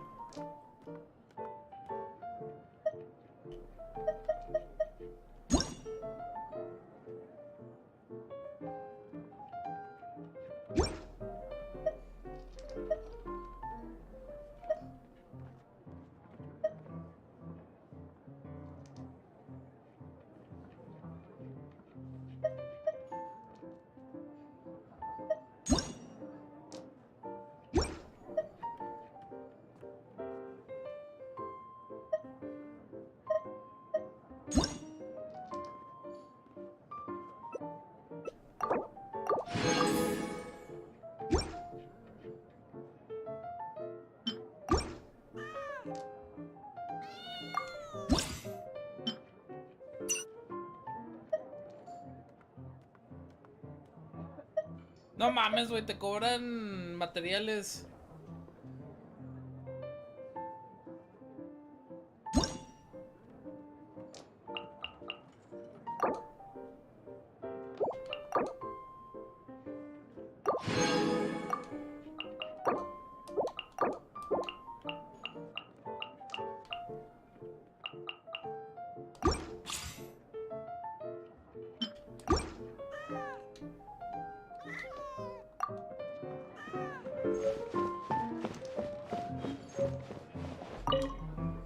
Mondstadt is just the way I remember it. So many people.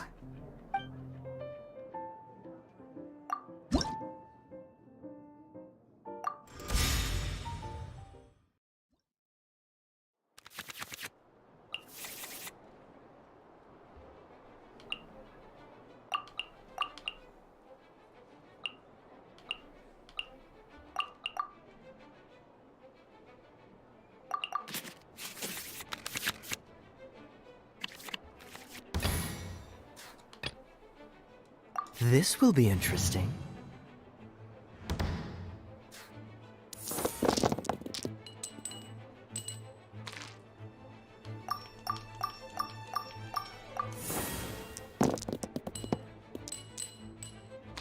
Excelente.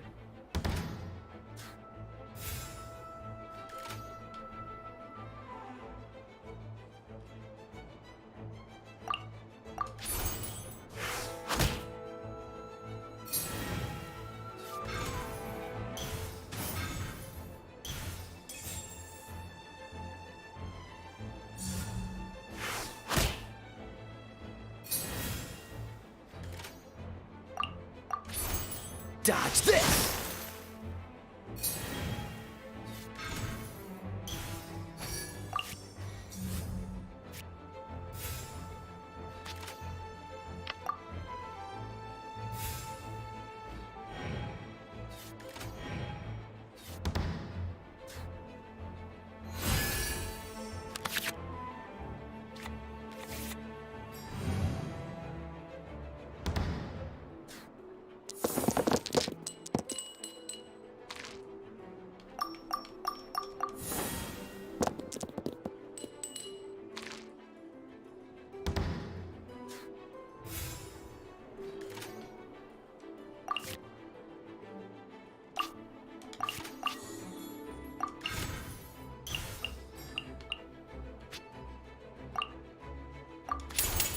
Oh, so sorry.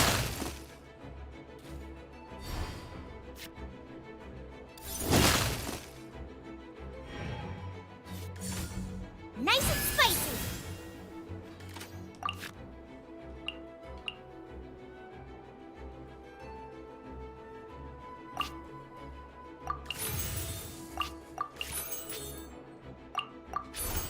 Absorption test.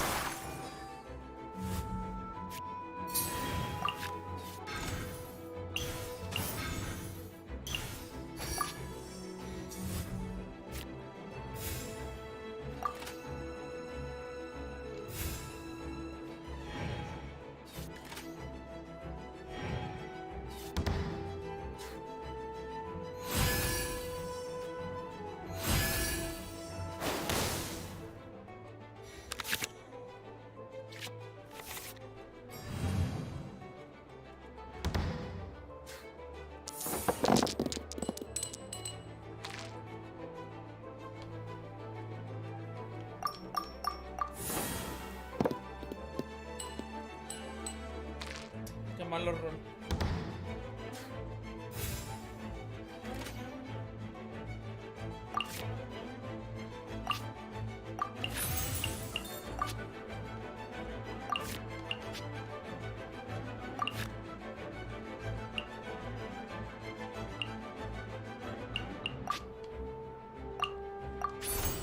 Animo test 6308.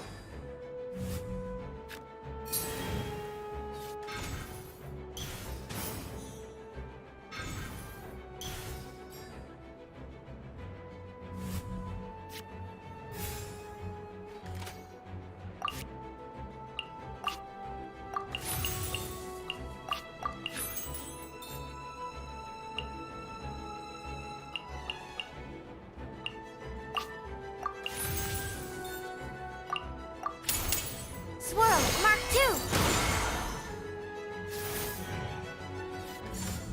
Let me scry.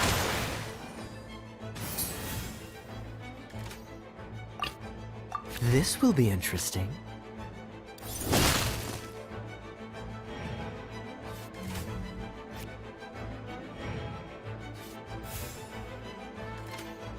Let's finish this, swiftly.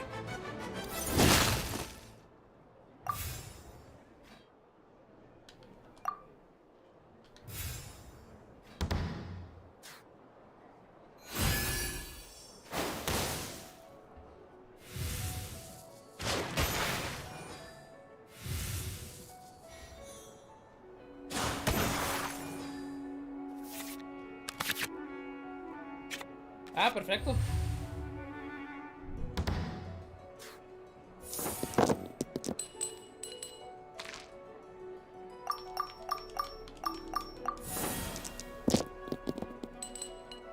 Ah, qué asco.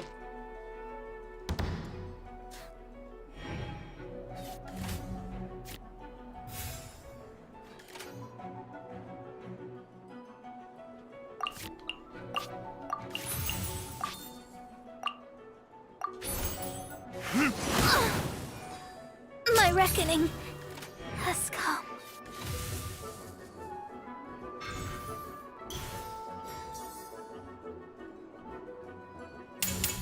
Call an ambush! Help! There can be no excuse for madrazo me metió, güey, no mames. Ready when you are.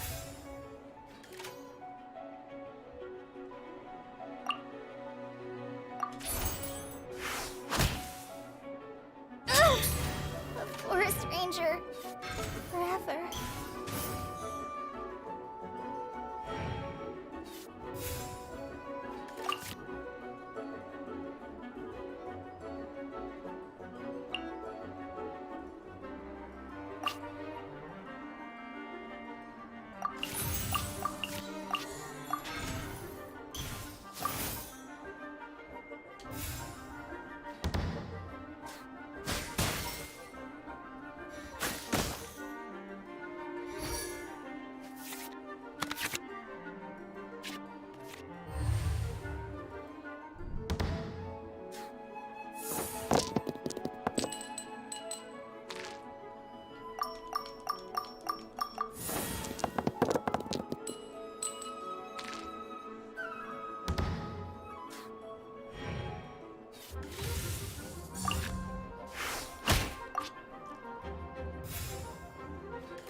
Freeze! Otter!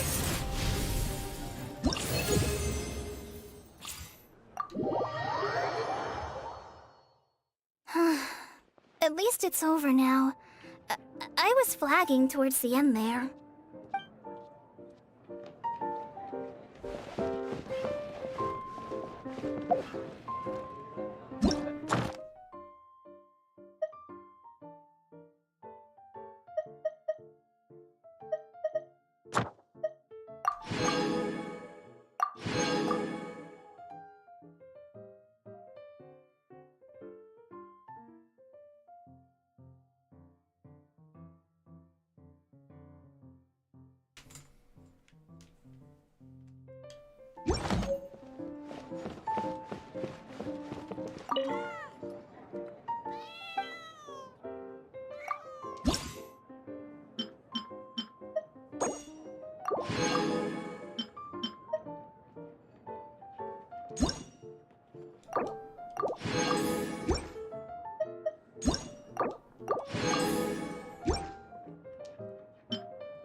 Win-loss ratio.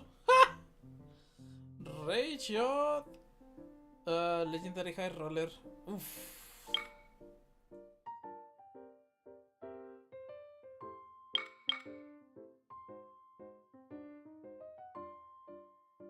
Oh. No está mal.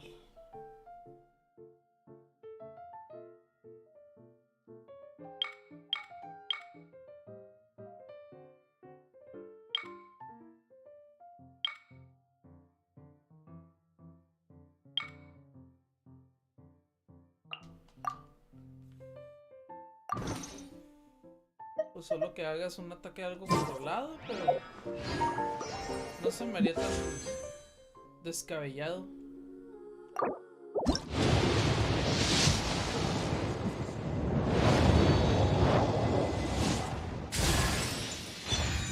Otra Jump Fake.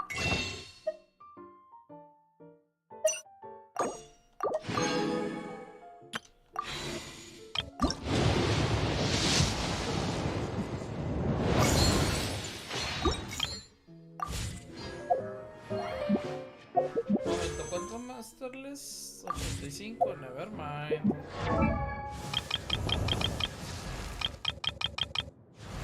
Pues si 6 Jump Fake.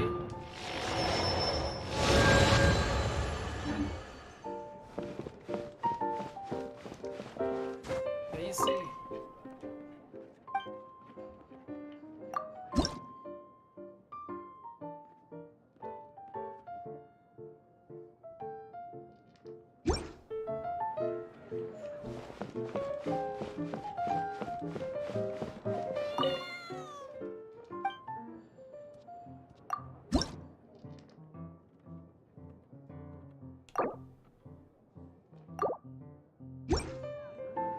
Ni han de estar tan difíciles. Es nomás saber cómo utilizar bien tu deck.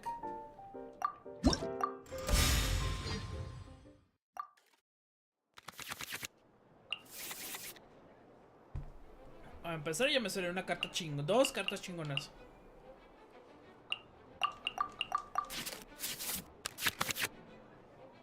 Tres cartas chingonas. What am I even talking about? Está perfecto. This will be interesting.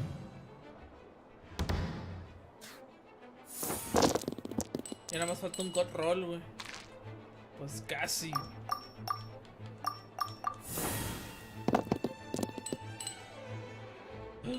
God roll, God roll, God roll, God roll.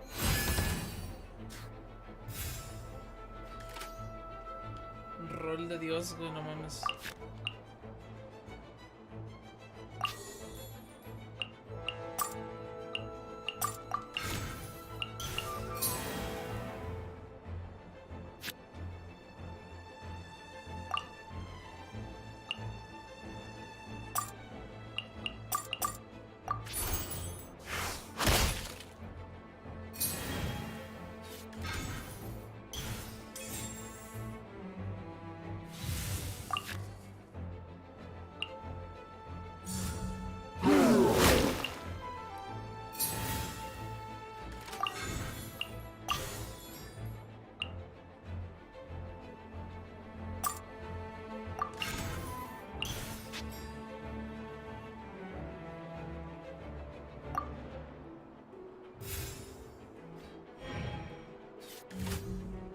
Va a terminar con el Switch. Keep that! Y lo va a matar bien feo, güey.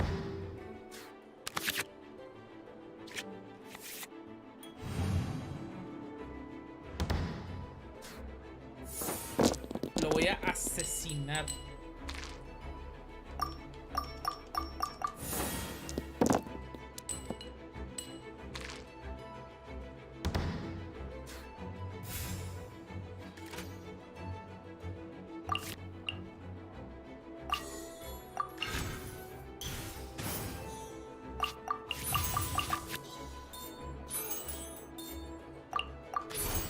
Cool it!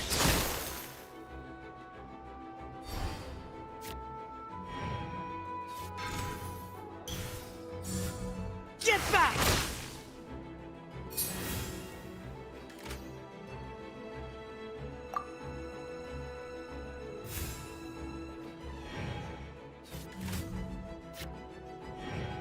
El siguiente turno está completamente... Ah, va a ser...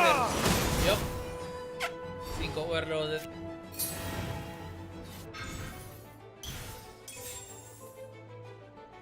Ahí se le acabó el turno. No, el siguiente turno está muertísimo este vato. ¿Strategize?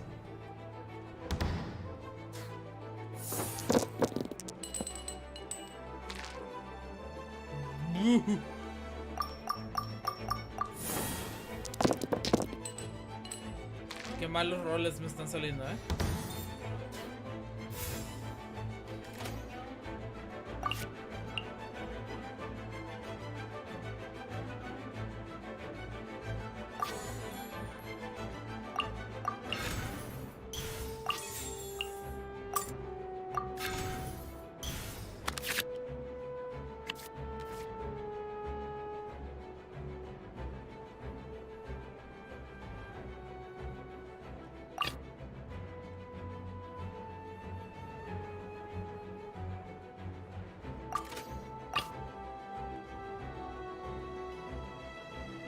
Ready when you are.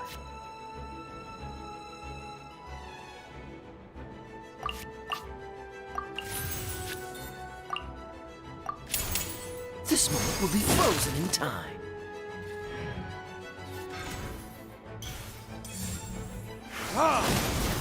Mátalo, no hay problema, lo que quería.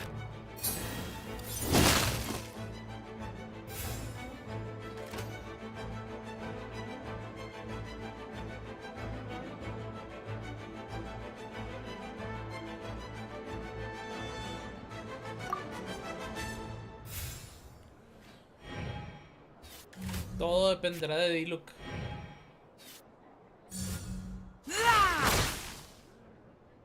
My research has failed. Let's finish this swiftly.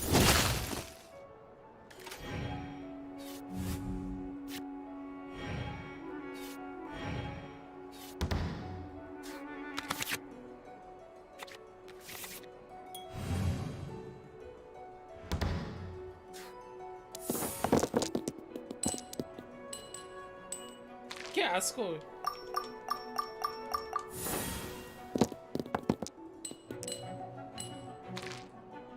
Más o menos. No es particularmente buena la mano.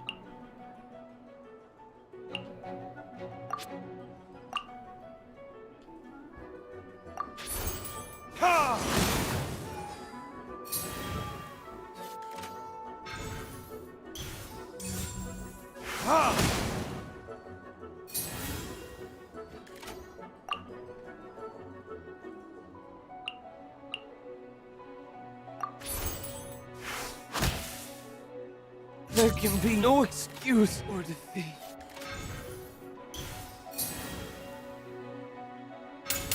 Ah, activó hito, güey, no mames. Oh, fuck. Yep, ahí murió. There can be no excuse or defeat.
¿Tengo summons? No, no tengo.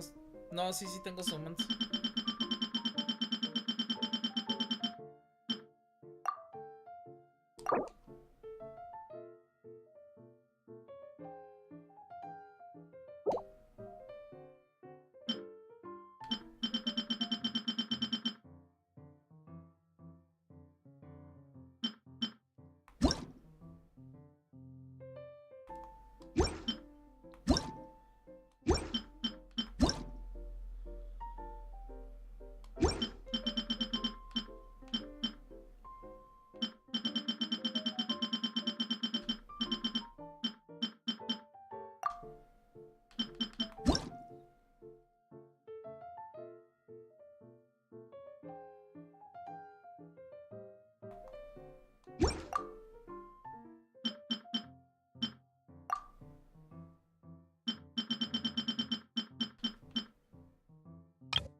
No estaría mal.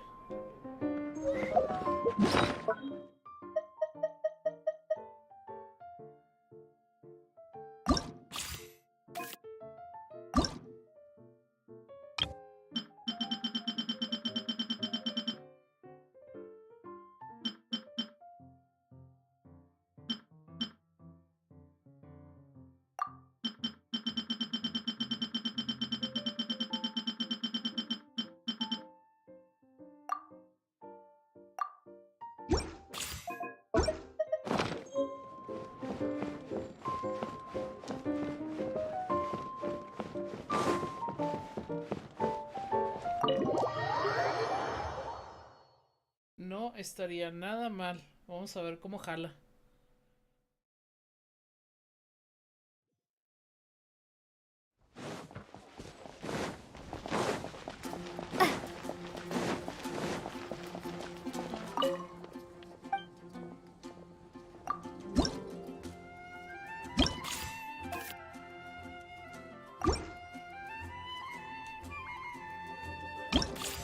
¿No le puedo cambiar el nombre?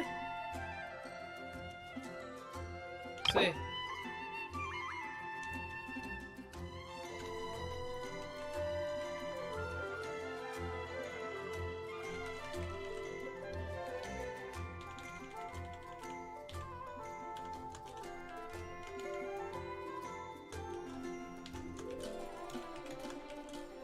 Oh, que la fregada, pues.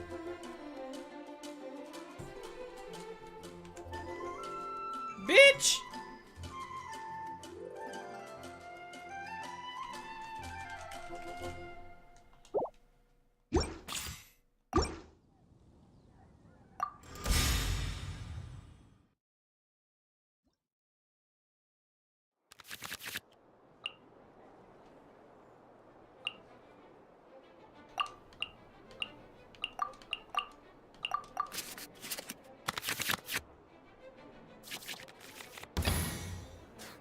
As you wish.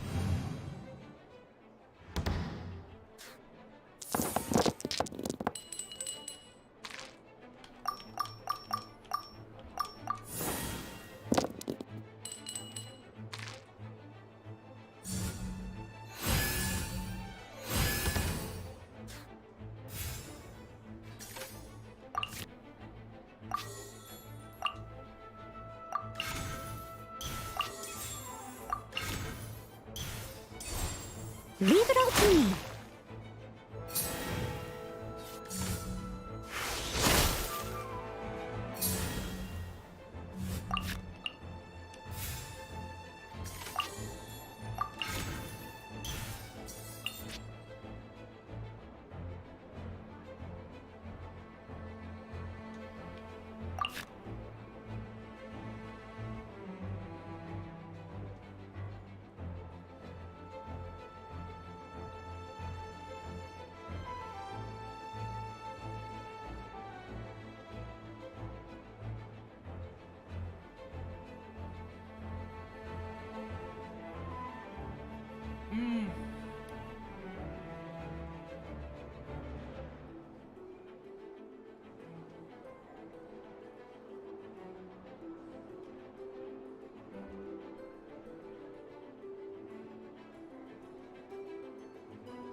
Steady as stone.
Let's finish this swiftly.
Perfecto.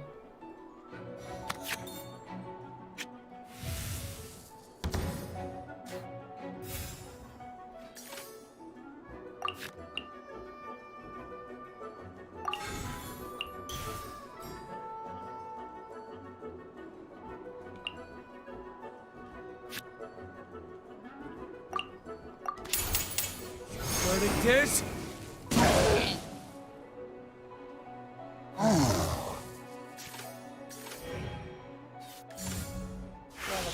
Adiós.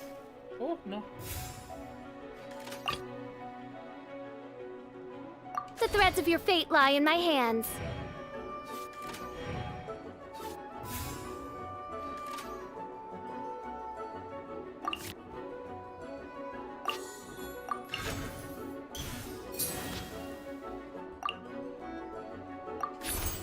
Oz, reveal thyself!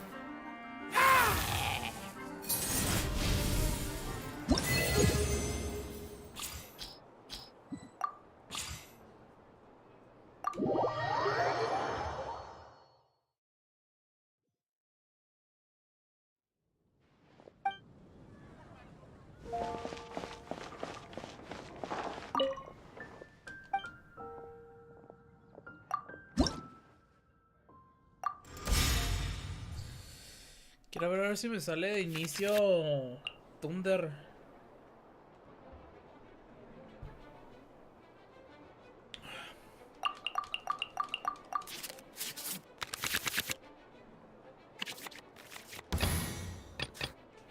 In the name of the Prinzessin!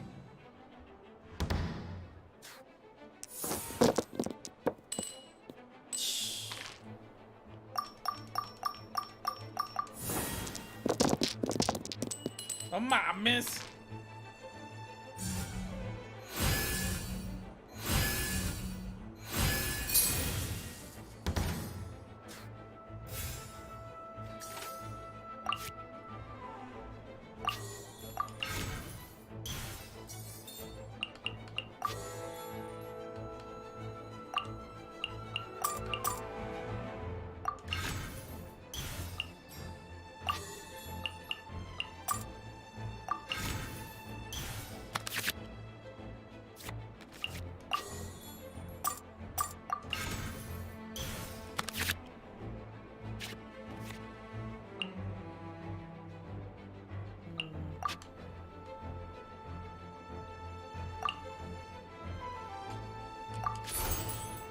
Reveal thyself!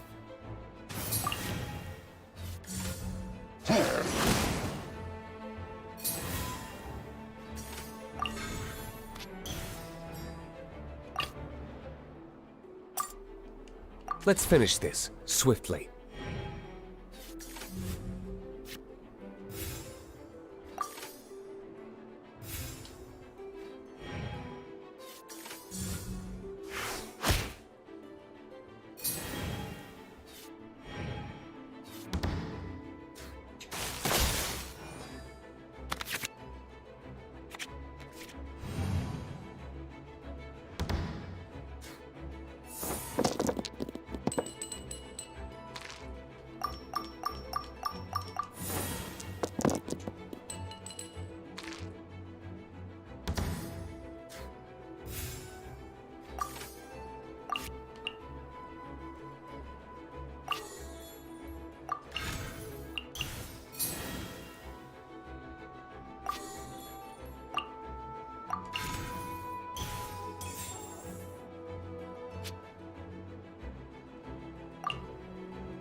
Inteligente, güey.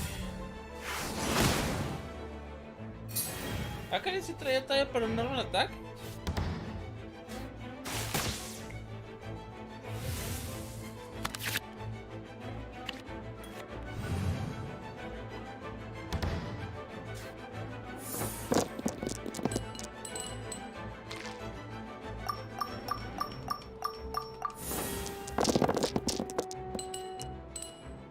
Perfecto.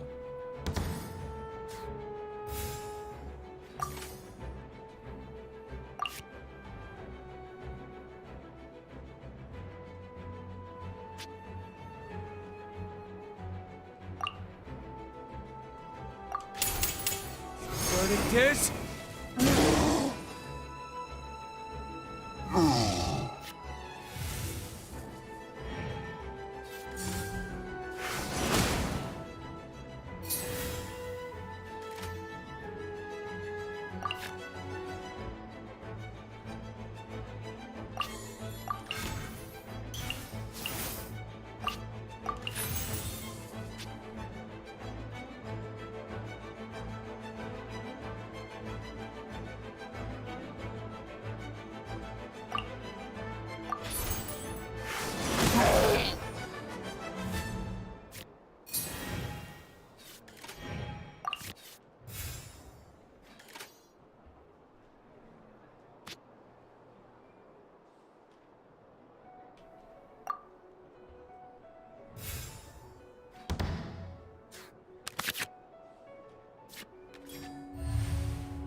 Perfecto. Dios, ese Noel va a estar pegando y pegando.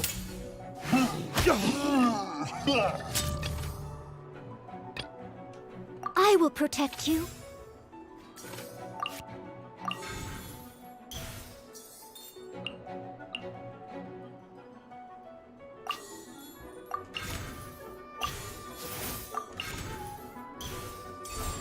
Steady as stone.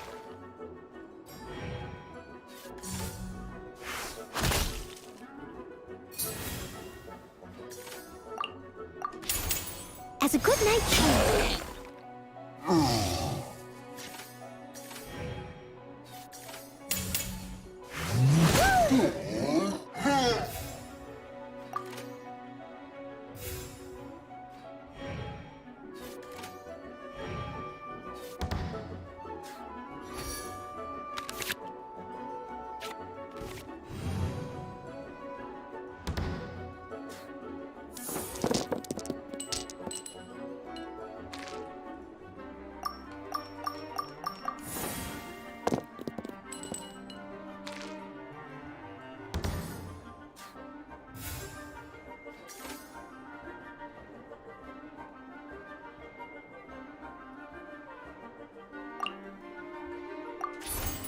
Leave it all to me.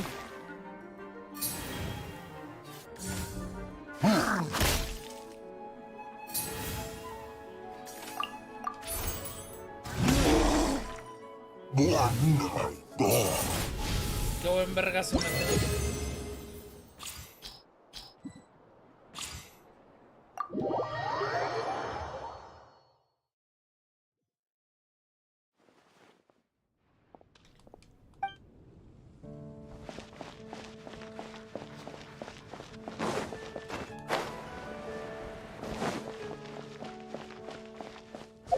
Es el portero.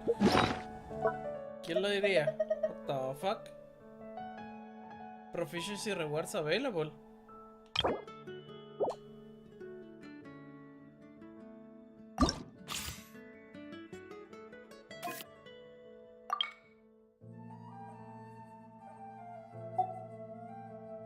Ah.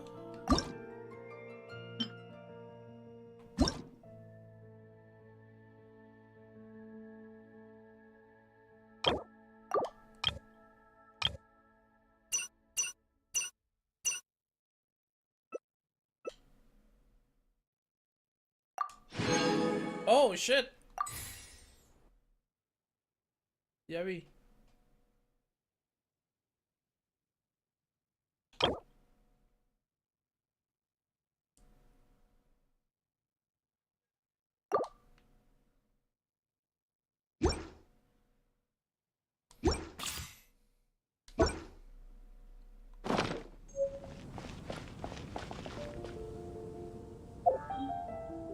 Anything the knights can do for you?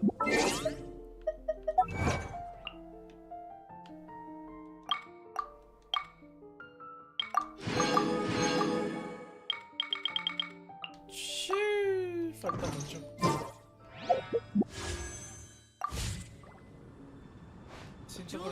Y ya me voy a retirar. Ya van 5 horas.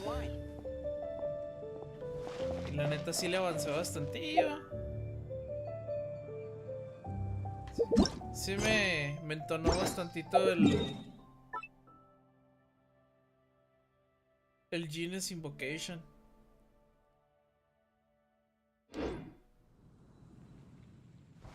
Pero ya estuvo bueno. Ya está uno cansadillo.